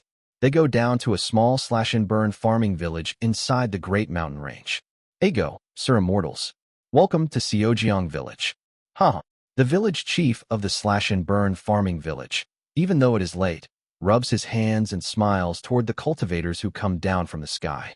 The energy above the Great Mountain Range is too strong, so we will stay for one night and go. Instead, if there are people in the village who are sick or have diseases, we will heal them with spells. We also give a few rewards. How is that? Ego, why do you say that? Please come into our house quickly. We will host you in our home. Makli Huiol has the protectors breathe vigor into the sick, the ill, and the elderly in the village and have them treat them. And Makli Hyuna and Makli Huiol are able to stay in the guest quarters of the chief's house. Ah, warm. Makli Hyuna gulps down the warm rice cake the chief serves and busily works his mouth inside the guest quarters. The energy above the Great Mountain Range is really strong. The lightning path sects release energy into the sky. If you think about it, isn't that like industrial waste? Is there nobody who complains about it? Nom nom. He grumbles about the lightning path sects settled in the Great Mountain Range, eats up all the rice cakes, and suddenly feels that his mouth has become bored. Nom nom. Asking for more rice cake at this late hour is a bit much, right? Just then, Makli Hyuna sees someone stick their face right into his guest quarters. It is a young boy. What is it, kid? Makli Hyuna asks while looking at the boy holding a children's storybook to his chest, and the boy hesitates for a moment, then hands over the book. This is something my older sister gave to me when she goes over the mountain to work at the rich house, telling me to read it when I am alone. But I still can't read letters, so could Nuna maybe read it for me? I'm not a Nuna. Whatever. Then, first. Makli Hyuna smacks his lips and takes the boy's storybook as he speaks. My mouth is a bit bored, so if you bring me something to eat, I'll read it for you. It is not a bad deal for either of them. After Makli Hyuna slurps down the donkami noodles the boy rolls up for him, he reads the fairy tales to the boy. This fairy tale collection seems to be a set of stories mainly arranged around the theme of retribution. In the first chapter, it is about a child who brings boiled potatoes to an elderly neighbor on a cold winter day and receives blessings. In the second chapter, it is about an old man who cries out to the heavens because he cannot extend his lifespan, but ends up extending his lifespan through the help of neighbors rather than the heavens. In the third chapter, it is about a puppet sorcerer and a dragon king who go around doing evil deeds and each receive retribution from each of their divine spirits of retribution. In the fourth chapter, it is about a god of lightning being retaliated against by the village people they massacred. In the fifth chapter, it is about a mountain divine spirit that is oppressed by the sun and beats the shining suns to death. In the sixth chapter, it records the story of a senior brother who does evil deeds and a junior brother who loves his neighbors meeting different endings. Is this really a fairy tale for kids? Makli Hyuna feels a bit uncomfortable at the oddly high-level and cruel content of the storybook, but since he already ate the donkami noodles, he can't say he will stop reading. Seventh chapter. The story of Lord Stars and Lord Heavens. At the end of the storybook, a fairy tale called The Tale of Lord Stars and Lord Heavens is included. The content of the fairy tale is roughly that the supreme deity who rules the Star Kingdom goes to find the supreme deity who rules the heavens and help recover what the supreme deity of the heavens lost. At the end of the fairy tale, it says that the supreme deity of the Star Kingdom who found what the supreme deity of the heavens lost also gained peace. It's a good story. And Makli Hyuna looks at the very last page of the storybook. On the very last page of what is a pretty good storybook, one illustration is included. The supreme deity of the Star Kingdom who helped the supreme deity of the heavens learned that while helping, they smashed the face pouch that the supreme deity of the heavens cherishes. Face pouch. In the fairy tale, it is a face-shaped pouch the supreme deity of the heavens carries around, a pouch that anything can go into.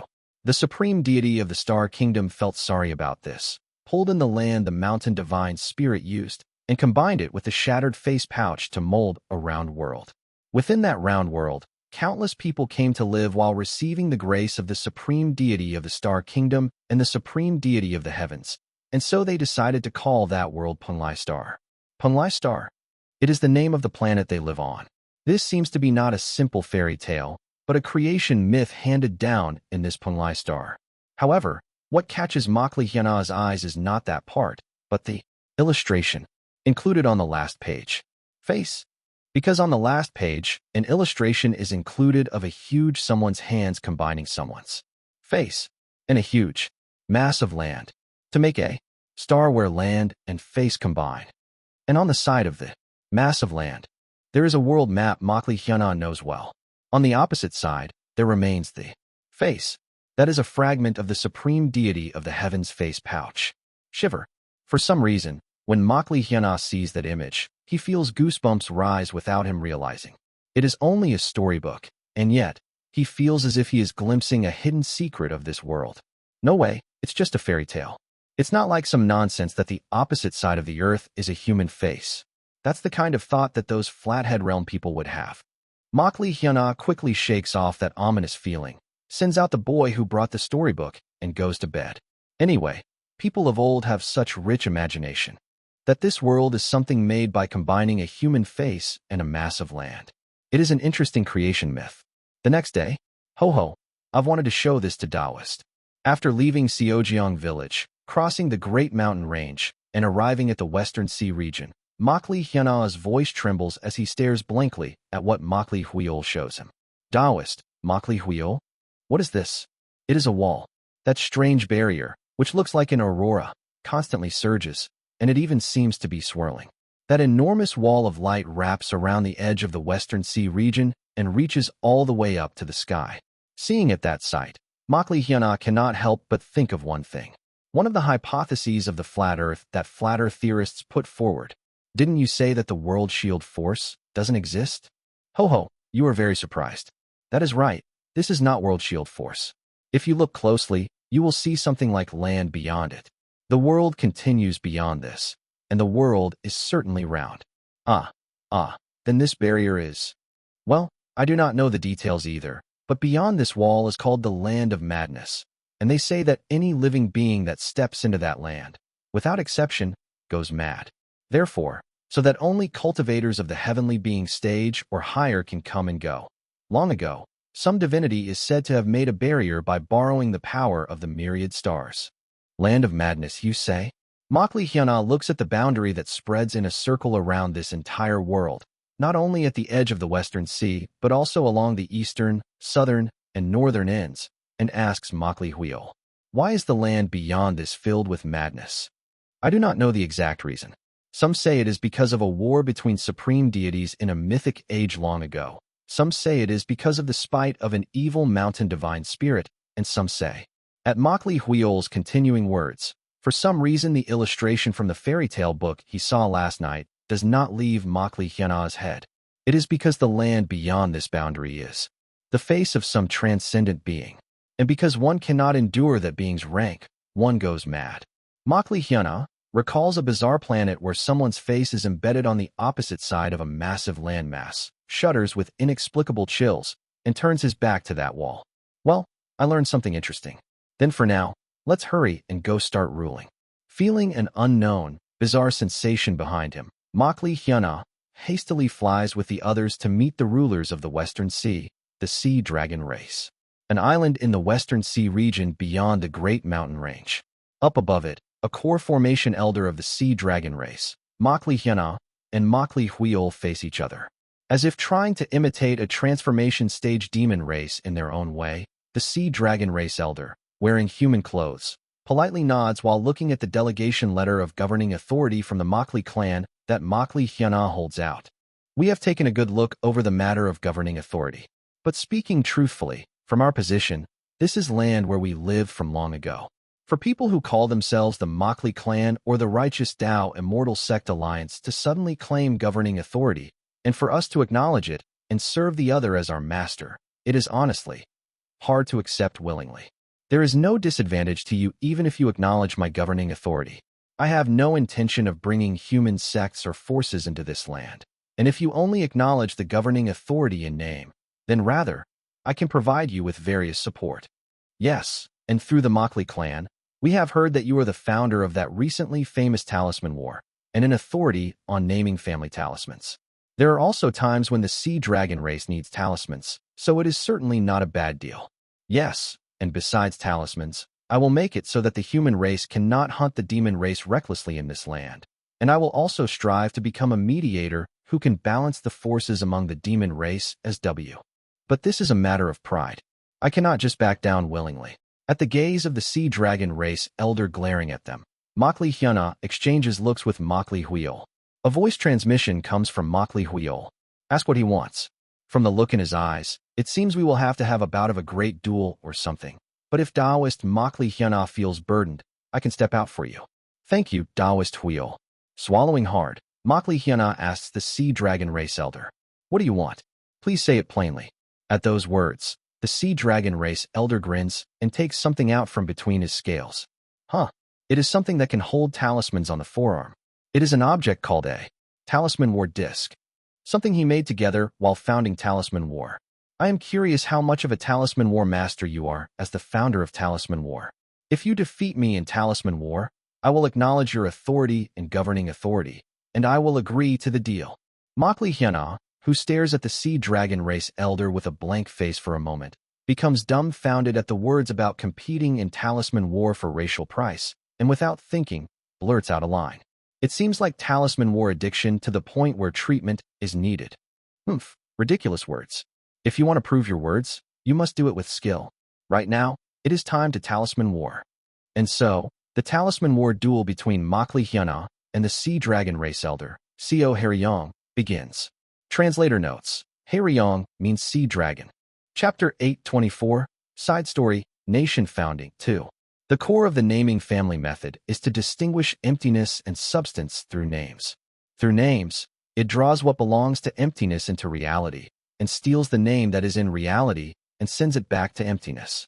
Doing so, distorting law and unleashing authority is precisely the naming family method. Talisman War. Open. When Makli Hyuna spits out the name of the culture called Talisman War, at the same time a barrier with a diameter of 5 li spreads around them. By calling the name, he brings down into reality what is called Talisman War that exists only as a concept, belonging to emptiness. It is a naming Tao conferring God's domain that is best for bringing out the power of naming family talismans. Seo Haryong, the elder of the sea dragon race, sees that sight and lets out an exclamation. A Talisman War domain?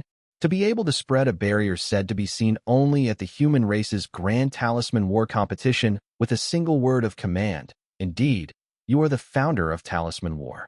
Showing an excited look, he takes out the talismans he has gathered from Talisman War and begins to unfold the Talisman War. Activating the Trap Talisman Coral Zone. With the effect of Coral Zone, this sea area is set as a place that maximizes the power of sea demon beasts. With the special effect of Coral Zone, I activate Spell Talisman of the Sea Demon Beast lineage. Spell Talisman Vortex is activated. With the effect of Vortex, one more talisman is taken out from the Talisman War deck and activated. If that talisman is a spell talisman of the water, wind, sea, or demon beast type, then through the connection with Coral Zone and Vortex, it becomes possible to summon one demon beast talisman. Chua. The spell talisman Seo Haryong takes out is a talisman named Storm Talisman. Spell Talisman Storm Talisman. With Storm Talisman's effect, I call a storm over this entire sea area. By Seo Haryong's baptism of talismans, countless phantoms of coral appear in the arena, and water rises nearby. Immediately after, a huge vortex forms between the two, and around that vortex waterspouts rise as waves crash violently, and dark clouds begin to pour lightning and rain. The optimal environment for a sea dragon to rampage forms. However, what comes out of the demon beast talisman Seo Haryong summons is not that of the sea dragon race. Summon Demon Beast Talisman. With the effect of the Demon Beast Talisman, I summon Golden Divine Heavenly Thunder Sect Disciple, Jin Jeija. TL/N. Jeija means disciple. Hururum. Lightning rumbles. And from inside the storm a figure of a man at the core formation level wearing a golden robe appears. Makli Hyuna clicks his tongue at the sight. I see. The human race extracts the aura of demon beasts to make demon beast talismans, but demon races like the sea dragon race instead exploit the aura of the human race to make human talismans. No, it is not necessarily like that. I extract and keep the energy of the human race who loses to me in a Talisman War duel. It is the spoils I have obtained up to now. And if you also lose in the Talisman War duel, you must be prepared. When Makli Hyuna thinks about being targeted by that old sea dragon, he feels cold sweat form on its own. How horrific. Even if I too entered a realm that corresponds to core formation, if I get drained by that core formation, old man, I, whose vitality is weaker than users of immortal family methods, will become a skeleton. Makli Hyunhak, I keep telling you, please use the word absorb.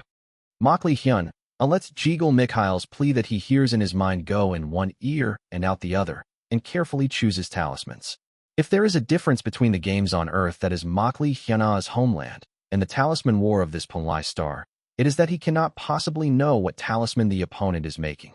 Among the talismans I distributed, that leaked from the Makli clan and spread throughout Punlai City, very many are of the sealing name talisman type. The talismans of the naming Dao conferring gods canon are largely divided into two branches. A name-sealing talisman that first finds out the opponent's name in advance and writes that name in advance, then sticks it to the opponent and seals their power. Conversely, a sealing name talisman that does not know the opponent's name, but if one sticks it on or fulfills the activation conditions, forcibly seals the opponent's name inside the talisman, and even seals the power attached to that name. Naturally, the latter is harder and more troublesome to make, and its value is also higher. And compared to the name-sealing talismans where the sealable target is predetermined, sealing name talismans that can seize anything and seal part of their power are worth more than their already high value. One of their aspects is that, for talismans used in talisman war such as spell talismans, trap talismans, demon beast talismans, and so on, it makes it impossible to know any information at all about what kind of talisman the opponent will make and bring. In Talisman War, a trap talisman is a talisman that seals natural phenomena or laws and the like. A spell talisman is a talisman that seals a portion of the power of spells or demon abilities used by oneself or another. And through sealing name talismans, the types of trap talismans and spell talismans one can make become close to infinite. The opponent is a master of Talisman War. And from the fact that he prepared Talisman War even before meeting me, he must have sealed, in sealing name talismans, phenomena or demon abilities specialized for dealing with me. Meanwhile, I didn't expect there to be a Talisman War duel, and I simply brought only the ordinary talismans I usually carry. Makli Hyuna's talismans are basic talismans that you can sufficiently obtain even on the market.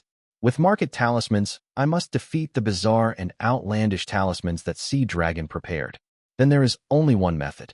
I must dig into the essence of the naming family method. The essence of the naming family method is to distinguish emptiness and substance through names. Activate the trap talisman mountain soil. I immediately flip over one trap talisman. Huh? You're ending with just flipping one trap talisman? Are you crazy? Well, you must have a plan. Go, Jin Jaija. The illusion of the golden divine heavenly thunder sect disciple opens his mouth and spits out a red banner, then swings the red banner and strikes down lightning. Kururum. Red lightning pierces Makli Hyuna, and he coughs up blood. Yet on his turn, he only draws one more trap talisman and flips it over. 5 rounds pass like that, and Seo Herang pours out attacks for 5 rounds. But Makli Hyuna only flips over 5 talismans.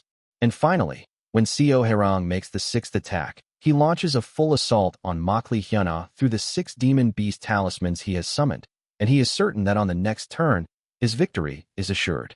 Founder of Talisman War, you must have put those out for a reason, but it seems I will win on the next turn. Your vitality is almost gone. Kugagum. Seo Herang looks down at Makli Hyuna and chuckles. Obediently acknowledge your defeat, and hand over your vital essence to me. It is then, on the turn that has returned back to him, Makli Hyuna lifts up a talisman and opens his mouth. Do you know what the most important concept in naming family talismans is, Seo Herang? What is it? It is emptiness and reality. A talisman that has not activated is emptiness, and a talisman that has activated is substance. And if you arrange this reality where emptiness and substance stand opposed in the way of the immortal family, that is Yin-Yang Taiji. TSTSTST. Makli Hyuna's gaze hardens, and the demon beast talisman he draws begins to shine. When Yin wanes, Yang grows strong, and when Yang wanes, Yin grows strong. But Taiji keeps harmony as it moves, so when one side grows strong, the other side also grows strong, and when one side grows weak, the other side also grows weak. HHM, what are you trying to say? The talismans I have flipped over and kept in the state of emptiness up to now are desperate to return to the state of substance. Yin-Yang emptiness substance, Your theory about the naming family method is quite interesting, but that sounds as if a mere talisman has a will. Even if a talisman wants to return to substance on its own, what does it matter? The outcome is already decided. There is. What? Even a talisman has a soul and will. Seo Hairang looks at Makli Hyuna with eyes that say it is nonsense, but Makli Hyuna does not waver. More precisely, it inhabits them in this moment. In this moment, when we do talisman war, a soul inhabits the talismans. Talisman war is alive. To say talisman war is alive, what kind of nonsense is that? If you cannot believe in the soul of talisman war, I will show you now. Summon, Demon Beast Talisman. Makli Nobi. It. The illusion of Makli Nobi is summoned, and soon the talisman's Makli Hyuna drew and flipped over on top of the talisman war disc flip over all at once and begin to spew light. What? Seo Hairang widens his eyes, and in that moment, inside the naming Dao talisman war domain that is full of seawater, there, a gigantic clan manor reveals itself. It is the Makli clan. The trap talismans and spell talismans that Makli Hyuna has kept flipped over in a state of emptiness are reconstructed around Makli Nobi's illusion and complete a scene that exists within the illusion's memories. What is completed like so is the main estate of the Makli clan. However, seeing that sight, Seo Hairang snorts. Emptiness and reality and whatever. In the end, you only summon a battlefield that is advantageous to you. Is that not so? Elder Seo, you have done many talisman war competitions, but you have not done in-depth research on the talismans used in the talisman war competition. What?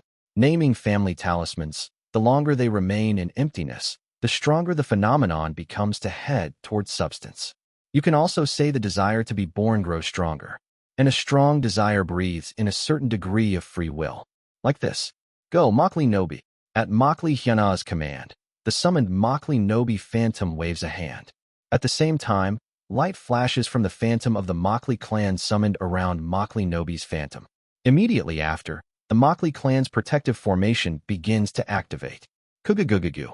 The entire Makli clan begins to shine as if boiling, and it starts burning Seo Hairang's demon beast talismans. Seo Hairang can only gape as he watches that sight. That makes no sense. Makli Hyuna opens his mouth. Talisman war is different from Earth's. Unlike Earth's, which is made of thorough rules, this is clearly an extension of real battle. Talisman war is an extension of sword discussion.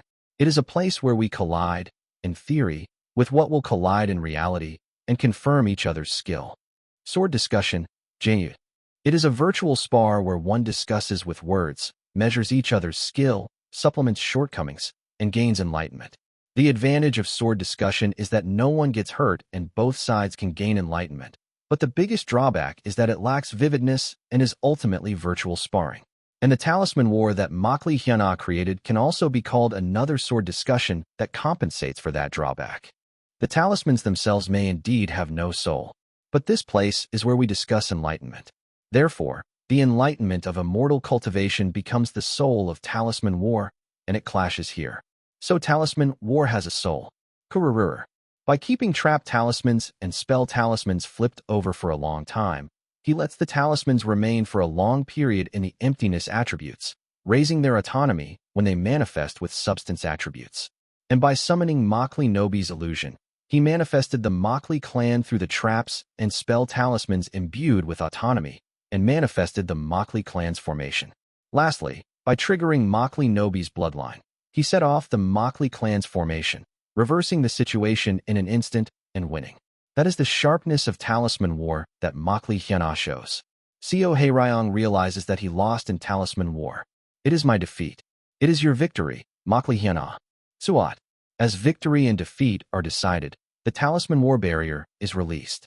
Seo Hairang sincerely admires Makli Hyuna and makes a formal salute before him. The words that talisman war has soul, I will engrave it deeply within myself. I am the one who should thank you for understanding. Seo Hairang, receiving Makli Hyuna's greeting, speaks to Makli Hyuna. Since you have won in talisman war, our sea dragon race hereby declares that we will decisively support Taoist Makli Hyuna as the ruler of the Western Sea region. Woo-woo. Makli Hyuna feels the official robe he made specially in order to practice pacifying myriad demons under heaven's survey, hum loudly, and generate authority for him. Now I just need to accumulate this authority and raise my realm. However, Makli Hyuna cannot simply smile even though it is clearly a good thing. No. But are you really acknowledging me through Talisman War? Really? Ah. At those words, Seo Haeryong laughs heartily and speaks. You are naive, Taoist Makli Hyuna. Do you not think we accept it because it is also a benefit to us? Watching quietly, we think it will help us as well. What do you mean watching? Makli Hyuna cannot understand Seo Haeryong's reaction at all, but Makli Huiol approaches from the side and explains. You could not have kept watching Taoist Makli Hyuna. You only observed briefly, and even in that brief time you clashed only through Talisman War. So in the end, if there is a part Elder Seo paid attention to, that is Talisman War. That does not mean you truly like Talisman War so much that you acknowledge Taoist Makli Hyuna only with his Talisman War skill. With high probability, you observe Taoist Makli Hyuna's understanding itself of the naming family method. Is that not so? That means the talismans of Taoist Makli Hyuna and the naming family method itself are something the Sea Dragon race needs. Is that correct? If I am correct, then please speak openly right here. Taoist Makli Hyuna recently achieved great completion in the naming family method and plans to practice another method. So if he starts practicing another method, he may not be able to help you, Elder. So rather, please speak openly and receive Taoist Makli Hyuna's help. Pardon? Makli Hyuna tries to say, even if I practice the Confucian family method, I can still use the naming family method. But after reading Makli Huiol's expression, he closes his mouth. Makli Hyunjak, read the room a bit. That guy is telling you to shut up. Because Jigel Mikhail nags Makli Hyuna while watching Makli Huiol's expression, he has no choice but to keep his mouth shut. And at his words, Seo Haeryong of the Sea Dragon race glares at Makli Huiol and speaks. I wondered why they threw such a naive Taoist into this dangerous sea region, but it turns out they sent a clever strategist along. I do not know whether that is true, but if it is true, it is a big problem. I understand. I will speak without hiding it. Our Sea Dragon race. No, most of the demon race is receiving considerable help from Taoist Makli Hyuna's talismans. Ho ho. I understand that among the demon race, human magic artifacts or Dharma treasures are regarded as lowly compared to their powerful bodies. But why do you covet human things? If it is ordinary magic artifacts or Dharma treasures, or things like talismans, then it is like so. Even if human race elixirs are said to have good efficacy, many do not suit our constitution, so they are useless. But Taoist Makli Hyuna's talismans are different. Whatever it is, that wondrous talisman that seals power into a name. Seo Haeryong looks at Makli Hyuna and speaks. We, the demon race, through talismans that seal power through names, want to seal the ferocious nature of the demon race. Seal the ferocious nature of demon beasts. At Seo Haeryong's words, Makli Hyuna goes blank for a moment. This, if I use the Confucian family method in one go, it can be solved and done. Especially if it is pacifying myriad demons under Heaven's survey, which needs the demon race's acknowledgement, it has the best effect. I can suppress the wild nature of the entire Sea Dragon race at once. If I say this, Kwa Makli Hyunjak, watch Makli Huiol's mood. The look that he will kill you if you say it so naively. Kuong. However, at Seo Haeryong's continuing words, Makli Hyuna cannot endure in the end and opens his mouth and speaks. Yes, the Sea Dragon race's ferocious nature. This will become the cornerstone that revives the dead progenitor of the Sea Dragon race and allows our Sea Dragon race to truly enter as an immortal beast bloodline. After the progenitor of the Sea Dragon race, true person Yuk Jung, died during the immortal beast advancement, our Sea Dragon race came to have a half-baked immortal beast bloodline. True person Yuk Jung? That true? As Makli Hyuna is about to ask, what kind of person is that true person Yuk Jung? He somehow feels as if black chains are blocking his voice. Deep within his heart essence, it feels like someone is blocking Makli Hyuna's speech. If you are not a descendant, nor have a bloodline, nor connection, do not carelessly call the name of a higher existence. Clank, clank, clank. For an instant, Makli Hyuna sees an illusion of several 100 million black chains surging in a black abyss, and then comes back out. What was that just now? Makli Hyuna does not know what that hallucination is, but he feels he should follow that advice, so he decides to ask Makli Huiol later about who this true person Yuk Jung is. I beg you, please share with us talismans that conceal the ferocious nature. And so, if one day true person Yuk-jung revives, they will surely bestow supreme blessing upon you as well.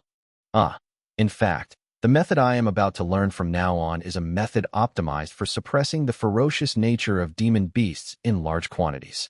Its range is enough to suppress this entire Western Sea region. Would it be all right if I help you not with talismans, but only with my method of cultivation? Beside him, Makli Huiol and the illusion of Jiggle Mikhail keep giving Makli Hyuna looks, but Makli Hyuna smacks his lips and barely brushes off their looks. I can clear the hidden quest with a single click of the Confucian family method and get it for free, but I have to endure this? He knows Makli Huiol is continuing the talks while calculating some political gains and losses, but to Makli Hyuna, an easy, fast, and clear path is what he likes the best. The moment Seo Hae-ryong hears Makli Hyuna's words, his voice trembles with a dazed expression. Teach that kind of thing. If that is truly possible, not only our sea dragon race, but all demon race of the Western Sea region will serve Taoist Makli Hyuna like a god. Please explain a little more in detail the range and effect of that method. If it truly is a range and power that satisfies us, we will serve Taoist Makli Hyuna as the king of the Western Sea region. Like so, Makli Hyuna receives Makli Huiol's permission at Seo Hae-ryong's earnestness and begins to explain the range and power of the Confucian family method. After hearing Makli Hyuna's explanation, Seo Hae-ryong sheds tears and, saying he will serve Makli Hyuna as the king of the Western Sea region, makes a sudden oath of loyalty to Makli Hyuna. Makli Hyuna is flustered, but he cannot refuse Seo Hae-ryong's sudden loyalty. A few days pass. It is fortunate the result ended well. If the negotiation ended unfavorably because of Taoist Makli Hyuna's remarks, just thinking about it makes it fun. Makli Hyuna scratches his head awkwardly while looking at Makli Huiol, who laughs ominously. Hee, I am sorry, but what could I do? Seo Hae-ryong looked so pitiful that I ended up. Makli Hyuna cannot bring himself to say that he is too lazy to draw talismans and hand them out to Seo Hae-ryong. So he makes the excuse to Makli Huiol that he pities Seo Hae-ryong. Well, since you say so, I understand for now. I hope you carry that heart to the end of immortal cultivation. Ega, yes, of course I should, of course, HMHM. Putting that aside, who is that existence called? True person. That's Seo Hae-ryong mentioned. True person Yuk-jung, I do not know in detail. However, in a very ancient age, the sea dragon race was said to be made for the use of some true immortals, experimental subjects. And among that experimental subject clan, one sea dragon said they would evolve their bloodline that is nothing but experimental subjects into a true immortal beast bloodline, and succeeded in ascension, becoming a true immortal. I understand that to be true person Yuk-jung. Then Yuk. And if you carelessly call a true immortal's name, it becomes a big problem. Even if they died long ago and their power has become faint, there is power in names, after all. Especially for Taoist Makli Hyuna, who cultivates the naming family method, it is fatal. If you have no connection, no acquaintance, and no blood relation with that being, the moment you call their name you could die. I will be careful. Makli Hyuna breaks into a cold sweat and resolves not to carelessly call Yuk-jung's name. That aside, it is about time to go. Yes it is. We should go out. Makli Hyuna remembers Seo Hae-ryong's promise of introducing him in front of the demon beasts of the Western Sea region. Now, if he receives acknowledgement from the representatives of all demon beasts of the Western Sea region, then Makli Hyuna can straightaway obtain immense authority based on those powerful acknowledgements and continue cultivation quickly. He rides a flying magic artifact together with Makli Huiol toward the appointed place, and looks down upon the countless sea dragons and demon race at the promised location. That is the one. Seo Hae-ryong's voice rings out, and in order to appear as dramatically as possible, Makli Hyuna receives the sea dragon race's gaze. Perhaps because Seo Hae-ryong already talked to them, quite a lot of the sea dragons already acknowledge Makli Hyuna, and as their acknowledgement falls upon Makli Hyuna, it converts into social authority power.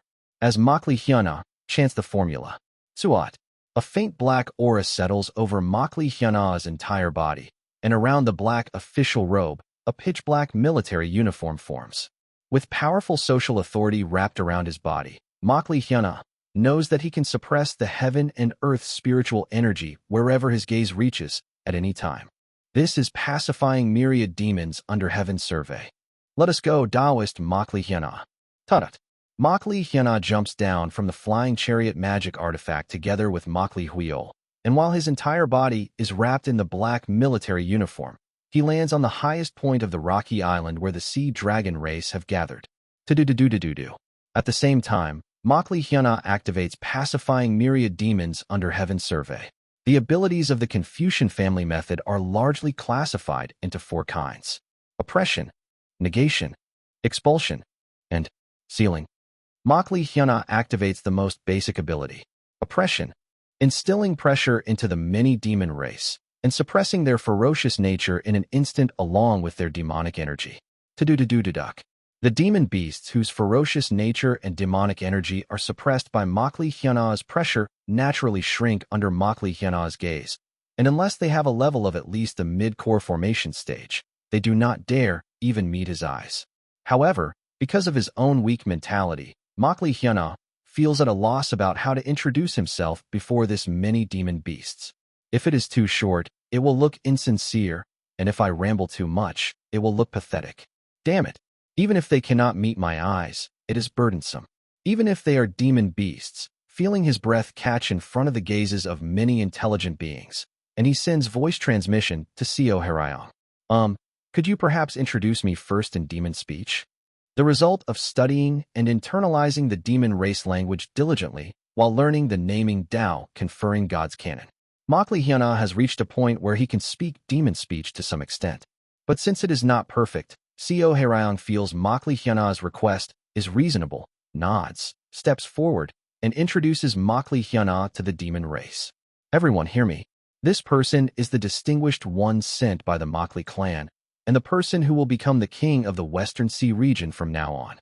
Everyone, bow your heads before the new queen of the Western Sea region, the Makli clan's Dark Queen, Her Majesty Makli Hyuna. What? Makli Hyuna tries to correct the error, but the mini-demon race, cowed by the authority Makli Hyuna emits, and with their ferocious nature suppressed, shout with all their strength at Seo Harayong's words, and exaltedly call Makli Hyuna. Long live the king of the Western Sea region. Long live the Darkness Queen. Long live the Darkness Queen. Long live for 10,000 years. Long live the Darkness Queen. Long live for 10,000 years. To the mini-demon race, Makli Hyuna ends up being remembered by the title, Darkness Queen, and Makli Hyuna sends a voice transmission to Seo Harayong with a pale face. Why am I the Darkness Queen? Well, since you said your method's characteristic is black light, I put up the title of Black Radiance Queen, but Taoist Makli Huiol said to remove the name, Radiance, and rejected it, so I proposed Darkness Queen instead. Since nothing was said, I thought it was permitted. Kwa. No, I mean, why is it Queen? Well, how strange. I know that for human race women, they attach the title Queen. Makli Hyuna receives a huge shock and glares at Makli Huiol, but Makli Huiol acts as if he does not know and only claps hard at the side. Thus, whether Makli Hyuna wants it or not. From that day, in the Western Sea region, the fame of the new ruler, the Darkness Queen of the Makli clan, Makli Hyuna, spreads outward as if to fill the whole world. Chapter 825, Side Story, Nation Founding 3. In the end, Makli Hyuna somehow succeeds in revising his official title to something like the name, Black King. Of course, even so, among the demon race the title, Darkness Queen, has already spread for a long time, and he cannot stop the spread of the very first title that has become known. He figures that blocking only the official title is still something. Anyway, Makli Hyuna uses his authority to suppress the heaven and earth spiritual energy and the ferocious nature of the demon beasts in the places his influence reaches. As a result, countless demon beasts have their ferocious nature suppressed starting from the chi refining stage, and they come to possess reason. The survivability of demon beasts rises explosively, and the more that happens, the stronger their loyalty and acknowledgement toward Makli Hyuna becomes. The more that happens, the stronger Makli Hyuna's social authority becomes, and at some point Makli Hyuna realizes that he can detach his social authority. A dharma treasure that he becomes able to create when the later part of pacifying myriad demons under Heaven's survey deepens. He becomes able to make a talisman plaque. Is this the dharma treasure of the Confucian family method? Sayat. Makli Hyuna blows black energy into an ordinary tiger tally that has no spiritual energy dwelling in it at all. Then the tiger tally is dyed black, and Makli Hyana's seal is engraved onto it. The effect of the talisman plaque is simple.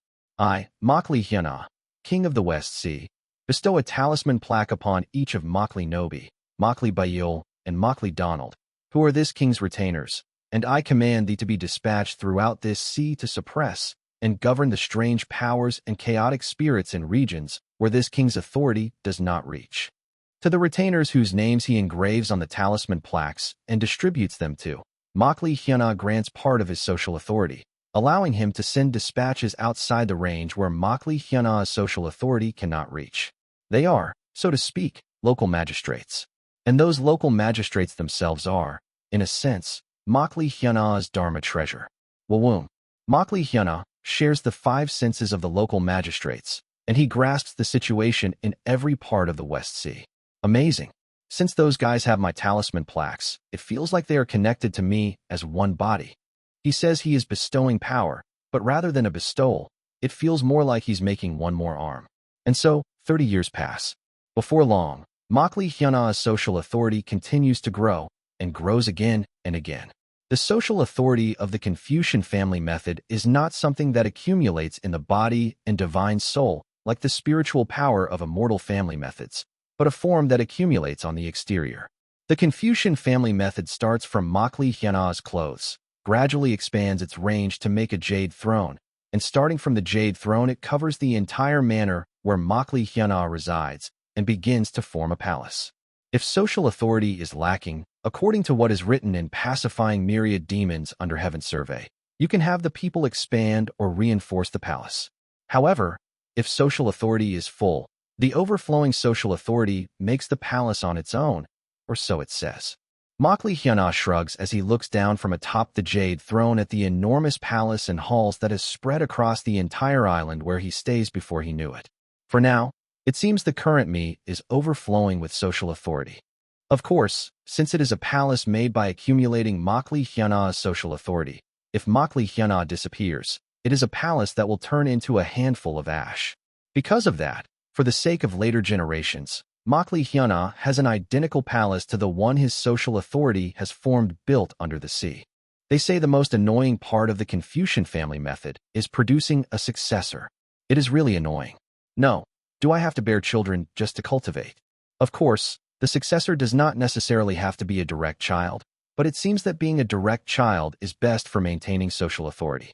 Of course, since Makli Hyana has no intention of having children, he decides to look for another person as much as possible. And so, another 20 years pass. It has already been 100 years since Makli Hyana came to this world. Yuam. Makli Hyana opens his eyes on the jade throne while feeling a strong headache. Are you all right, Your Majesty? At his side is Makli Huiol, a friend who stayed face-to-face with him for over 100 years. I am fine. It is just that I am tired from going through a tribulation. Before he knew it, Makli Hyana reached a realm corresponding to the nascent soul stage. The size of the nation in the Western Sea region grew and grew, and now, it has become a size that cannot be ignored.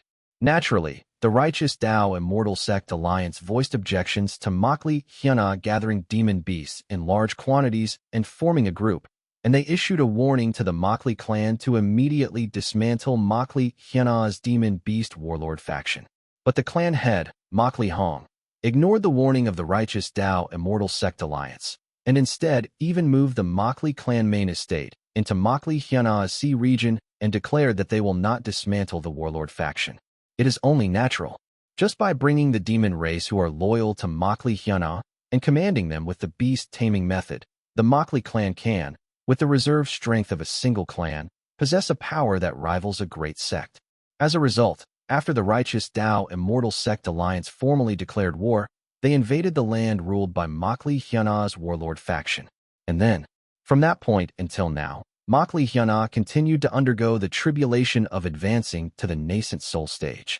Unlike cultivators of immortal family methods, a cultivator of the Confucian family method does not have a heavenly tribulation in the form of lightning. The heavenly tribulation of the Confucian family method is that, upon the power block itself, internal and external troubles themselves are formed, such as invasion by enemies, natural disasters, epidemics, rebellions, and so on.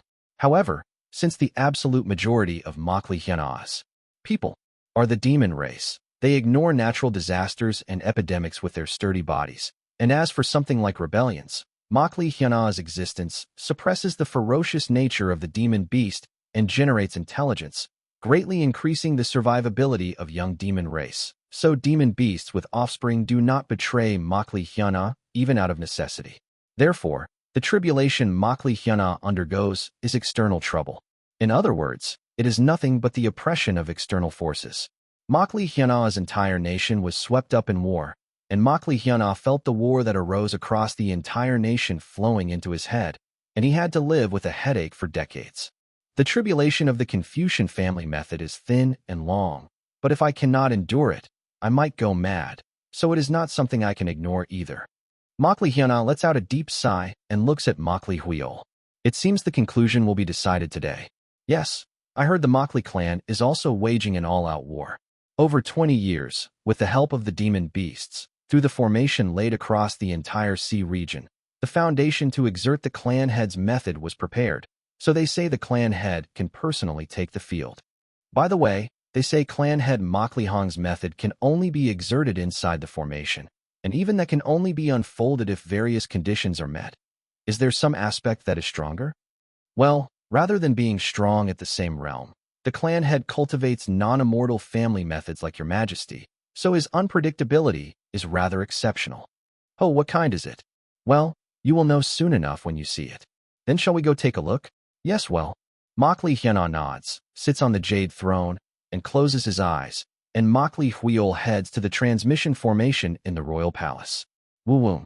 Light shines from the transmission formation as Makli moves to the front line, and Makli sends his consciousness into the body of one being among the local magistrates who possesses a talisman plaque on the front line, and temporarily makes the local magistrate's body into his incarnation. Suat. In an instant, the local magistrate's appearance is wrapped in black light, and the local magistrate changes into the appearance of Makli wearing a black dragon robe. Oh, Makli wearing the body of an incarnation, looks around the front lines. Because the local magistrates who receive his orders suppress the heaven and earth spiritual energy around the front, cultivators do not dare step forward and engage in a battle of spells. Thus, those fighting here are the group called martial artists that the righteous Tao Immortal Sect Alliance have brought, and Makli people with sturdy bodies. That is, demon beasts. The demon beasts whose ferocious nature is suppressed by Makli and whose reason opened up all advance at once at their commander's orders, taking on the human race martial artists. Neither side can use demon abilities or spells, but the demon beasts rely on their powerful flesh bodies. The martial artists rely on the martial world's sword energy, sword gang, protective gang chi, and so on, and stand against the demon beasts. Watching that sight, Makli thinks to himself, what are those guys called martial artists that their internal energy does not suppress well? He can suppress the internal energy itself of ordinary martial artists and make them into ordinary people. However, the internal energy of the martial artists called peak masters, who maintain sword and body unity with intent, does not suppress well.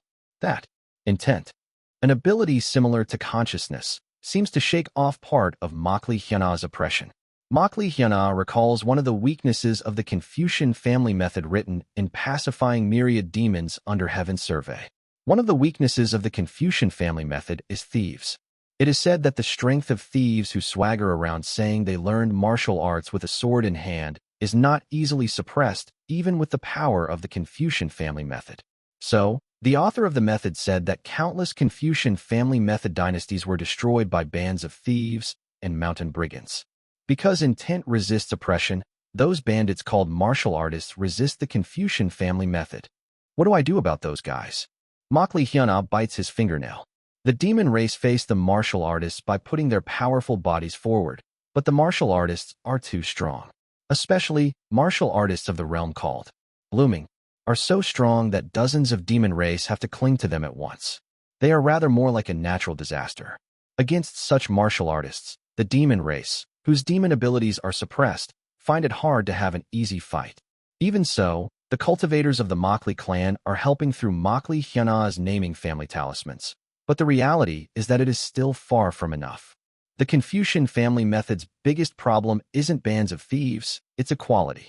The greatest flaw of the Confucian family method is that it suppresses every single supernatural phenomenon that enters its range. There is no distinction between friend and foe. You can release some effectiveness of external objects like talismans or transmission formation from the range of suppression, but aside from that, Confucian family method is the kind of method that goes. Release the suppression of heaven and earth spiritual energy if you want, and if you don't, then don't. If I release the oppression of heaven and earth spiritual energy, the demon race can also use demon ability, and our side's cultivators can also step in. But Makli bites his lip as he looks at the Righteous Tao Immortal Sect Alliance's cultivators cheering on the martial artists from outside the range of the Confucian family method. Then, we would get swept away in one go. Up to now, the only reason the Makli clan could endure before the enormous cultivator faction called the Righteous Tao Immortal Sect Alliance is due solely to the immense special characteristic of Makli Hyunah's Confucian family method, that is, the suppression of heaven and earth spiritual energy. In that situation, Makli Hyunah cannot recklessly release the oppression of heaven and earth spiritual energy. Just when will Clan Lord Makli Hong step in? Just then, Makli Huiol, who comes to the front lines through a transmission formation, smiles faintly and pats Makli Hyunah on the shoulder. Ho ho, please do not worry too much, Your Highness. I have heard the clan lord says he is about to personally head into battle. I trust that if the clan head personally leads the battle, he can seize victory in a single breath. But how does he intend to turn this situation around? Makli Hyunah asks Makli Huiol, looking uneasy. Even though Makli Hong showed absolute confidence, saying there may be a spy in the clan, he still did not tell him, to the very end, what ability his method exactly has. That's when it happens. Flash. Far away, the elders of the Makli clan who come riding the Makli clan's demon beasts, and the current clan head, Makli Hong, arrive at the battlefield. Because the influence of the Confucian family method makes it so they cannot use the flying escape technique, it seems they are quite late because they came riding demon beasts. Makli Hong speaks while looking at Makli Hyunah. The preparations are all complete. If your Confucian family method and the special mystery of my method combine, we can win the war with the Righteous Tao Immortal Sect Alliance in a single breath. Hyunah, approve the use of my innate true method. But then other people will also become able to use their methods. My method is not an immortal family method. Then it is fine, but, right now, the strange powers and chaotic spirits I permit are the teleportation formation and the naming family talisman, these two things. If I ambiguously permit one more, my social authority may weaken. Is that so? Then, suppress one of the strange powers and chaotic spirits between the naming family talisman and the teleportation formation and permit mine. If my method is used, overwhelming victory is possible. At those words, Makli Hyunah nods and controls the Confucian family method. Approve the clan head's method type. Do not permit any other use of naming family talismans. To-do-do-do-do-do-do. The talismans of the Makli clan members who are throwing naming family talismans simply become scraps of paper in the air. Makli Hyunah leaves behind the teleportation formation in place in case they retreat. A strange air begins to be felt from Makli Hong's entire body. At the same time, Makli Hong steps forward and begins to shout. Listen, everyone. Woo-woo. It is strange. He cannot use heaven and earth's spiritual energy, and he has not even trained a martial artist's internal energy.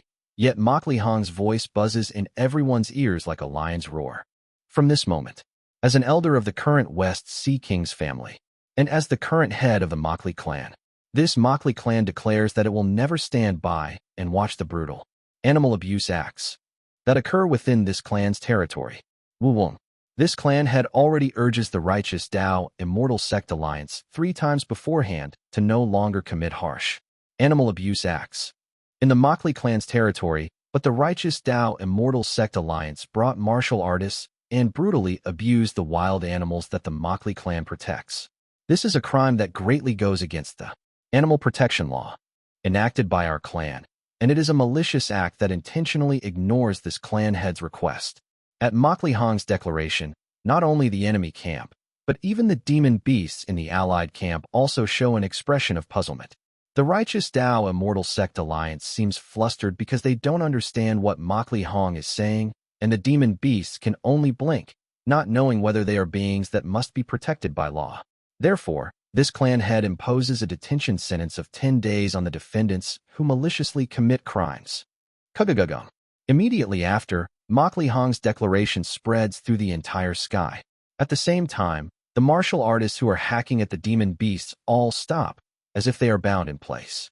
It feels as if something invisible is tying them up. Of course, martial artists of a certain realm let internal energy flow through their whole bodies and resist it, but they cannot avoid their speed slowing down. In the end, the demon beasts that are being pushed back by the martial artists begin to reverse the situation in an instant. Countless demon beasts begin to strike the human race martial artists or devour them. Makli Hong, watching that sight, speaks to Makli Hyana. My method is the legalist family method, Fa Jia Gong Fa, and I can establish laws and wield punishment on those who break them. But those called martial artists are a sort for whom laws do not work well. Still, the power of the two methods, legalist and Confucian, can combine to suppress them.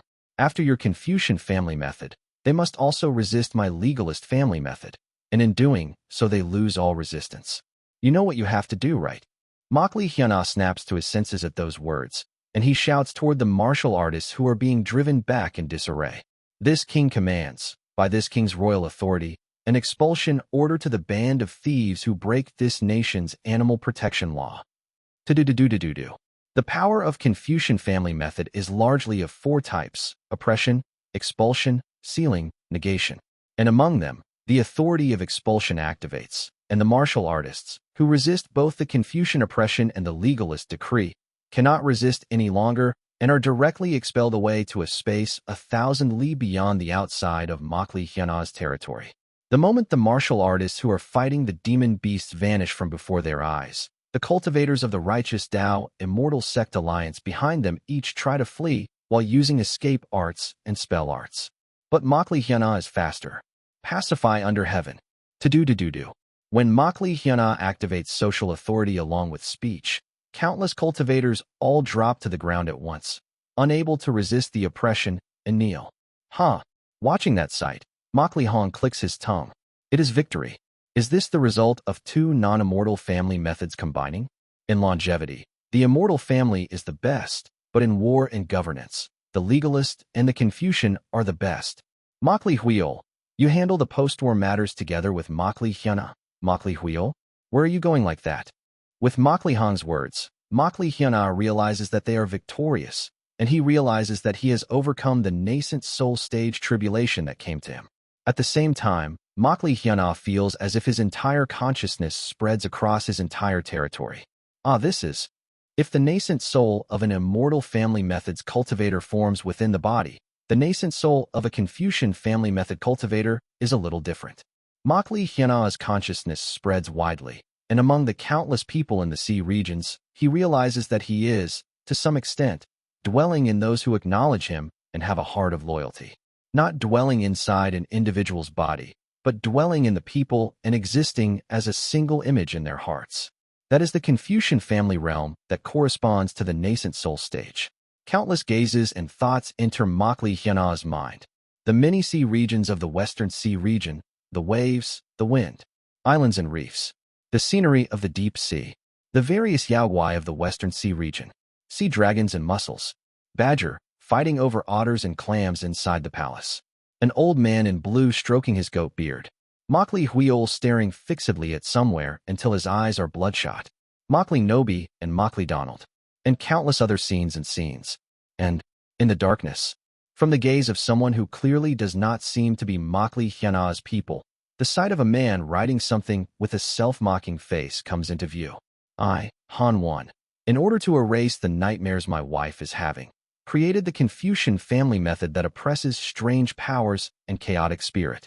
By restoring this power, said to originate from the god of Salt Mountain who is said to have fought the supreme deity of the heavens in the distant past, I try to save those who suffer pain like my wife.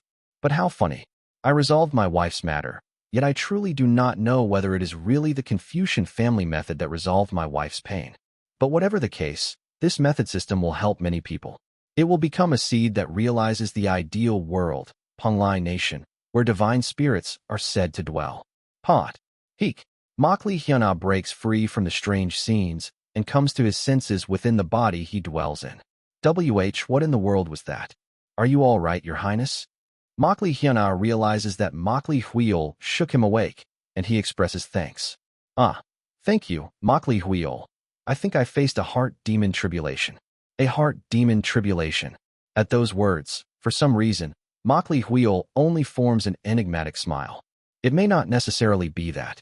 Makli Hyuna does not understand, but Makli Huiol only smiles faintly and soothes Makli Hyuna. Anyway, you truly worked hard. Now that you have achieved an overwhelming victory and also reached the realm that corresponds to the nascent soul, all that remains is truly to accomplish the founding of a nation, proclaim yourself king, and rise to the realm that corresponds to the heavenly being stage. Oh, finally. Makli Hyuna looks at his two hands and savors the realm he has built. Now, I can almost say I achieved the first goal. Makli Hyuna grins and thinks of that ascension path said to be in the center of the heaven-treading desert, far off to the east. That bear demon on ascension path. Finally, I can repay my grudge. 100 years since falling into Pringlai Star. Makli Hyuna makes up his mind to go bear hunting. Chapter 826. Side Story, Nation Founding 4. Huang Ung lives a happy daily life as the ruler of Ascension Forest. Originally already at the Grand Perfection Core Formation stage and aiming for the Nascent Soul stage, he ate several humans who fell into Ascension Forest 100 years ago with a strange smell, and he gained an opportunity for a breakthrough in cultivation. Although he almost died that day at the hands of Heavenly Being stage seniors, getting hit by their attacks instead became a blessing in disguise, and he became able to easily digest the unique constitutions the humans he ate that day possessed.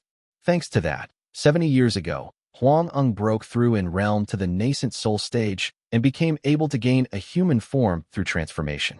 Afterwards, he makes the spiritual creatures of Ascension Forest kneel and received all sorts of precious spiritual medicines as tribute from other demon beasts. And over those 70 years he solidified the early nascent soul stage, and, upon reaching the mid-nascent soul stage, formed the yin-yang spirit and rose to a realm where he could freely separate and merge it.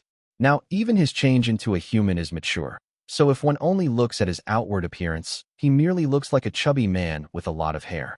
Huang Ung, transformed into the appearance of a male body with catfish whiskers and wearing a yellow robe, looks at his reflection in the stream even today and smiles in satisfaction. Indeed, a transformation form needs to have a somewhat dependable build. I am satisfied no matter when I look. Having eaten demon beasts through the past winter days, he contentedly thumps his plumply fattened belly while moving his steps toward the edge of Ascension Forest. Why? A desert dust wind blows in from the edge of Ascension Forest onto Huang Ung's face. Ascension Forest, a place also called Ascension Path, or Ascension Island. This strange land is said to have been a sky island that floats in the sky in a distant ancient age. But for some reason, the sky island gradually began to come down from the sky to the ground, and today it is only a life-filled land that is settled in the middle of the desert. The green land has gotten wider. Huang Ung looks around the area where greenish weeds have sprouted and smacks his lips. The range of this land of life called Ascension Forest is gradually widening. Huang Ung recalls the legend about Ascension Forest that's been handed down from his father's time. In the distant past, they say Ascension Island itself was a sealing formation made by a lightning immortal drawing in the dragon veins of an immeasurably vast country to seal some divine object. But because of the war of immortals in a mythic age, the divine object was pulled out to another place. And since the sealing formation no longer had an object to seal, it naturally gradually dismantled. The Sky Island came down to the ground. The formation that used an entire country's dragon veins for sealing was dismantled, and they say the dragon veins gradually returned to their original places. From the ancient past until now, over countless years, the green land of Ascension Island has been gradually growing wider. If it is as the legend Huang Ung knows, as the sealing formation that sealed the divine object that existed in Ascension Forest came apart, the dragon veins that make up the sealing formation have returned to their original places, so this phenomenon occurs. And the fact that the entire heaven-treading desert has not yet regained life means all the dragon veins have not returned to their places yet. Huang Ung grins. It has already been 70 years since I reached the nascent soul stage. With my talent, I can reach the grand perfection of the nascent soul stage. But reaching the heavenly being stage is not certain. So, to maximize the possibility of reaching the heavenly being stage, if I can find the dragon veins in various parts of Ascension Forest that have not been released yet and absorb their energy, the chance of reaching the heavenly being stage will rise. Feeling good even to himself about his grand plan, Huang Eng laughs heartily, and he begins to fly into the sky while covered in flames. It is then, Oh, what's that? Is that not a lunchbox? Huang Eng sees a group of humans walking in from far away across the heaven-treading desert, hides among the trees, and begins to change back into his original form while smacking his lips. Growling, Huang Eng smooths his fur and flicks out his tongue. I was just hungry, so this is perfect. But are they not cultivators? I can't feel any spiritual power from a single one of them. Well, whatever. The human race is a delicacy, so even mortals are worth eating. After a while, the group of human race that enter Ascension Forest chatter among themselves, as if they are searching for something. Watching them, Huang Eng feels something strange. What is this? They don't seem like cultivators, so why does the heaven and earth spiritual energy vibrate so ominously? Demon beasts cannot read celestial energy like the human race, but through the vibration of heaven and earth spiritual energy, they can maximize their instincts. There isn't any particularly special spiritual energy fluctuation. Is there a senior hiding their realm? No. Even if they hide their realm, they cannot hide their smell. It is not the smell of a senior of the heavenly being stage. Even if the other side erases their spiritual energy, Huang Eng has a demon ability to infer the other party's realm through the smells that come from each realm. Especially upon reaching the nascent soul stage, the capability of that demon ability reached its peak, and thanks to that, his skill at inferring an opponent's realm is first-rate. Afterwards, whenever Huang Eng smelled the scent of seniors of a higher realm, he survived by quickly running away to hide, or by wagging his tail on his own and flattering. But even with Huang Eng's demon ability, he can't sense anyone hiding their realm. Do they have some unusual Dharma treasure or talisman? When I asked some new demon beasts recently, they said something called a talisman war tournament is all the rage between a human race nation and the sea demon beasts. Is it something like the naming family talisman used in that talisman war tournament? While Huang Eng thinks for a while, the group of humans in black clothes that came to Ascension Forest already set up stone steels called Black King Earthstone Steel, all throughout Ascension Forest. Huang Eng does not know the details, but he knows that this is one of the steps in the process by which the human race declares the land to be its own territory. This land is my territory, stamped with my scent, those insolent human bastards. At that sight, fire lights in Huang Eng's eyes, and he steps forward and reveals himself. On guard against the ominous spiritual energy fluctuation, Huang Eng releases his transformation form from the start, shows his full strength, and roars loudly. You trash human race bastards, whose territory do you dare plan to steal in? This place is my territory. Get out at once. Kururung. At Huang Eng's shout, the ground shakes everywhere. Thousands of birds fly up and flee from all over Ascension Forest, and weak demon beasts start fleeing madly in the opposite direction. Huang Eng's fur flares up with a brown blaze, and before long it starts to take on a golden color. And at that sight, someone who looks like the leader among the human race steps forward. TSK, a beast that doesn't know its place, is running wild. At a glance, you are that one Her Majesty spoke of, aren't you? Makli Hujii, a younger generation talent of the Makli clan and a promising newcomer, draws up social authority from the talisman plaque he received from Makli Hyana. This part of the land of Ascension Forest is land we received permission to develop from the cultivator clans and sects of Biokra. We received the order to swiftly put down any harmful beast that blocks the path of our great Makli clan. So by the command of the Makli clan's Darkness Queen, Her Highness Makli Hyana, I will subjugate the harmful beast bastard who obstructs development. And in that moment, to-do-to-do-to-duck, strength drains from Huang Eng's whole body, and under the powerful heavy pressure he feels across this entire area, he has no choice but to drop to his knees. What is this? The heaven and earth spiritual energy is being suppressed. Not only the heaven and earth spiritual energy, but even the demonic power inside Huang Eng's body is being suppressed along with it. What kind of sorcery is this? You human race bastards. However, as his demonic power is suppressed, Huang Eng instead feels his ferocity diminish and his reason become clearer, and he slowly analyzes this technique. It suppresses the ferocious nature that follows demonic power. Is it a beast-taming method? No. If it were a beast-taming method, the entire heaven and earth spiritual energy of this area would not be suppressed.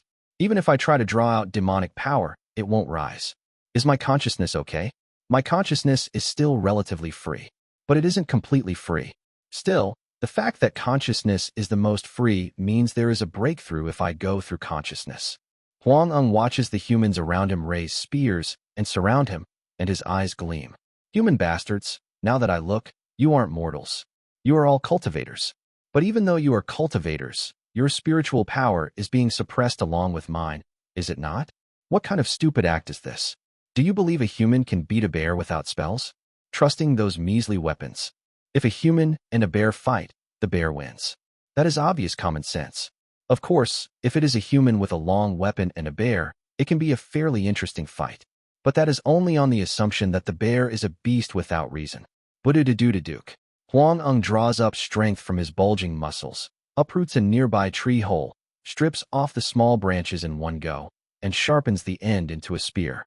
Even if spiritual power has disappeared, I am a bear. Do you think I can't kill humans? Come at me, you bugs. Quang quang. Huang Eng freely swings the tree, bigger than his own height, and charges brutally at the spear-wielding humans. However, strangely, the spear-wielding humans move quickly, avoid every swing of the tree Huang Eng wields, cut away Huang Eng's tree with their spears, and approach him. Huang Eng sees the blue energy carried on the humans' spears and swords, and his eyes gleam. Among the human race, I heard there are those called martial artists. I have heard there are those who use power similar to ours, and it really is so. But with the heaven and earth spiritual energy suppressed, how are they using something like that? Huang Eng observes them closely, and after a while he comes to know the secret. Kahuju, so that's what it is. Acute breakthrough. Huang Eng throws away the tree that is being cut apart by the humans, sends a signal through the muscles of his whole body, and with all his strength awakens the wildness that is being suppressed. Quo. At the same time, Huang Eng's consciousness domain compresses from the form of a sphere into a shape similar to Huang Eng. When he wraps the consciousness domain around his body, Huang Eng feels that part of his demonic power becomes usable. Huang. With Huang Eng's forepaw slam, the ground shakes and mountains, streams, grasses, and trees all tremble. Unlike the human race, the consciousness of the demon race compresses into a similar shape of themselves when using a demon ability. And when that consciousness domain reaches the nascent soul stage, it changes in a slightly different way. Kugugugugu. Centered on the nascent soul inside the body, the demon race's consciousness changes into something called a Dharma form. If up to the core formation stage, the demon race's consciousness only ends at changing into something similar to the main body, then from the transformation stage onward, the demon race's consciousness becomes the ideal that demon beast ideally imagines, and it begins pulling the demon beast in that direction. The consciousness domain floating above Huang Eng's body takes on a Dharma form, changing into the form of a golden bear wearing yellow armor. When the Dharma form of the golden bear forms a hand seal, 4 colored bears spring out from Huang Eng's shadow and rush at the humans. The blue bear, red bear, black bear, and white bears fiercely rush toward the human race who use martial arts, pressuring the humans. Seeing that sight, Makli Hujii draws up as much social authority as he can, but he realizes that he cannot easily deal with Huang Eng. Kook, my ability is too shallow, so I can't properly draw up your highness's power. Your highness. It is then.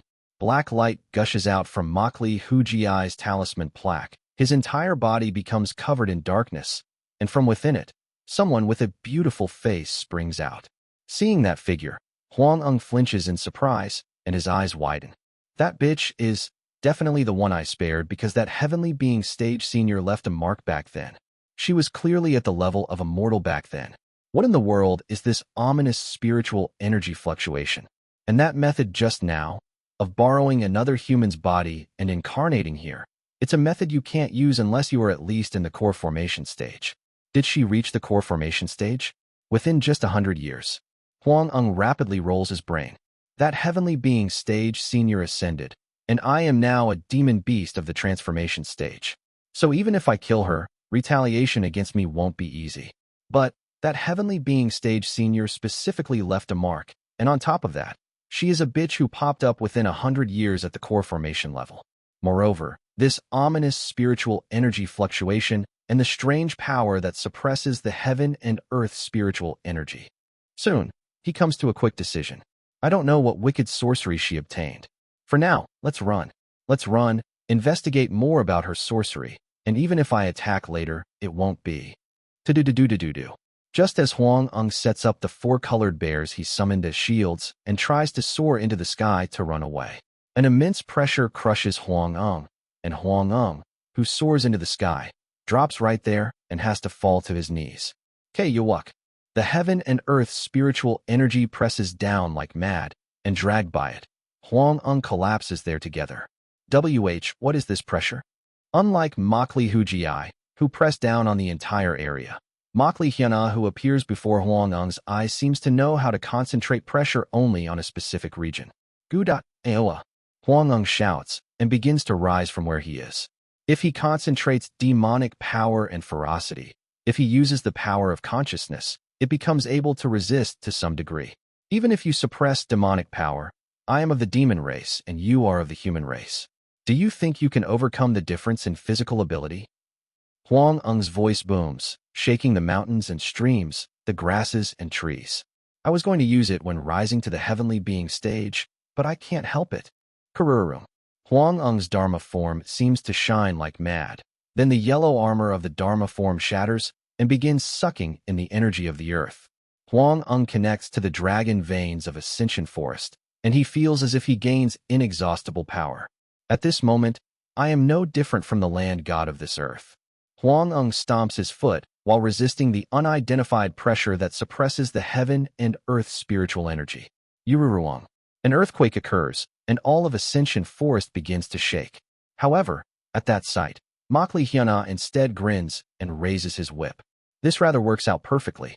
I already made up my mind to seal you, who doesn't match your station, as an earth god, and you went ahead and declared it yourself. Immediately after, Makli Hyuna swings the whip. The whip wrapped in black energy lashes Huang-Ung's body in an instant. Huang-Ung snorts. A stupid whip like that, with no spiritual power or demonic power on it. Do you think it will be of any use? Do-do-do-do-do-do. Resisting the pressure, Huang-Ung slowly approaches Makli Hyuna. Smack. Even in the midst of that, Makli Hyuna continues swinging the whip at Huang-Ung, and the pressure gradually grows stronger. Huang-Ung's legs begin to gouge deep into the ground, and the nearby heaven and earth spiritual energy is oppressed even more intensely, until low-realm demon beasts that possess heaven and earth spiritual energy cannot even stand up in place. Kung. And finally, Huang-Ung succeeds in reaching right in front of Makli Hyuna. Ku. Back then I let you live because the seniors of the heavenly being stage had not yet ascended, but now, even if I kill you, what problem would there be? If Huang-Ung swings and smashes his head like this, Makli Hyuna will die instantly. However, Makli Hyuna instead looks at Huang-Ung with a relaxed gaze and lets out a chuckle. Seeing your intelligence drop so much, it definitely has an effect. Putting aside that you forgot I am not the main body, do you still not notice something strange? Kakik, what nonsense are you, And only then does Huang-Ung notice something strange. His eye level is similar to Makli Hyuna's. So it isn't that the ground caved in because of the strange pressure? Wait. Once again, the whip strikes Huang-Ung, and only then does Huang-Ung recognize that his body has shrunk. What is this? You bastard, what kind of evil sorcery? Chwak. And soon, Makli Hyuna swings the whip once more, and Huang-Ung starts to feel fear at his own body visibly shrinking little by little, and he swings his forepaw at Makli Hyuna with all his strength. But, squish. Ahaha, what a cute little guy.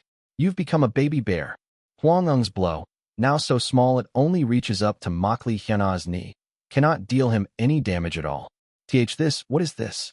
What did you do to me? Return me back at once. At this bizarre phenomenon, Huang-Ung gradually starts to feel fear, and his mind starts to stiffen. Makli Hyuna only swings the whip with a sneer. Chwak.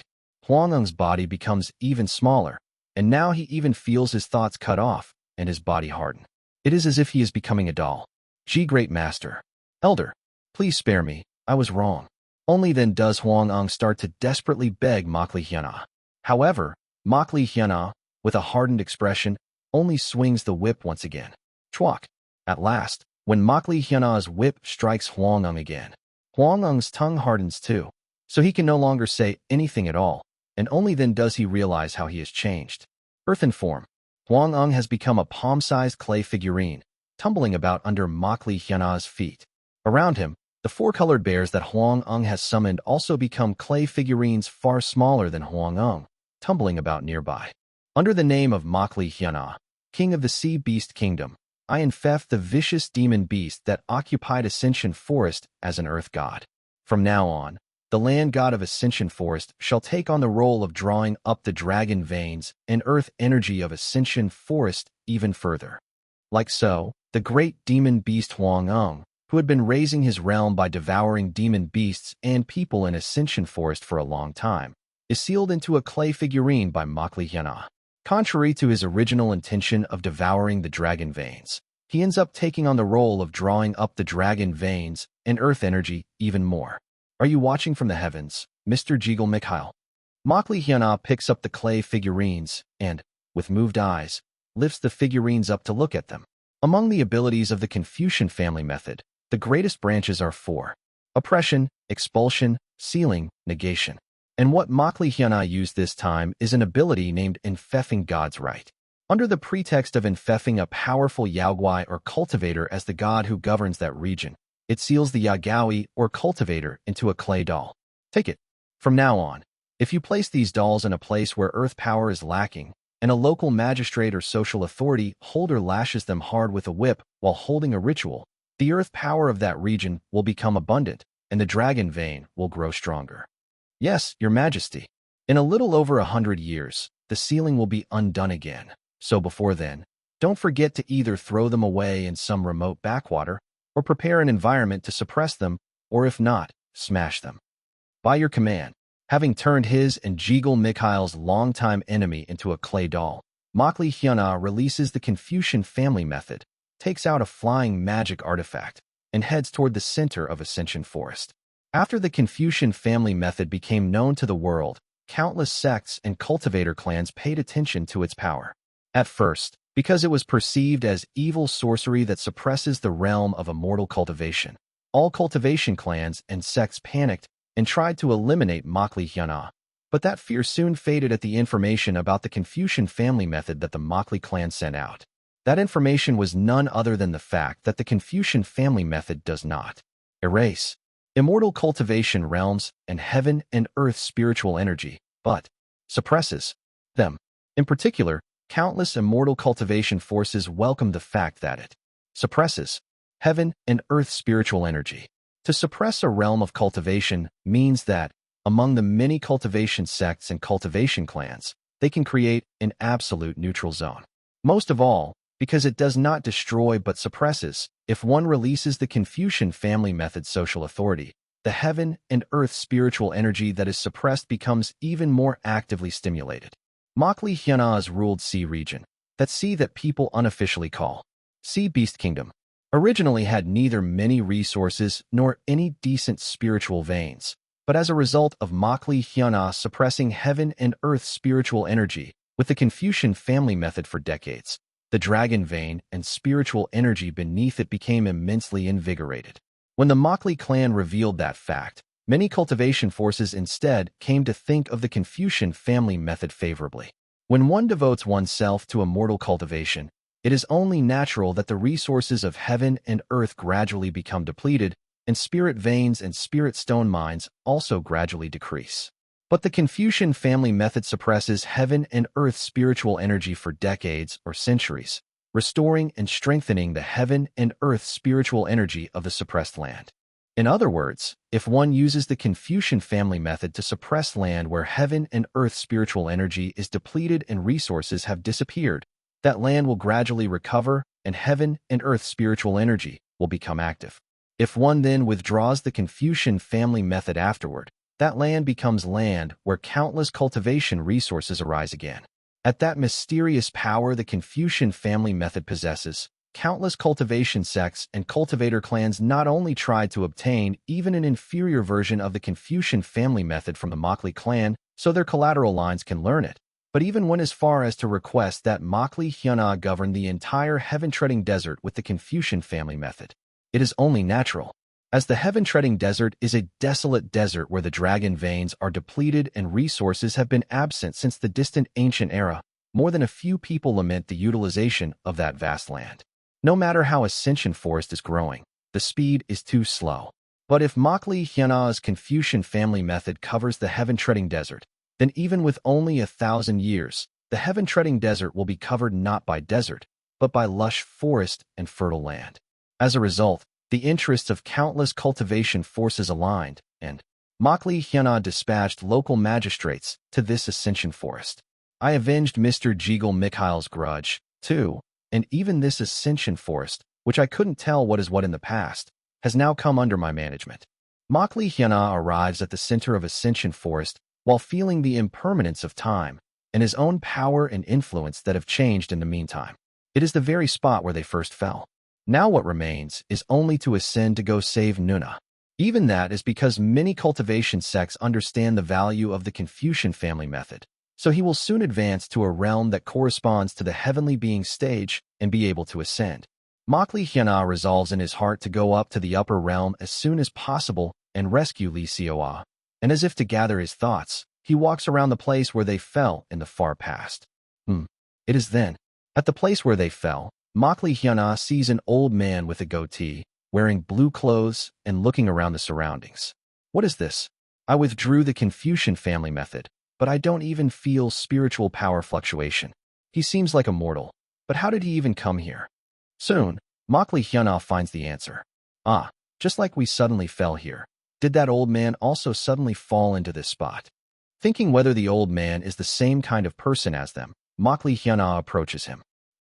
Excuse me, old sir. Where do you come from? Because Makli Hyuna is already 100 years old, he tries to speak casually to the old man, but when he sees the old man's face, for some reason Makli Hyuna ends up using honorifics. I come from a far place. Who are you? I also am someone who comes from a far place. I came from another world. May I ask where you come from, elder? MMI. After pondering for a while, the old man looks up at the sky for a moment, then lets out a small chuckle. I come from a place called Salt Mountain. Salt Mountain. Makli Hyuna recalls his memories of Earth, but among the places on Earth, there is no place called Salt Mountain. At most I know places like a salt desert, or a place like the Dead Sea with high salinity. Are you not from Earth? Do you know Kimch? I do not know what you are saying, but my homeland is a star called True Wu Star, Jinwuxing, in Heavenly King Heaven. Makli Hyuna feels awkward and lets out a sigh. So you're from another world. So people from other worlds also fall here. At those words, the old man laughs heartily and speaks. You misunderstand. I did not fall here. I came here on purpose. Makli Hyuna looks the old man up and down at those words. He can't feel heaven and earth's spiritual energy, let alone any other kind of power. Is he messing with me? Or is there really something going on? What do you think, Jiggle Mikhail? Makli Hyuna asks Jiggle Mikhail inside himself, but for some reason, Jiggle Mikhail stays quiet. Then, if you came on purpose, why did you come? What is there to see here? I am here to see tomorrow. How the future that goes forward without biting its tail changes. I am curious about the scene of that tomorrow, so I came before preparing for the decisive battle. Who are you fighting? There is one. A king who absolutely does not want to move into the future. Before I fight him, there is something I want to see, so I push through space-time and, for a moment, projected a single strand of consciousness into countless branches of the future. Makli Hyuna does not really understand, but he understands that the person in front of him is someone mysterious. Could he be a cultivator of the upper realm?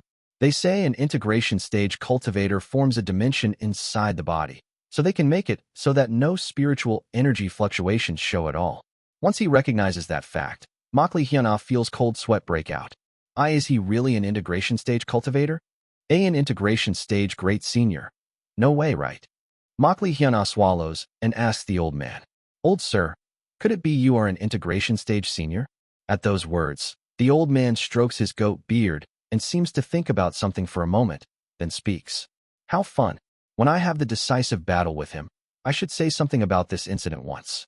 It feels like I might even make him laugh, haha. Well, it is true I am at least of the integration stage. As expected, he really is an integration stage cultivator. When Makli Hyuna realizes that, he becomes extremely polite. Then, is there anything this junior can do to help Sir Integration Stage Senior? There isn't much you can help with. Just talk with me. What kind of world is this world? What kind of method did you learn? At those words, Makli Hyuna slowly starts explaining many things to the goat-bearded old man. I see. The Confucian family method, huh?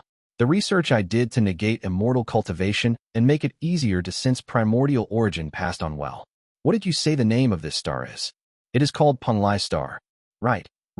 And behind that star there is a place called the Land of Madness? And there is even a legend that the Land of Madness is someone's face. Yes, that is correct. How hopeful. Truly hopeful indeed. Haha. The old man repeats the word hopeful, and his face looks dark in some way. Is he deliberately showing it to me, as if to mock me? It is so hopeful that it makes me uneasy instead. But even as his complexion grows dark, his voice does not actually sound that uneasy. All right. Thank you for telling me all sorts of things. I heard the sound of you fighting a bear outside this Ascension Forest. Are you a queen? These days, does it seem easy even for a queen to become a king? Ugh.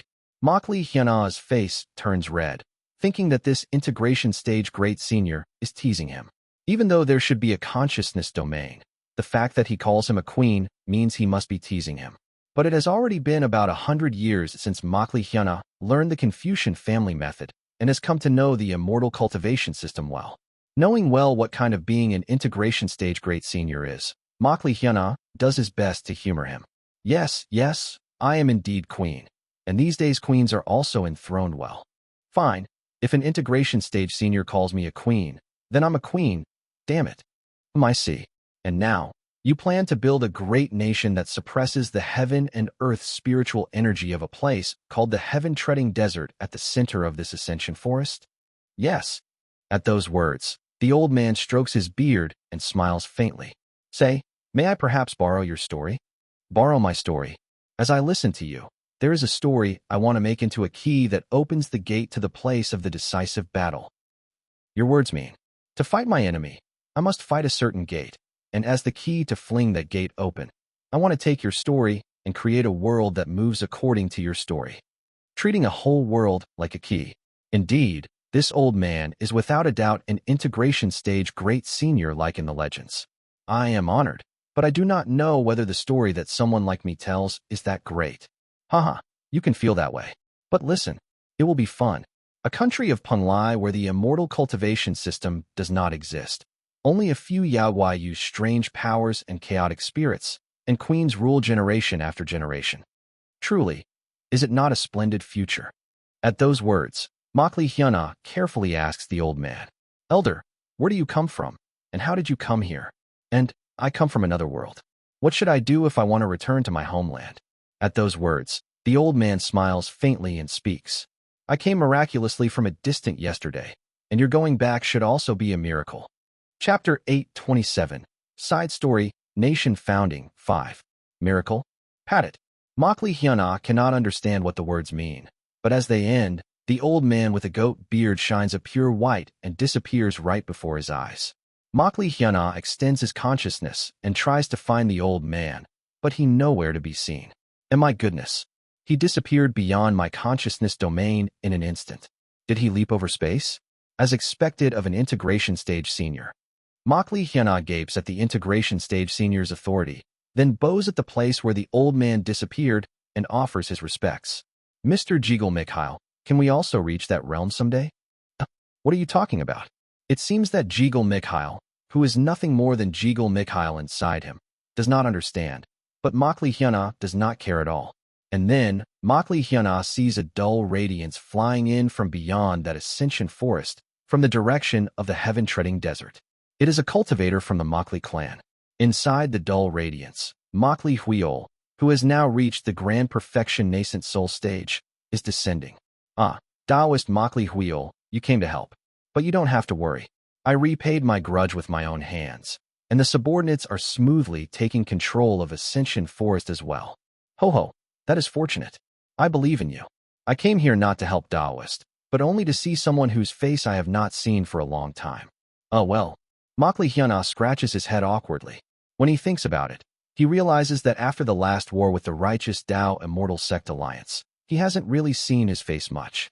I plan to build a grand palace nearby and bring mortals here to build the capital. But since you are here anyway, let's have a drink in a scenic place before the construction begins. Makli Hyuna opens the storage scroll and takes out the wine he has been saving for Makli Huiol, who looks around here and there as if searching for something. Makli Huiol looks around the surroundings for a while, then lets out a faint sigh and nods his head. Thank you. Huh. Thus, the two of them sit in the center of Ascension Forest, at the place where they first fell, passing wine back and forth, and as they enjoy the surrounding scenery.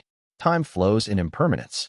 Before long, Makli Hyuna is acknowledged for the benefits of Confucian family method by countless cultivation sects, and under the condition that he makes Confucian family method that the collateral lines of other cultivation sects can learn, he gains the total acknowledgement of all sects in all four directions, and by the countless demon race as well.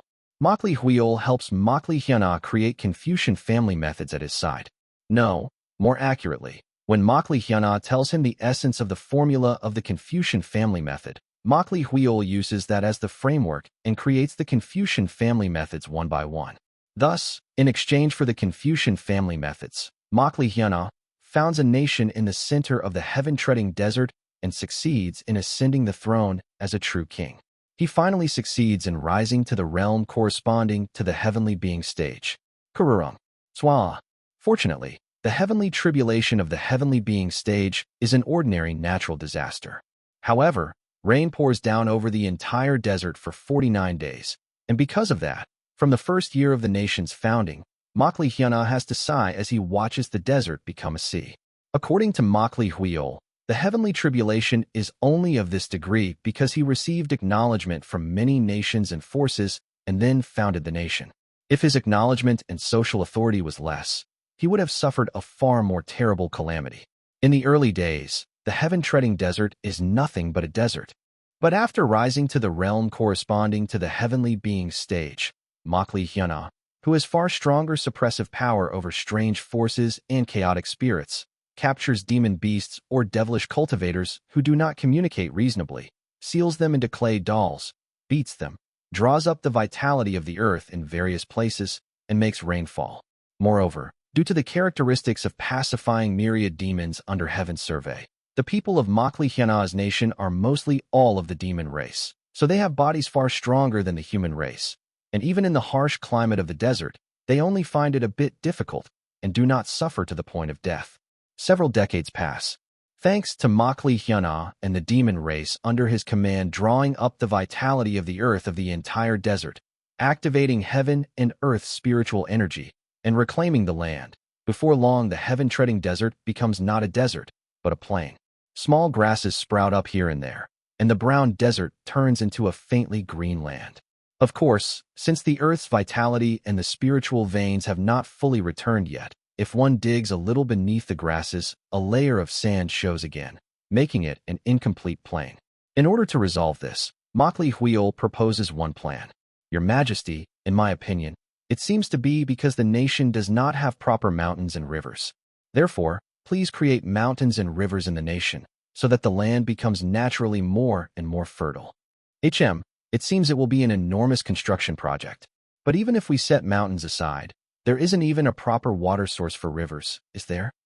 Makli Hyuna ponders Makli Huiol's words, but soon he is able to find a solution because of a divine object passed down in the Makli clan from generation to generation.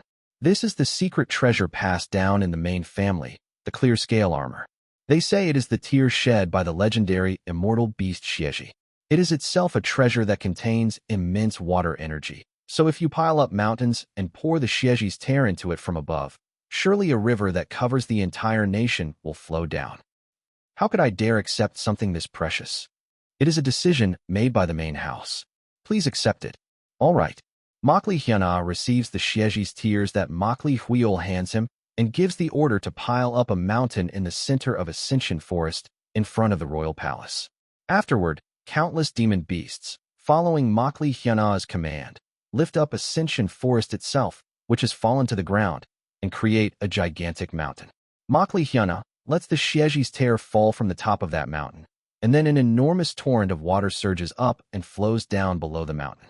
The torrent stretches out endlessly and flows out across the entire nation, which was originally the heaven-treading desert. Countless sea demon beasts, in particular, the sea dragon race, sees that waterway, forms proper rivers, sets the river's direction so it is easy to create farmland, and lets it flow out to the sea. As time passes, the heaven-treading plain, that was called the heaven-treading desert, becomes fertile.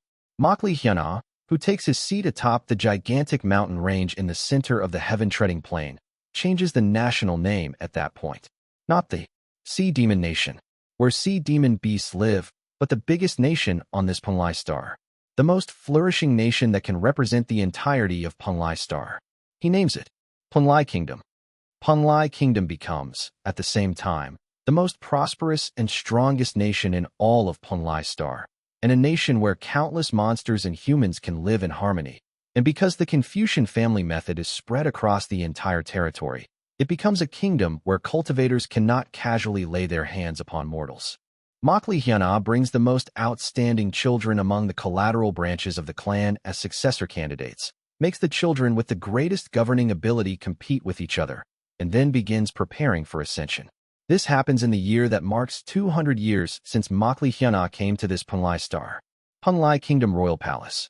Voices are heard from inside a pavilion deeper within Makli Hyuna's royal palace. Taoist Makli Hui's cultivation is something I cannot keep up with. Even if I choose a successor after having established a nation, I do not dare to look up at Taoist who entered half-step into the 4-axis stage. Ho, do not be too disheartened. Anyway, once Your Majesty Makli Hyuna also has a successor properly decided, you will reach the half-step 4-axis stage as well.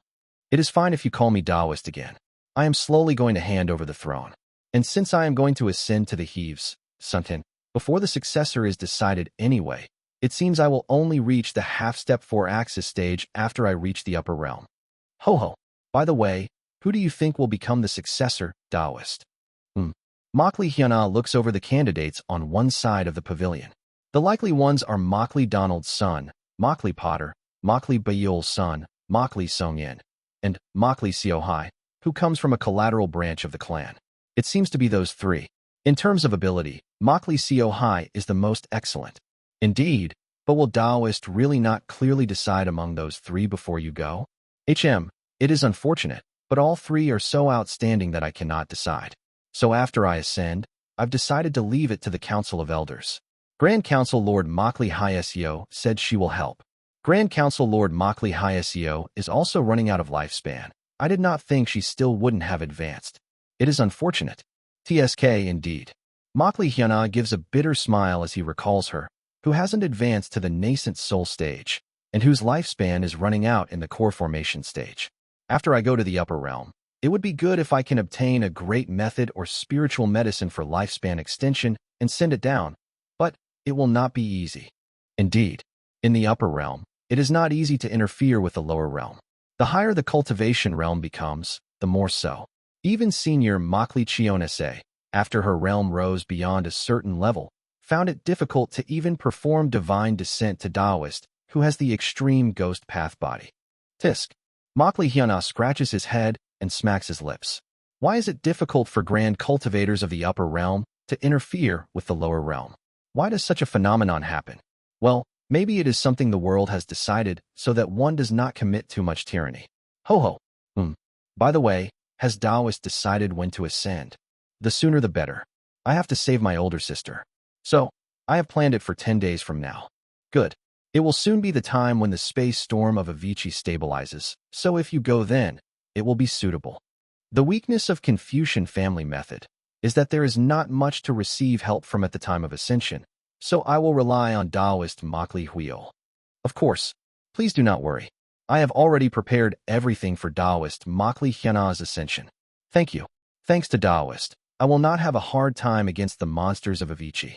To ascend to the upper realm, one must pass through a space called Avicii that lies on the route leading to the upper realm.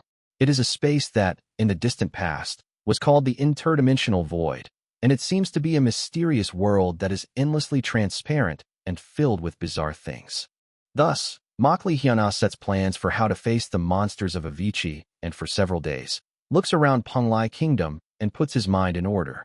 He fell into a mysterious place, met many people, and formed connections.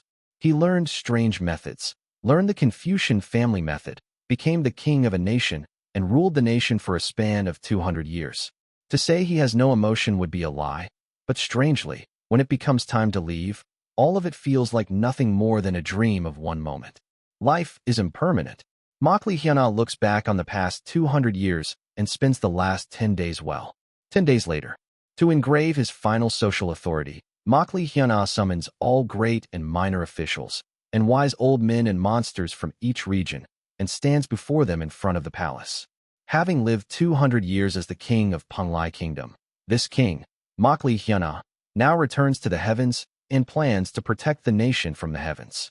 Therefore, you great and minor officials and subjects, see this king off with a reverent heart and live fiercely. This king will watch over you forever from the heavens and bless the kingdom. In the eyes of Makli Nobi, who reads Makli Hyana's royal edict, countless emotions pass by. Before long, Makli Nobi is now also an old man. Having failed to surpass the Qi building stage, his lifespan is soon at its end as well.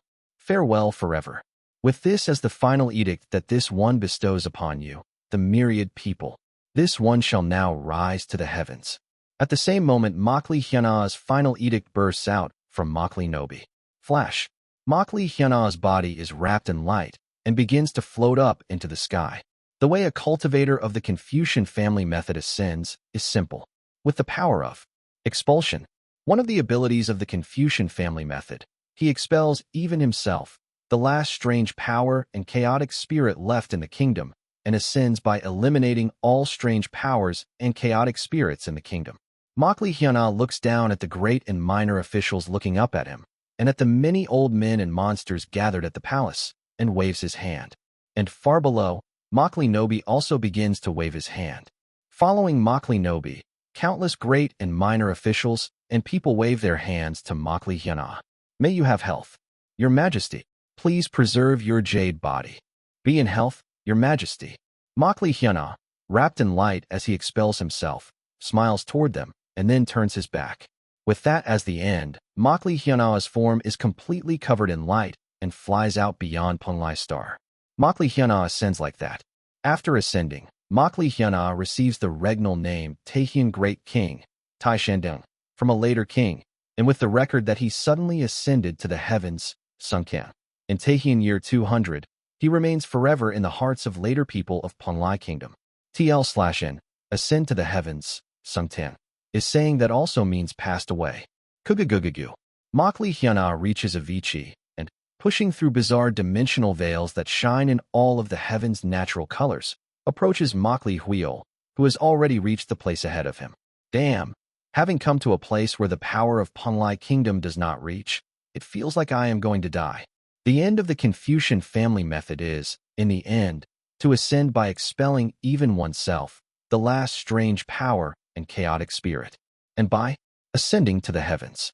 Like so, and remaining an eternal myth and legend to the people of one's kingdom, generating social authority until the time when that legend stops being passed from mouth to mouth, is the final stage of the lower boundary cultivation of the Confucian family method.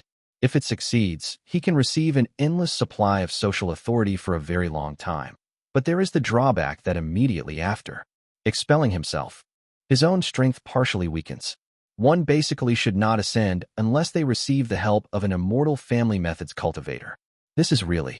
Makli Hyana lets out a hollow laugh at the drawbacks of the Confucian family method and steps onto the boat-shaped magic artifact that Makli Huiol prepared. Let us go, Taoist Makli Hyana. You have worked hard all this time. No, not at all. Please take care of me during the ascension, Taoist Makli Huiol. Not at all. Rather, when the vestiges that appear in Avicii attack, Taoist Makli Hyana's authorities such as expulsion, oppression, negation, and sealing will be very useful. Exchanging well wishes with each other, they fly in a straight line beyond Avicii, toward the purple-gold color that emits the greatest sense of presence among the countless all of the heaven's natural colors. You are well versed in the rules of Avicii, yes? Do not provoke the vestiges of Avicii. Do not look back. If the voice of someone other than the companion at your side comes, do not answer, and so on. Yes, I remember. I will keep them well in mind, so please don't worry. Makli Hyuna nods at Makli Huil's words, but it is only for a moment. Something like sparkling blue light brushes past Makli Hyuna's side in an instant, and for some reason Makli Hyuna feels an enormous pull from within that blue light. New fate. Editor. As a reminder, the term Neo-Ender literally means new fate person. Shinmingjia. A strange voice brushes his ear, but as instructed by the cautions he has memorized, Makli Hyuna does not answer or react. He only thinks that the voice seems like a voice he has heard somewhere before. However, the next moment, thinking of where he has heard that strange voice before, Makli Hyuna has no choice but to widen his eyes. So they live inside you. I will help you take them out, and I will help you return to your homeland. You, call upon me. My name is Radiance. Guild Master Jiwa? Guild Master Jiwa of Silver Snake. The one who sent Makli Hyuna and the guild members to another world by having them killed after being hit by a truck. At the same feeling as the feeling that voice gives off. In the end, Makli Hyuna has no choice but to make a mistake and break the taboo. Whoosh. Makli Hyuna turns back to look at the blue light that brushes past him. Makli Huil screams in alarm, but Makli Hyuna cannot hear him. What Makli Hyuna sees is that faraway land, Punlai Star, which he ascended from. Its backside, because it is the face of someone that exists in the land of madness. The face splits in half, and from within it, a hand of starlight that possesses boundless wisdom and truth bursts forth. Life imprisonment, all of eternity, confinement, imprisonment, sealing, Kiriririk, countless wills pierce into Makli Hyuna's mind. Blood gushes like a fountain from Makli Hyuna's 7 orifices, and Makli Hyuna's head begins to swell. 100 billion year undying taxidermization. For 100 billion years, you shall be taxidermized in this world. Before that immeasurably vast will, Makli Hyuna uses all his strength to hone the power of self-expulsion, even more, and begins to push himself away from that hand. An endless Avicii of all of the heaven's natural colors. Inside it, a chase begins between the eternal, undying hand of starlight and Makli Hyuna and Makli Huil. However, the hand only gradually draws closer, and just before Makli Hyuna goes mad from fear and a sense of estrangement. Flash. From the opposite side of Punlai Star, a gigantic darkness blooms upward. Immortal art. Tainted soul filling the heavens. The darkness contaminates the starlight, and, for only a very brief moment, for only a fleeting moment, it binds that starlight hand. Aiming for that fleeting gap, Makli Hyuna calls out a name with all his strength. Purple Gold Realm. Because Makli Hyuna, who learned the naming family method, calls the name, a powerful attraction force forms between them and the Purple Gold Realm, the upper realm they're trying to ascend to, and it pulls them in. In an instant, they are sucked into the Purple Gold Realm and begin to move away from the Hand of Starlight, and they are able to escape the oppression of the Starlight Hand. The Starlight Hand turns into countless nebulae and scatters, but Makli Hyuna still feels some will that targets him, and until the very moment he enters the Purple Gold Realm, he can't help but tremble in fear. Punlai Kingdom, Western Sea Region. Inside a cave residence in the place where the main house of the Makli clan is located. There, an elderly woman with white hair, whose lifespan is running out, closes her eyes with ragged breaths. Beside the woman, an androgynous handsome man with fox ears holds her hand and sheds tears. Are you fine with that, Makli Hyesio? I am fine. You always told me, didn't you, to build merit. If this builds even a little merit, I am satisfied. With tainted soul filling the heavens, you could have lengthened your life by seizing another's body, but you changed that opportunity into building merit, so surely you would have accumulated a lot of merit. The white-haired, fox-eared man's eyes glisten with tears as he gently strokes her forehead. Is there nothing else you want to say? For protecting all this time, and for all that knowledge, all that information of another world, and telling me about my past life, thank you. The heart I received from you was a great comfort to me. Makli Hyesio holds the fox-eared man's hand and smiles peacefully. And with those words, Makli Hyesio closes her eyes. The fox-eared man cannot hold back his tears, and while holding Makli Hyesio's hand, he cries. Then, someone enters the cave residence where they are. It is Makli Seohai, who will become Penglai Kingdom's second queen after Makli Hyuna ascended. Did Seo Huiol go peacefully? Makli Seohai, reddening around her eyes, asks, speaking down to the fox-eared man who seems to be at least in the heavenly being stage. And at those words, the fox-eared man, Shirho, wipes away his tears and speaks. They fell asleep using the inherited immortal art, not to seize another person's body, but to save a life. Yes, that merit is very great. So because of that, I hope they can be born once again with intelligence in their next life. Makli Seohai, no, she, who has the true name Ohai Seo, approaches the dead Makli Hyeseo and strokes her white hair. Once again, someday, let's live an ordinary life like this again. In the next life too, build up as much merit as you can, and try to be granted yet another life. If you keep building merit, and building it again and again, even the karma of the animal path will pass quickly. Ohai Seo sheds tears, and together with Shirho, cradles Seo Huiol of this life in her arms. In the next life too, I will tell you a lot of knowledge. I will tell you stories of Earth too. I will pass on tainted soul filling the heavens again too. Together with Shirho, I will protect you. So, in the next life too, let's meet again. Together with Shirho, she leaves the cave residence to lay the dead Makli Hyeseo to rest. She seals Makli Hyeseo's body in the sea, and she asks the sea dragon race, who is close with Makli Hyeseo, to protect the royal castle of the Penglai Kingdom.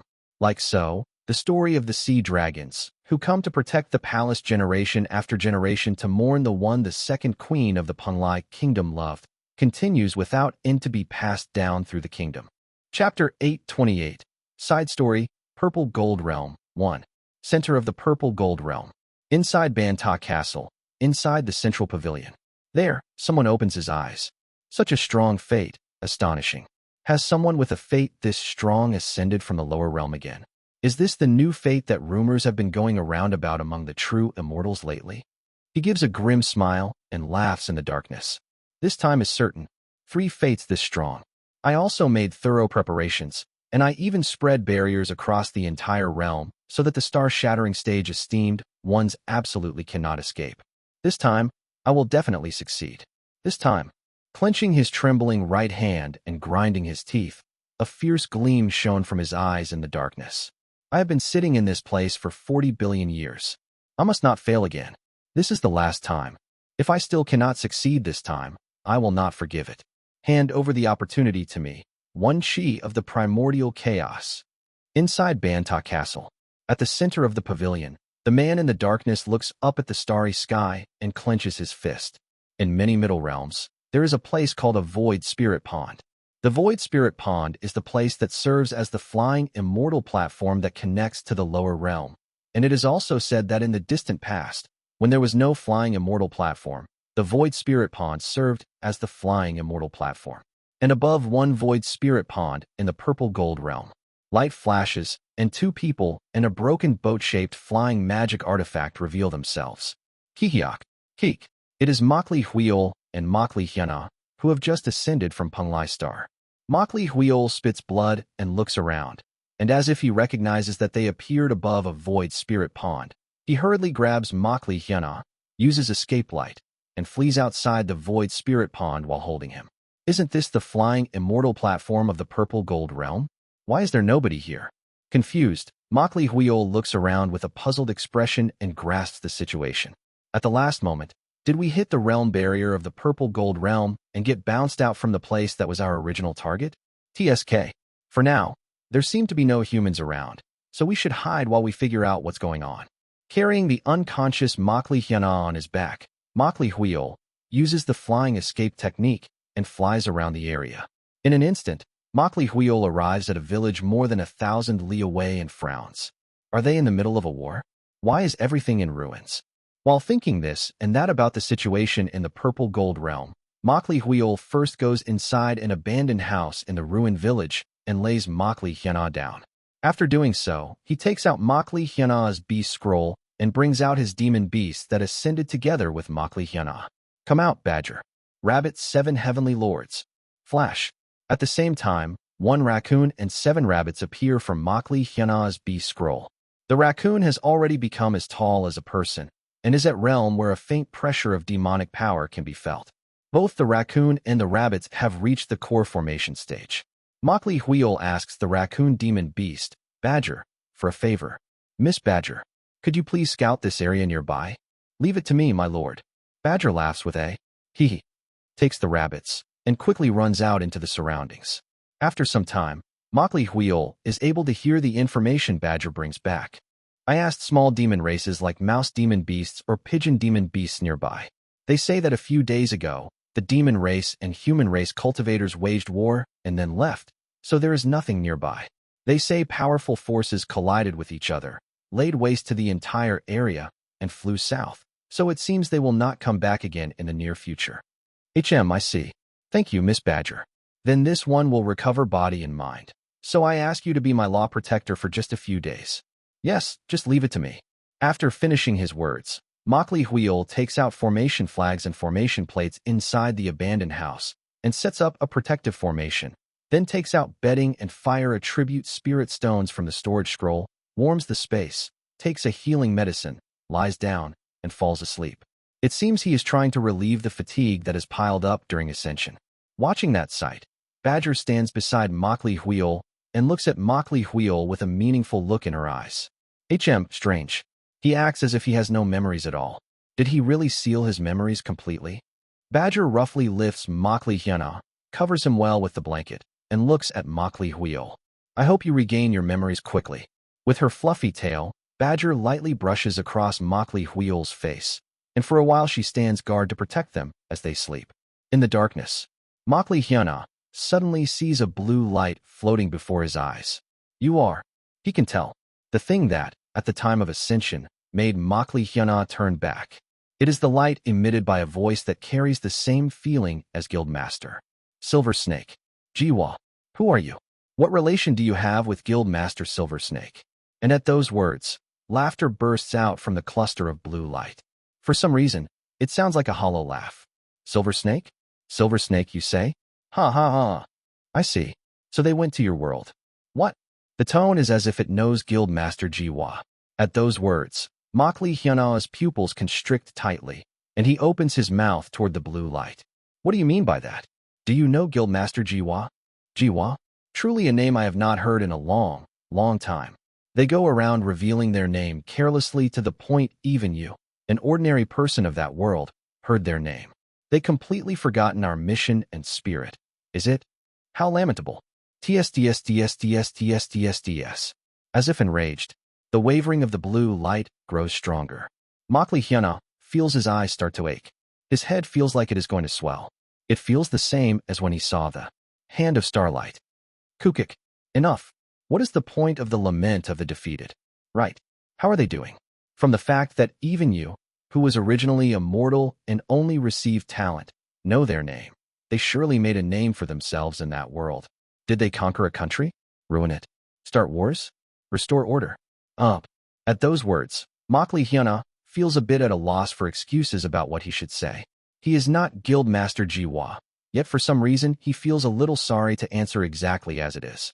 If they're the kind who flipped this world upside down and sold body and soul to an evil god, then surely they flipped that world over too, because they are definitely that kind of existence. That's. Makli Hyuna breaks into a cold sweat, then gives an awkward laugh and decides to tell about the achievements Jiwa accomplished in the guild. She raided the guardian dragons of the fallen nation more than 20 times. In other words, she did mass hunting. And she beat the black sorcerer to death as many as 7 times. As for devil hunter as well, she beat them to death all by herself so many times that I can't even count. And on top of that, the Guild of the Guildmaster has a world ranking of, in the overall rankings of the entire world, it has achievements that place it within the top 3. Is that so? I do not know well, but even just hearing the names, those are powerful achievements. So they made a name for themselves in that world as well. They did not throw away their pride completely. Even if the ones they protect changed, they are still a guardian of order. To protect Jiwa's dignity, Makli Hyuna decides not to open his mouth any further. Then just a moment. Who on earth is Guildmaster Jiwa? Swallowing, Makli Hyuna asks the blue light. At the last moment, I saw her driving a truck and killing us. After I got run over by her truck and came to my senses, I already fell into this world. Why did she drop us into this world? What relationship do you have with her? Do you know her identity? At those words, the blue light swells as if it is exploding. The black space dies in blue light, as if it is being swallowed in blue. I do, because they were one of us. Say a what? From the source of the blue light, Makli Hyuna sees a blue snake biting its tail. Seeing that, Makli Hyuna cannot help but widen his eyes, because it is the guild emblem of their guild, Loot Farming Heavenly Lord. The only difference is that the emblem Jiwa made is silver. That symbol soon fades, and from the center of the light, some existence reveals itself. That existence at the center of the blue light wears imperial robes, wears a dignified imperial crown, and their face is impossible to discern as they wear a mask made of light. And on that face, a faint character, Gab, Ja, is written. I am the first seed of the Radiant's 7 heavenly lords, great forest. I am the chief seat of the heaven immortals who oppose the evil god that rules the world. True immortal? Makli Hyuna realizes that the being before his eyes is an existence of overwhelming rank, and his body stiffens. In a distant ancient age, when we were called not the Radiant's 7 lords, but the Radiant's 8 immortals, there was one evil god. That god negated all reason and order of this world and created a new heaven. And, in that process, with evil heresy and schemes, they brainwashed and corrupted the 5th seat of the Radiant's 8 immortals, who was one of our own. And that is our former companion whom you call Jiwa. Be brainwashed and corrupted. Only now does Makli Hyuna understand why. Whenever Jiwa entered a boss raid fight, she would go, peek, and smash so many keyboards while hurling abuse at the guild members. So that's it. It was the after effect of being corrupted? No wonder she's so violent. After that evil god was ascended to an unbelievably powerful realm, they created fates that bring chaos and despair to this world, and they called in souls from other worlds to carry those fates forward, and they are trying to devise evil schemes once again. See, could it be? That is right. You and your companions are precisely that evil god's scheme. The new fates. Then what am I supposed to do? That evil god is one who toppled the light and seized all possibilities and probabilities of the whole world into their grasp. Avoid their gaze, accumulate strength, and raise your realm.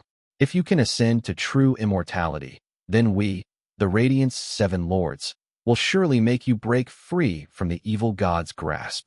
The true immortal, like an imperial king, who calls themselves Great Forest, holds out their hand to Makli Hyuna. We will be your friends. Always remember us, and also strive to break free from the evil god. Drip drip. Makli Hyuna flinches as he sees a red aura flow like water beneath Great Forest's mask. Are they shedding tears of blood? Even if he does not know for sure, he can tell that they are trembling with immense rage and pain. Until you reach that realm, always be careful and careful again. All stars are their subordinates. Beware of stars. The stars of the sky are all there. Eyes. Shiver. Your ability does not end with the extreme ghost path body. But remember this. Do not rely too much on abilities and fortuitous encounters. The evil god's schemes fill the heavens, so it is impossible to know how far their arrangements spread. Sayat. Finishing their words, Great Forest light grows faint on the spot and hides their form. In the endless darkness, Makli Hyuna recalls the time long ago when he entered this space. Since the memories from when he was born to now are all vivid after he reached the heavenly being stage, it is not hard to remember. How many people are taking up residence in my unconsciousness? Starting with Makli Chionese, then Jigal Mikhail, that suspicious chain monster. Now there is even a Great Forest, the first seat of the Radiant's 7 lords. Makli Hyuna comes to resent his own constitution, called the extreme ghost path body. Thinking about it, Jigal Mikhail also said that if I reached the heavenly being stage, I could know his identity. But even now, honestly, I still can't quite get a feel for it. What on earth is Mr. Jigal Mikhail? Makli Hyuna, feeling puzzled, starts to come out from within his unconscious. After he reached the realm corresponding to the nascent soul stage, going back and forth into his unconsciousness became easy in its own way, so he searched within it for Jigal Mikhail and other beings. But he found nothing at all except Makli Chionese's split soul. TSK, is Mr. Jigal Mikhail just an aspect of my PTSD, or is he really living inside me? Makli Hyuna sighs, and as he ponders his worries, he exits his unconsciousness and awakens from sleep. This place is... Makli Hyuna looks around and rubs his eyes. Nearby, Makli Huiol sits in a lotus posture and seems to be circulating his chi and healing his injuries, with Badger and the Rabbit 7 heavenly lords guarding the two. Hey Badger, what's the situation? Makli Hyuna asks Badger about the situation, and after hearing everything, he nods. Ascension succeeded, but we still don't exactly know where this place is. Taoist Makli Huiol is healing the internal injuries he received while ascending. Just as Makli Hyuna is in the middle of thinking. Kugagum. A powerful explosion rings out nearby, and Makli Huiol, who is healing his internal injuries, opens his eyes and lets out a sigh. It seems someone is fighting nearby. From the aura I feel, it seems to be at the nascent soul, heavenly being level. For now, let us go out together and take a look. Makli Huiol goes outside with Makli Hyuna, frowns, and searches for the source of the blast. A little away from the ruins, a green small person, a human wearing a black robe, and a blue-robed cultivator who commands countless ghosts are locked in a three-way battle. Wail, Ghost Devil Banner. Countless ghosts pour out ghostly wails from inside the banner, and at that wailing, the green small person and the black-robed person's complexions worsen. However, in the next moment, now the conditions are all met. You immortal family cultivators cannot dare use your power against the Confucian family. To-do-do-do-do-do-do. The black-robed person points a finger with a vile smile, and the blue-robed cultivator who is swinging the ghost devil banner falls straight to the ground. Cuff. Quiet. Collapsing there with countless ghosts and dropping to his knees, the man grits his teeth and screams. Don't make me laugh. Do you think I, Heo Yakham of the Great Azure Ghost Valley, will be defeated? TL/N. The Hangul for Heo Yakham means weakness/frailty. Kukik. This is the Confucian family method. You Heaven Earth tribe cultivators can't even dare lift your heads before a Confucian scholar. The black-robed man, wearing a smug and vile smile, tries to mock the green small person and the blue-robed cultivator to his heart's content. But he soon feels puzzled when he sees that the green small person does not kneel. What is this? I should have sealed off not only spiritual power, but also demonic power. How can a Yawai bastard stand on 2 feet? Are you saying you aren't a demon beast? At those words, the green small person pulls out a pair of padeos from behind their back and snickers. Have you never even heard of the Heart Tribe? Even if you ascended recently and lack common sense, this is pathetic beyond worlds. Kakik. Heart Tribe? That heart Dao blooming thing? But that won't work either. No matter how well you swing a blade, if I suppress that thing you call internal energy, what can you even do? To-do-do-do-do. The black-robed man, who seems to have learned the Confucian family method, mocks the green small person, pulls out a beast scroll, and begins to call out countless people from inside it. Hear me. Bring that impudent dwarf before me and make him kneel. The people wearing constable uniforms, the moment they come out of the beast scroll, rush at the green small person all at once at the black-robed man's order. However, in the next moment, the green small person grins, regulates his breathing, and begins to leap up into the sky. Fool. The fact that the realm of blooming has fully matured means. And then, the slaughter begins. Shikagagak. Saber marks scatter in all directions, and the spear shafts and bodies of the constables are ripped to shreds. Even without any internal energy, with just that itself. Kagagagak. He is like a green storm. Even though he reveals no mystical power, no strange powers or chaotic spirits. Just by controlling his own body well, he calls forth a blood-red storm. One weapon can dominate all under the heavens. Soon, green flashes gleam. The constables are slaughtered to the last, and green gang chi begins to shine on the green small person's padeos. This makes no sense. I definitely suppressed chi. Chi is intent. As long as you cannot seal a martial artist's will, I shall never fall. Quagwagwang. Immediately after, the small person's padeos split the black-robed man in half. The robed man, dead and split in two, stares at the green small person with a blank, dumbfounded expression, then collapses. Suat. As the black-robed man's Confucian family method exhausts its strength, the oppressed heaven and earth spiritual energy is released again, and the blue-robe cultivator also seems to regain his strength. So there are times when you are useful, Heart Tribe. I don't like you, but still, you are worth acknowledge. What are you babbling about by yourself? Heaven tribe bastard. I'll feed you my padeos too. Quonk. The two, thought to be on friendly terms after bringing down a common enemy, end up fighting again because of the green small person's first strike. They clash like mad for a while, and finally the green small person smashes the blue-robed cultivator's ghost devil banner and starts to seize the advantage. Quack. My ghost devil banner. Die, you trash heaven tribe bastard. And then, Makli Hyuna and Makli Huil step forward and block the green small person. Ho ho, my apology fellow Taoists, but please stop now. The green small person looks back and forth between Makli Huil and Makli Hyuna, then smacks his lips. TSK, you look like foul bastards. My stamina is spent, so I'll have to put off greetings with you. Aya. Pio Biong. The green small person takes something out from his embrace and throws it.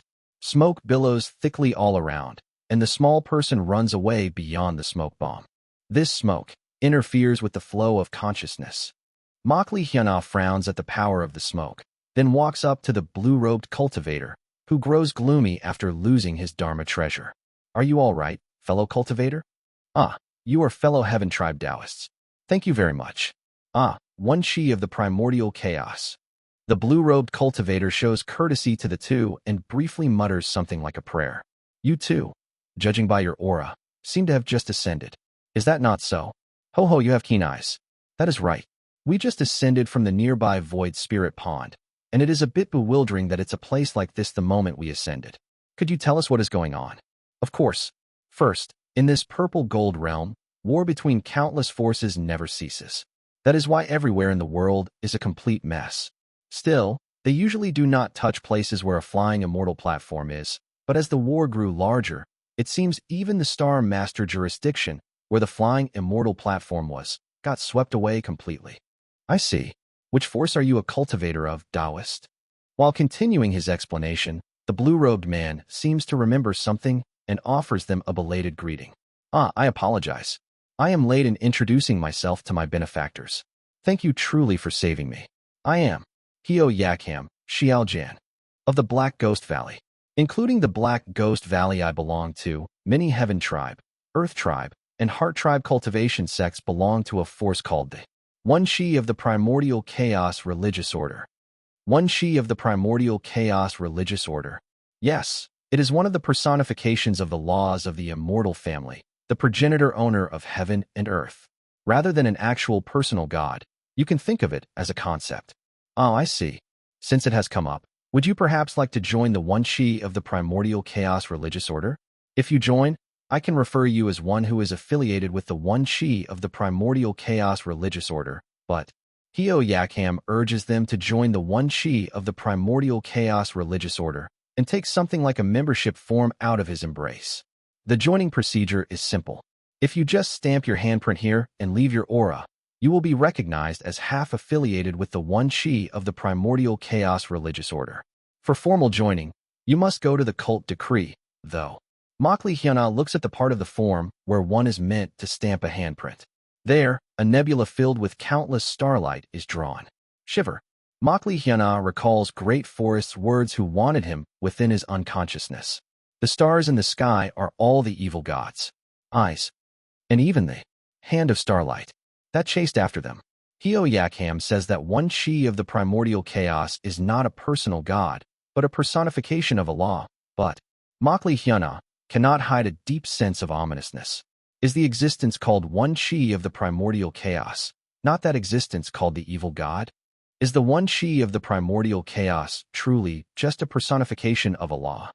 On the first day he opened his eyes in the upper realm, Makli Hyuna faces a member of a cult that serves an unknown divinity called the One Chi of the Primordial Chaos, and his body trembles with fear whose end he cannot know. Chapter 829, Side Story, Purple Gold Realm, 2. One Chi of the Primordial Chaos Religious Order. When Makli Huil is about to show interest, Makli Hyuna smiles awkwardly and shows refusal. Haha, I apologize, Cultivator Hio. We are grateful for your kindness, but it has not been long since we ascended to the upper realm. And also, there is a senior from our clan who ascended to the Purple Gold Realm before us. I think that before deciding on joining, we should first go find that person and ask for their opinion as well. Ah, I see. Understood. Then it would be awkward to escort you straight to the one chi of the primordial chaos religious order's jurisdiction, so I will guide you to the Star Master jurisdiction, the closest place to a most neutral zone area. Thus, Makli Hyuna and Makli Huiol follow Hio Yakham and head for the neutral zone of the Purple Gold Realm, a place called the Star Master jurisdiction. Purple Gold Realm, Star Master jurisdiction. Makli Hyuna follows Hio Yakham and comes up to the north, and he cannot help but let out an exclamation at the sheer scale of the place called the Star Master domain. Above a sea made of black water, countless coral reefs form coral islands, and the size of each coral island comes close to each individual nation of Punlai Star. Those coral islands are beaches carved into enormous palaces, and the entire archipelago region, with dozens of such palaces, is the place called Star Master jurisdiction. This. Haha, you look surprised. Well, the upper realm you saw as soon as you ascended was a Star Master jurisdiction that was swept up in war and turned into a wasteland, so the contrast can feel extreme. Hio Yakham continues his explanation as he guides Makli Hyuna and Makli Huiol, who are astonished at the scale of the Star Master jurisdiction. The black sea you see below is a sea of heavy water. Heavy water? Because one of his relatives worked at a nuclear power plant, Makli Hyuna thinks of the heavy water used to cool nuclear reactors.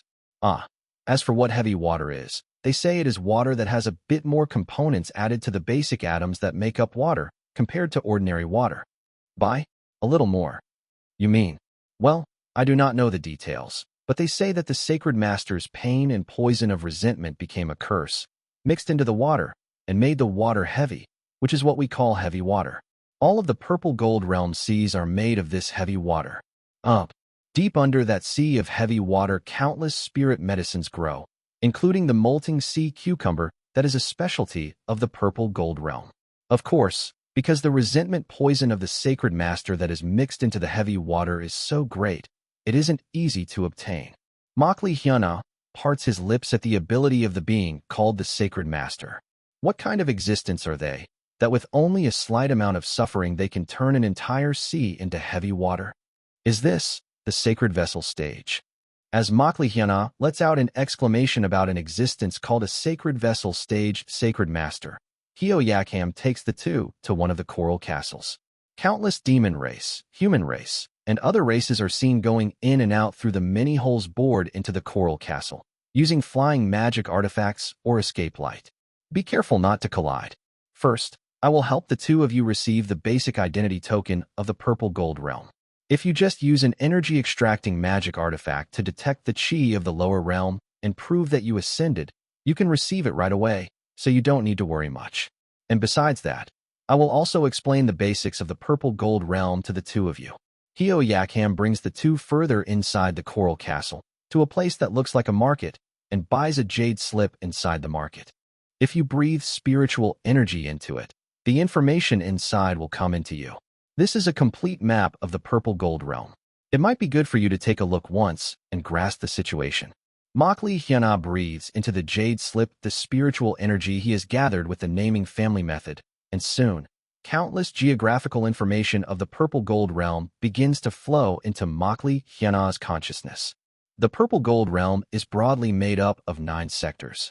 Hio Yakham's explanation begins. Centered on Banta Castle, where the Sacred Master, who is the administrator and mediator of the Purple Gold Realm, resides, eye domain, nose domain, ear domain, tongue domain, touch domain, mind domain, Manas domain, and Araya domain are stretched out in the 8 directions. On the map that Hio Yakham bought, the Purple Gold Realm is introduced in a form where 8 lands are divided around a gigantic castle. Each of the 8 lands is separated by seas made of black water, and the Star Master jurisdiction where they are seems to be located in the sea between the eye domain and the nose domain. Among them, the Araya domain is said to be divided as a sector on paper, but, other than the Sacred Master, no one can enter that domain, so in practice it is treated as a place that does not exist. Hio Yakham breathes spiritual energy into the jade slip as well, shares the jade slip's contents with Makli Huiol and Makli Hyuna, and explains the geography of the Purple Gold Realm. They say that in the history of the Purple Gold Realm, the only ones who entered that domain and came out alive were existences at Great Net Immortal or higher. It is only a legend, so I do not know if it is true. In any case, for that reason, the Araya domain exists only in name, so you should see the Purple Gold Realm sectors as effectively only 8.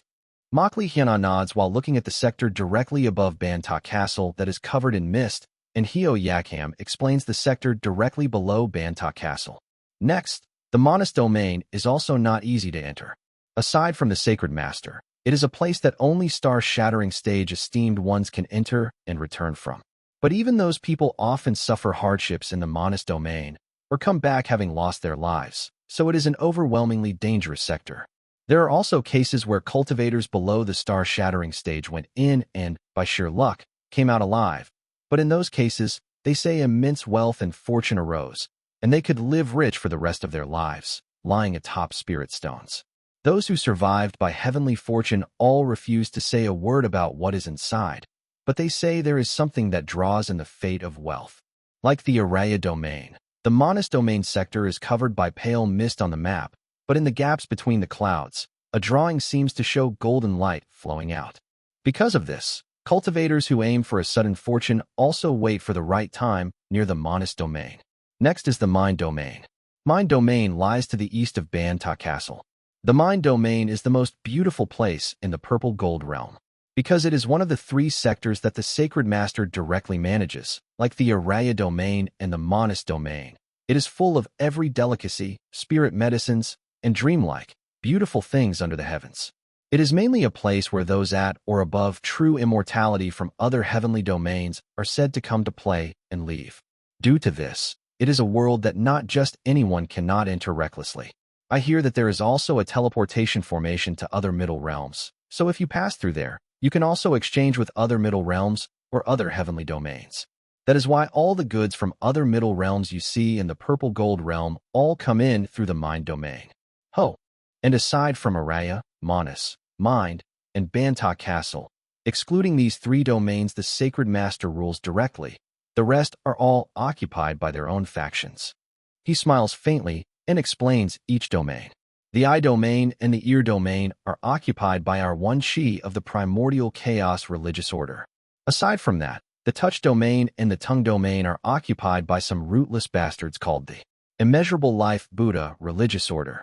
And the Nose domain, where fellow Taoists crossed over, is a battleground where the One Chi of the Primordial Chaos and the Immeasurable Life Buddha religious orders clash, so you can think of it as not having any faction that specifically occupies it. Makli Hyuna points to the outer part of the map. Apart from Banta Castle and the 8 domains, everything else is painted black. What is this part? Many middle realms are divided into the Stable Realm region and the Chaos Realm region. The Stable Realm region is the region where living beings can live, and the Chaos Realm region is a place where it is hard for normal living beings to live because space-time is twisted or because heaven and earth spiritual energy is not normal or is dried up. From what I see, it seems extremely large. Of course, if you measure it by the astral realm, the size of the Chaos Realm region is the size of one galaxy. Makli Hyuna clicks his tongue at the enormous scale that leaves him unable to close his mouth. Truly, the middle realm is enormous beyond imagination. So that's why, on the map, the outside of the Stable Realm region is marked in black, correct? Because you can't observe it all anyway, and living beings cannot live there. Actually, the reason it is marked in black is because the Chaos Realm region is entirely filled with heavy water. What do you mean by that? It is said that, in ancient times, the Chaos Realm region of the Purple Gold Realm was mostly just barren wasteland, or steel lands where magnetic storms raged, but over a long span of years, as Banta Castle endlessly let out heavy water, and the entire Chaos Realm region ended up filled with a black sea. Why did Banta Castle do such a thing? Well, I do not know that well either. Perhaps because the fire-grilled sea cucumber made from the Purple Gold Realm specialty, the molting sea cucumber, is famous across the entire universe. The Sacred Master did it to raise lots of sea cucumbers. No. So that's what it is. Makli Hyuna bursts into laughter at the simpler-than-expected reason, and Hyo Yakham also laughs heartily. Maybe Sacred Master truly likes sea cucumbers, as they say that even now, with the Chaos Realm region full, they keep releasing heavy water from Banta Castle without stopping. Thanks to this, There is even a groundless rumor that the water level in the purple gold realm is continuously rising. Ha ha ha, that's an amusing rumor. When the Chaos Realm region is on the scale of a galaxy, for the water level to rise just because a little water is released from that tiny place. Pwaha. At the laughter of Hio Yakham and Makli Hyana, an old man in a blue robe passing nearby, furrows his brow and throws out a remark. You Hio brat, does the water level rising look like a joke to you? Even when I was young, the water level was not like this. It is true that it is gradually rising. The water level of the Black Sea rises day by day. If this continues, the entire purple gold realm will end up submerged in heavy water. We should set up countermeasures as soon as possible, but kids these days just think that the water level rising is a lie. TSK. With those words, the old man suddenly vanishes from around them, and Makli Hyana asks, puzzled, who was that person? That person was one of the star-shattering stage esteemed ones of our Black Ghost Valley Purple Gold Realm branch. Makli Hyana gapes at the terrifying big shot of esteemed one level passing right beside them in an instant. What an incredible person. Haha, please do not pay it too much mind. Because his lifespan is almost exhausted, his mind is not whole. Even though he can advance to the sacred vessel stage, he grits his teeth and refuses advancement. And as he fails to win against the tides of time little by little, his mind has gotten strange. Oh dear, why does he not advance to the sacred vessel stage? If he only advances, his lifespan should normalize. Who knows? I do not know the details, but I hear that rather than advancing to the sacred vessel stage, he aims to reincarnate into another middle realm while keeping his memories. I do not really know why either. It is then, space twists, and the old man who just passed by furrows his brow and snaps at Hio Yakham. You damned bastard. How dare you spout nonsense that the mind of your sect's venerable elder is not whole? You need to be hit with a discipline cudgel to come to your senses. My mind is still whole. I am merely acting. Heek. Hio Yakham turns pale as if he didn't expect the esteemed one to hear the gossip, and just as the Black Ghost Valley's esteemed one glares at Hio Yakham and is about to reach out a hand toward him. What? Kugagugum. The sky darkens, and the entire sky splits open as a gigantic eye begins to look down upon heaven and earth. Makli Hyana feels overwhelming awe and fear from that eye, and under the pressure of the eye, he collapses onto the ground. Interestring. Kururu. Huawei. Sacred Master. Why? I heard you entered a sleep period. HOWDAREYOUHIDTHATYYOURMINDISWHENCEMENTDECRE? Quagwagwang. A gigantic hand made of darkness appears from the firmament, and in an instant the old man is caught in its grip and begins to be dragged up into the sky. Ennu. I don't want to advance in the purple gold realm.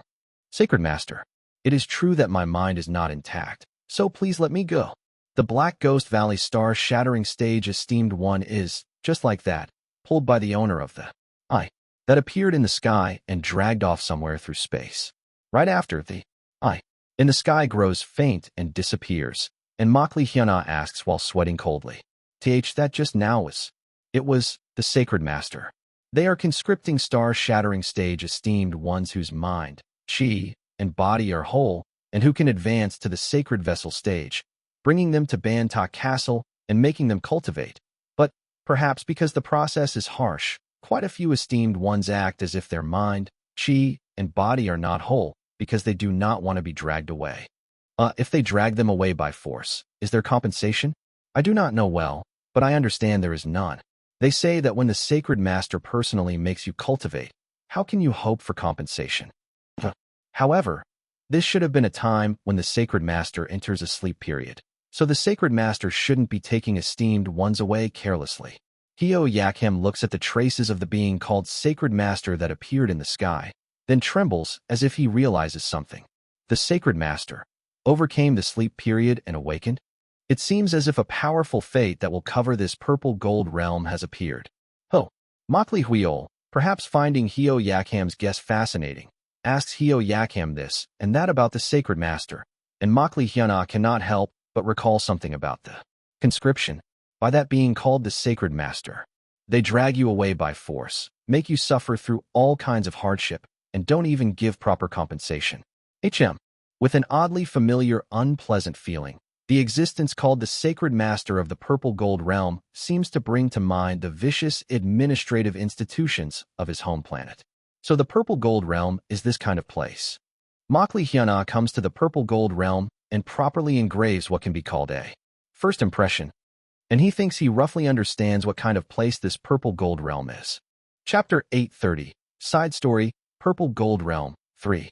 After going through a series of incidents, Makli, guided by Hyo Yakham, goes to receive the Ascension Plaque, an identity plaque specially issued to those who ascended. It is said that matters regarding Ascension are managed at a place called the Star Master Jurisdictions, Ascension Examination Bureau. And Makli and Makli Huiol meet the official at the Ascension Desk of the Ascension Examination Bureau, extract the chi of the lower realm, and have individual interviews. Alright, the detection of Penglai Star's chi is complete. It is proven that you are from the lower realm. At present, what dynasties and sects are ruling Penglai Star? Do I have to say that too? Makli scratches his head in front of a horned ox race man called the Star Master Jurisdictions, Ascension Examination Officer. It wasn't originally an obligation, but, in the distant ancient age, the Sacred Master enacted it into law and it became an obligation. Since the flow of time differs between the middle realm and other lower realms, we have to get information from those who ascend in order to measure the flow of time between the lower realm and the middle realm. Pardon. At the Ascension Examination Officer's words, Makli eyes go wide. You mean the flow of time in the middle realm and the lower realm is different? Yes, I do not know the details, but legend says 40 billion years ago, in the Battle of the Gods in the far mythic age, the God of Time did not want to get swept up in the fight of the gods, so they left this world and fled to an unimaginably distant place. In the process, the standard of time became a mess, and within the twisted space-time that was already a mess, unimaginably great divinities waged battle, so the twisted space-time distorted even more, and the flow of time between countless middle realms and lower realms was smashed to pieces. The overwhelming majority of lower realms came to have time flow far more slowly than the middle realm. At those words, Makli trembles, his face blank. Then my older sister? Then, the time ratio between Penglai Star and the Purple Gold Realm, about how much is it? Until about 20,000 years ago, the time ratio between Penglai Star and the Purple Gold Realm was about 1 to 100,000. 1 year in Penglai Star was about 100,000 years in the Purple Gold Realm. So while 40 billion years passed in the Purple Gold Realm, Penglai Star should only have had 400,000 years pass, or so. 1 to 100,000. Makli feels his heart sink. Then while he spent 200 years in Penglai Star, doesn't that mean 20 million years passed in the Purple Gold Realm? What kind of nonsense is that? And my older sister ascended from Penglai Star 200 years ago. Then does that mean my older sister is already gone and turned to dust? Makli looks at the Ascension Examination Officer with a stunned face, his voice trembling. Then the Ascension Examination Officer lets out a sigh and speaks. I told you. Until 20,000 years ago, the time ratio was 1 to 100,000. From 20,000 years ago, the time ratio stabilized quite a lot. As a result of one of the officials of the Star Master Jurisdiction letting their consciousness down to the lower realm and checking, the time ratio between the lower realm and the Purple Gold Realm dropped to about 1 to 100. That is, even if I do not know, your sister. No, the one you call your sibling. If that person reached the 4-axis stage, that fellow should be about 20,000 years old. At those words, Makli feels the trembling stop, as if his tension releases.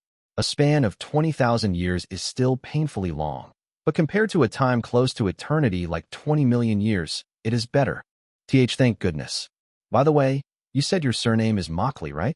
The name of the Star Master Jurisdiction official who lowered their consciousness to the lower realm to check the time ratio is Makli Chionese. You are from the same clan, right? Makli nods. That is right. Makli Chionese Nim is an ancestor of our clan. I see. Then I will contact that person. After confirming Makli Hyena's clan, the Ascension Examination Officer blows their will into a voice transmission talisman and sends it flying somewhere. Perhaps because they belong to the same Star Master Jurisdiction, it seems direct contact is possible. At that moment, talk. Makli Hyuna turns around at the sound of a flying talisman being caught behind him, and he can't help but flinch. You are. Hey, does the Ascension examination take long? Ahem. Please wait, Senior. Once I stamp the seal with the Sacred Master's name on it, it is done. She is none other than Makli Chionese. Perhaps because she is fairly well known within the Star Master jurisdiction, the Ascension examination officer who meets Makli Chionese's eyes hastily finishes the procedure, stamps the seal onto the Ascension plaque, and sends Makli Hyuna out. Makli Huiol also seems to go through a similar procedure, and he holds an Ascension plaque beside Makli Chionese. I came because I felt my split soul come up to the purple gold realm after 20,000 years. I was busy doing the Axis Foundation practice in the meantime, and preparing Heaven and Earth Unity in order to prepare to advance to the integration stage, so I couldn't contact you separately. How is the lower realm these days? At those words, Makli Huiol tells Makli Chionese in detail about what happened in the lower realm. Is that so? You built a country where the demon race and the human race harmonized through the Confucian family method. Good.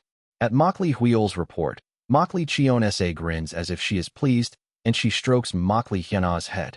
Do you have anything you are curious about? Like the current state of the purple gold realm. Ancestor, how far has your realm reached now? At Makli Hyuna's words, Makli Huiol slips in the question. Makli Chionese answers with a proud expression. Before I knew it, I reached the grand perfection 4-axis stage. If I prepare Heaven and Earth Unity just a little more, it's worth aiming for an advancement to the integration stage. Oh, Makli Huiol lets out an exclamation, and Makli Hyuna, impatient, cautiously asks. Actually, when Ancestor and I first met, the people who were nearby were my family. Do you happen to know the recent situation of Lee Seoa, who was dragged away by someone called the Martial Alliance leader? Ah, you mean those kids. At Makli Hyuna's question, Makli Chionese clicks her tongue and speaks. They are impressive fellows. The one called on Jium, who went to the Black Ghost Valley, became a promising grand perfection integration stage ghost cultivator. But she betrayed the one chi of the primordial chaos sect that Black Ghost Valley belongs to, and went over to the immeasurable life Buddha sect. Because of that, Black Ghost Valley is pursuing her heavily right now. And Lee Seoa, who is your blood relative, followed the Martial Alliance leader Jin Young-hoon, received this and that. And after coming down the mountain, she wandered around the purple gold realm and ended up placing herself in the one chi of the primordial chaos sect. Now she is at the same grand perfection 4-axis stage as me. Nuna is in the one chi of the primordial chaos religious order. Feeling the inherent ominousness the one chi of the primordial chaos religious order has, Makli Hyuna starts worrying about Lee Seoa like crazy. Ancestor, could you explain a little more in detail about the one chi of the primordial chaos religious order? Is it a group that believes in a divinity called one chi of the primordial chaos? The one chi of the primordial chaos sect are not people who believe in a personal god. They are people who continue cultivation by corresponding the source of the methods they cultivate and the sect doctrine to the world's fundamental law called one chi of the primordial chaos. They see the root of all cultivation as something that branches off from the law called one chi of the primordial chaos. On the other hand, the immeasurable life Buddha sect is the side that sees immortal cultivation itself as something made by a transcendent will called immeasurable life Buddha. It is called a transcendent will, but this too is not so much a personal god as it is something like a law. So cultivators affiliated with the Star Master jurisdiction see both as closer to sects than to religious orders. It is not that they worship a transcendent being with a personal god nature, but simply the difference between placing the origin of their cultivation in the law called one chi of the primordial chaos, or placing it in the will called immeasurable life Buddha. Oh, I see. Makli Hyuna nods, and he decides to understand it as roughly two powerful ideologies. Then the Star Master jurisdiction that Ancestor belongs to is. The official name is Ban Ta Castle Faction.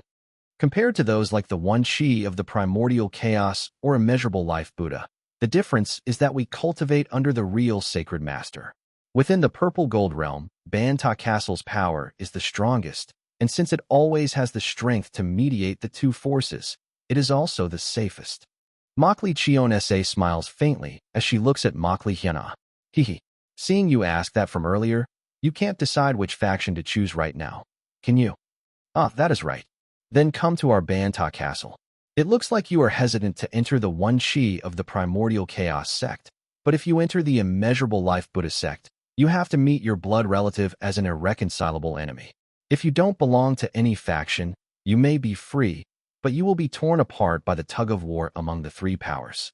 If so, Banta Castle, the neutral force that lets you talk comfortably with people from any force and enter any force's territory as you please, is the best choice. Oh, at those words, Makli Hyuna is strongly persuaded.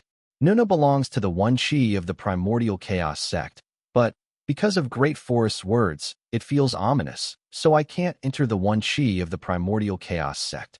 But if he enters the immeasurable life Buddha sect, he is bound to clash with Li Xiaoa, just as Makli Chionese says.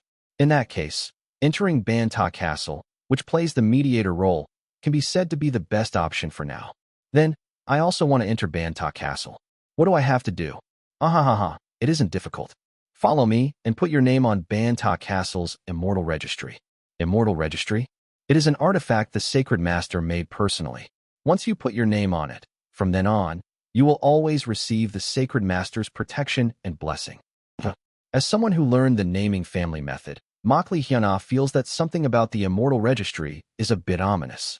Receiving protection and blessing through a name also means you can be ruled through a name. Makli Chionese takes Makli Hyuna and Makli Huiol and moves to Banta Castle through a teleportation formation in the Star Master jurisdiction, and as Makli Hyuna moves through the teleportation formation, he ponders. Somehow it feels ominous. Is there no way to become affiliated with Banta Castle without putting my name up? There are about 2 ways. One is a method I absolutely can't recommend, and the other is a method that takes a long time and is arduous.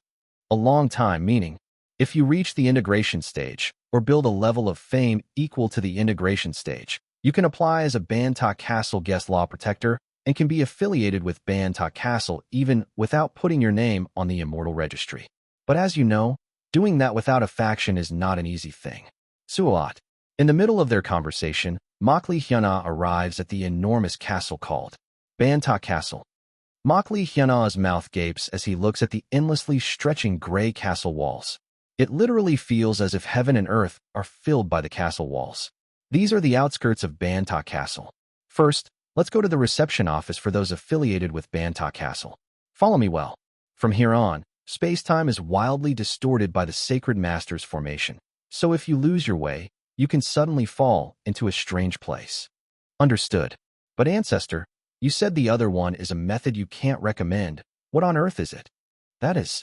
Makli Chionese frowns at those words, then speaks to Makli Hyuna. Within Banta Castle's domain, I can't speak it. For now, you can submit the application, and later, you can cancel when you register in the Immortal Registry registration. So just put in the application first, and I'll tell you when we go to another region. Ah yes. Makli Hyuna wonders about what the first method is that Makli Chionese does not say, and as he follows Makli Chionese, he soon arrives at a place called the reception office, which is pierced into the outer wall. At the reception office, countless cultivators who seem to come from all over are gathered and standing in line, and seeing that, Makli Chionese sighs. Wait here for a while. There is a lot to process, so it will take 3 or 4 days. In any case, you two just obtained the Ascension plaque today, so you probably don't know anything yet, so I'll submit the application for you and come back. The line is long, so it will take time. So sit for a bit and try absorbing the purple gold realm's heaven and earth spiritual energy. Yes, understood. Makli Hyuna nods, and together with Makli Huiol, he sits on a small hill in front of the reception office and tries to stabilize his method. But there is almost nothing to stabilize. From the moment Makli Huiol ascended, he continued stabilizing the heaven and earth spiritual energy, but Makli Hyuna is cultivating a separate power called social authority, rather than heaven and earth spiritual energy, so he doesn't need to stabilize it. If I form new social authority in this land, then from that point I should stabilize it, but with nothing to do, Makli Hyuna feels himself quickly becoming bored. I'm bored. Is it because the purple gold realm is so big? To think even just applying to become affiliated with Banta Castle takes 3 or 4 days, seriously. It is just when Makli Hyuna is about to yawn. Makli Hyuna suddenly sees that, A little away from the entrance of the reception office that Makli Chionese entered, there is another entrance. What's that? There's no line at that entrance. When Makli Hyuna tries to go look at that entrance, Makli Huil speaks to Makli Hyuna. Where are you going, Taoist? Didn't the ancestor say there is a spatial formation spread nearby, so if you move carelessly, something big can happen? Ah, it looks like there's no spatial distortion up to that entrance over there. Makli Huil clicks his tongue as he looks at the entrance Makli Hyuna points to. To begin with, that does not seem to be a reception office. Still, I'm curious what it is, so I will just go once and come back. It doesn't seem like a good idea, but before Makli Hyuna even finishes hearing Makli Huil's words, he is already flying slowly and landing in front of the other entrance far away. This is Purple Gold Realm Sacred Master Direct Disciple Recruitment. Heek. Makli Hyuna sucks in a breath as he realizes the contents on the plaque hanging at the entrance are far more immense than he expected. Good grief, this is a place only high and mighty people come to. Realizing it's an entrance leading to an unexpectedly immense place, Makli Hyuna tries to turn back, but for some reason, his eyes catch a small line of writing on one side of the entrance. Race, origin, realm, age are completely irrelevant. Come in, have a simple interview, and receive same-day notice of pass/fail. Does that mean anyone can go in? But it can't take too long. As Makli Hyuna smacks his lips and tries to turn back again, another line of writing in a corner comes into his eyes. Recruitment process time maximum 2 Shurchen. Become the Sacred Master's direct disciple quickly and conveniently. If it's 2 Shurchen, 4 hours, it's doable. Ah, wait a moment. It's not like there is an exam fee or something, right? Then another writing in a corner enters Makli Hyuna's eyes. Completely free. Oh, if it's free and it's just a 2 Shurchen interview, then, well. Thinking it works out well because he is bored, Makli Hyuna goes into the entrance.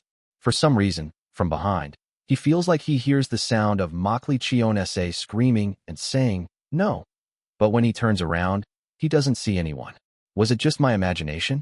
Makli Hyuna shrugs and slowly goes deeper inside the entrance, and not long after, he enters a garden where a huge black pavilion comes into view. This place is. As Makli Hyuna looks around the garden here, and there where the pavilion is, the sound of someone laughing echoes from inside the black pavilion. Welcome. Are you the one who came to apply for direct disciple recruitment? Yes, but... At the words of the voice that follows, Makli Hyuna freezes on the spot. Welcome. I am the Purple Gold Realm's Sacred Master. The Sacred Vessel Stage Cultivator, Banta. And at Banta's next words, Makli Hyuna, still frozen, has a face full of confusion. You pass. From now on, you are my direct disciple. Pardon? He doesn't seem to have done any interviews or any tests at all, so why is it a pass? Makli Hyuna can't understand it. But in any case, Makli Hyuna decides to be happy that he's become the direct disciple of a Sacred Vessel Sacred Master. Thank you. Because this is surely a tremendously fortuitous encounter. Chapter 831, Side Story, Banta's Disciple. Kururum. It is then. Makli Hyuna suddenly feels as if the nearby space is buzzing, and he sees the figure of Makli Chionese, whose complexion has turned pale, floating near the pavilion. Sacred Master. That child is my descendant who ascended not long ago. My descendant still does not know much about the Purple Gold Realm, so it seems he made a mistake and went to find the Sacred Master, troubling the Sacred Master. Please send that child back. You speak strangely. If he is your descendant, why is his bloodline reaction completely different from yours? At Makli Chionese's words, Banta snorts and points at Makli Hyuna. Isn't he a kid you gave your surname to and accepted into your clan, not a descendant? He is not even your direct line, and not even a collateral line, so don't worry. At those words, Makli Chionese bites her lip hard and speaks. But it is true that the child took care of my clan for hundreds of years in the lower realm. If so, he is enough to be considered my family. Please let that child go. At those words, Banta frowns, and Makli Hyuna uses the tact he has honed from reading the room since childhood to understand Makli Chionese's gaze. Becoming Sacred Master Banta's direct disciple is something bad. Could it be that for a direct disciple, he even does human experimentation for method experiments? Now that I think about it, I did not even have a proper interview with the Sacred Master, so I am not sure if it is okay to become a disciple like this. At Makli Hyuna's words, Makli Chionese's eyes shine, as if she catches an opening, and she starts to press her opinion. You see, that child does not even know about the Sacred Master, and is a child who still knows nothing at all about the Purple Gold Realm. You should give him a little more time to think. He said you did not even conduct a proper interview. So isn't this clearly a violation of procedure? Ahem. At those words, Banta's gaze becomes uncomfortable, and Makli Hyuna widens his eyes at Makli Chionese's boldness. No, didn't they say the Sacred Master is at the Sacred Vessel stage? And I hear that in this Purple Gold Realm, that's no different from a god, and she should be his subordinate. How is it possible for her to talk back like that? In Makli Hyuna's eyes, Makli Chionese's act even looks like insubordination. Could it be that the Sacred Master will get angry and crush and kill our ancestor? That can't happen. It is when Makli Hyuna worries about that. Banta clears his throat and speaks. The most important thing is this child's will. Am I tricking this kid right now and taking him as a disciple or something? Don't you know that the ones who become my disciples can reach the star-shattering stage within a very short period? No, but that is enough. Stop talking. Fine, I understand. After I conduct a formal interview, I will decide whether to take him as a disciple. Isn't that enough? Perhaps irritated, Banta erases the voice of Makli Chionese's projection, and as he flicks a finger, he creates a table and chair in an instant. Immaterial creation? Makli Hyuna gapes as he sees Banta's astonishing authority, and Banta clicks his tongue and says, Right, since your ancestor is nitpicking about procedure, let us try a proper interview. Sit there. First, do you want to become my disciple? At Banta's words, Makli Hyuna sits on the chair and subtly looks toward Makli Chionese. Makli Chionese's voice is blocked off, but her projection still remains, and through the projection, she shakes her head side to side and makes the shape of the words. Absolutely not. With her lips. It looks like if I become Sacred Master Banta's disciple, something big will happen. The chance to become a Sacred Vessel stage Sacred Master's disciple is an immense opportunity, but Makli Hyuna thinks there must be a reason everyone is stopping him, and he starts to smile awkwardly. If I refuse directly, that feels a bit rude. Whether I want to become a disciple honestly, I do not know. I also have not been in the Purple Gold Realm for long. At those words, Banta takes out a book from his robes and starts to write something in it. Then the next question, what method did you learn, and what kind of life did you live in the lower realm? I learned a Confucian family method called pacifying myriad demons under heaven survey. The Confucian family method is, I know what it is. Just tell me what your position is. A clerk? A magistrate? A county magistrate? A chief minister? Pardon?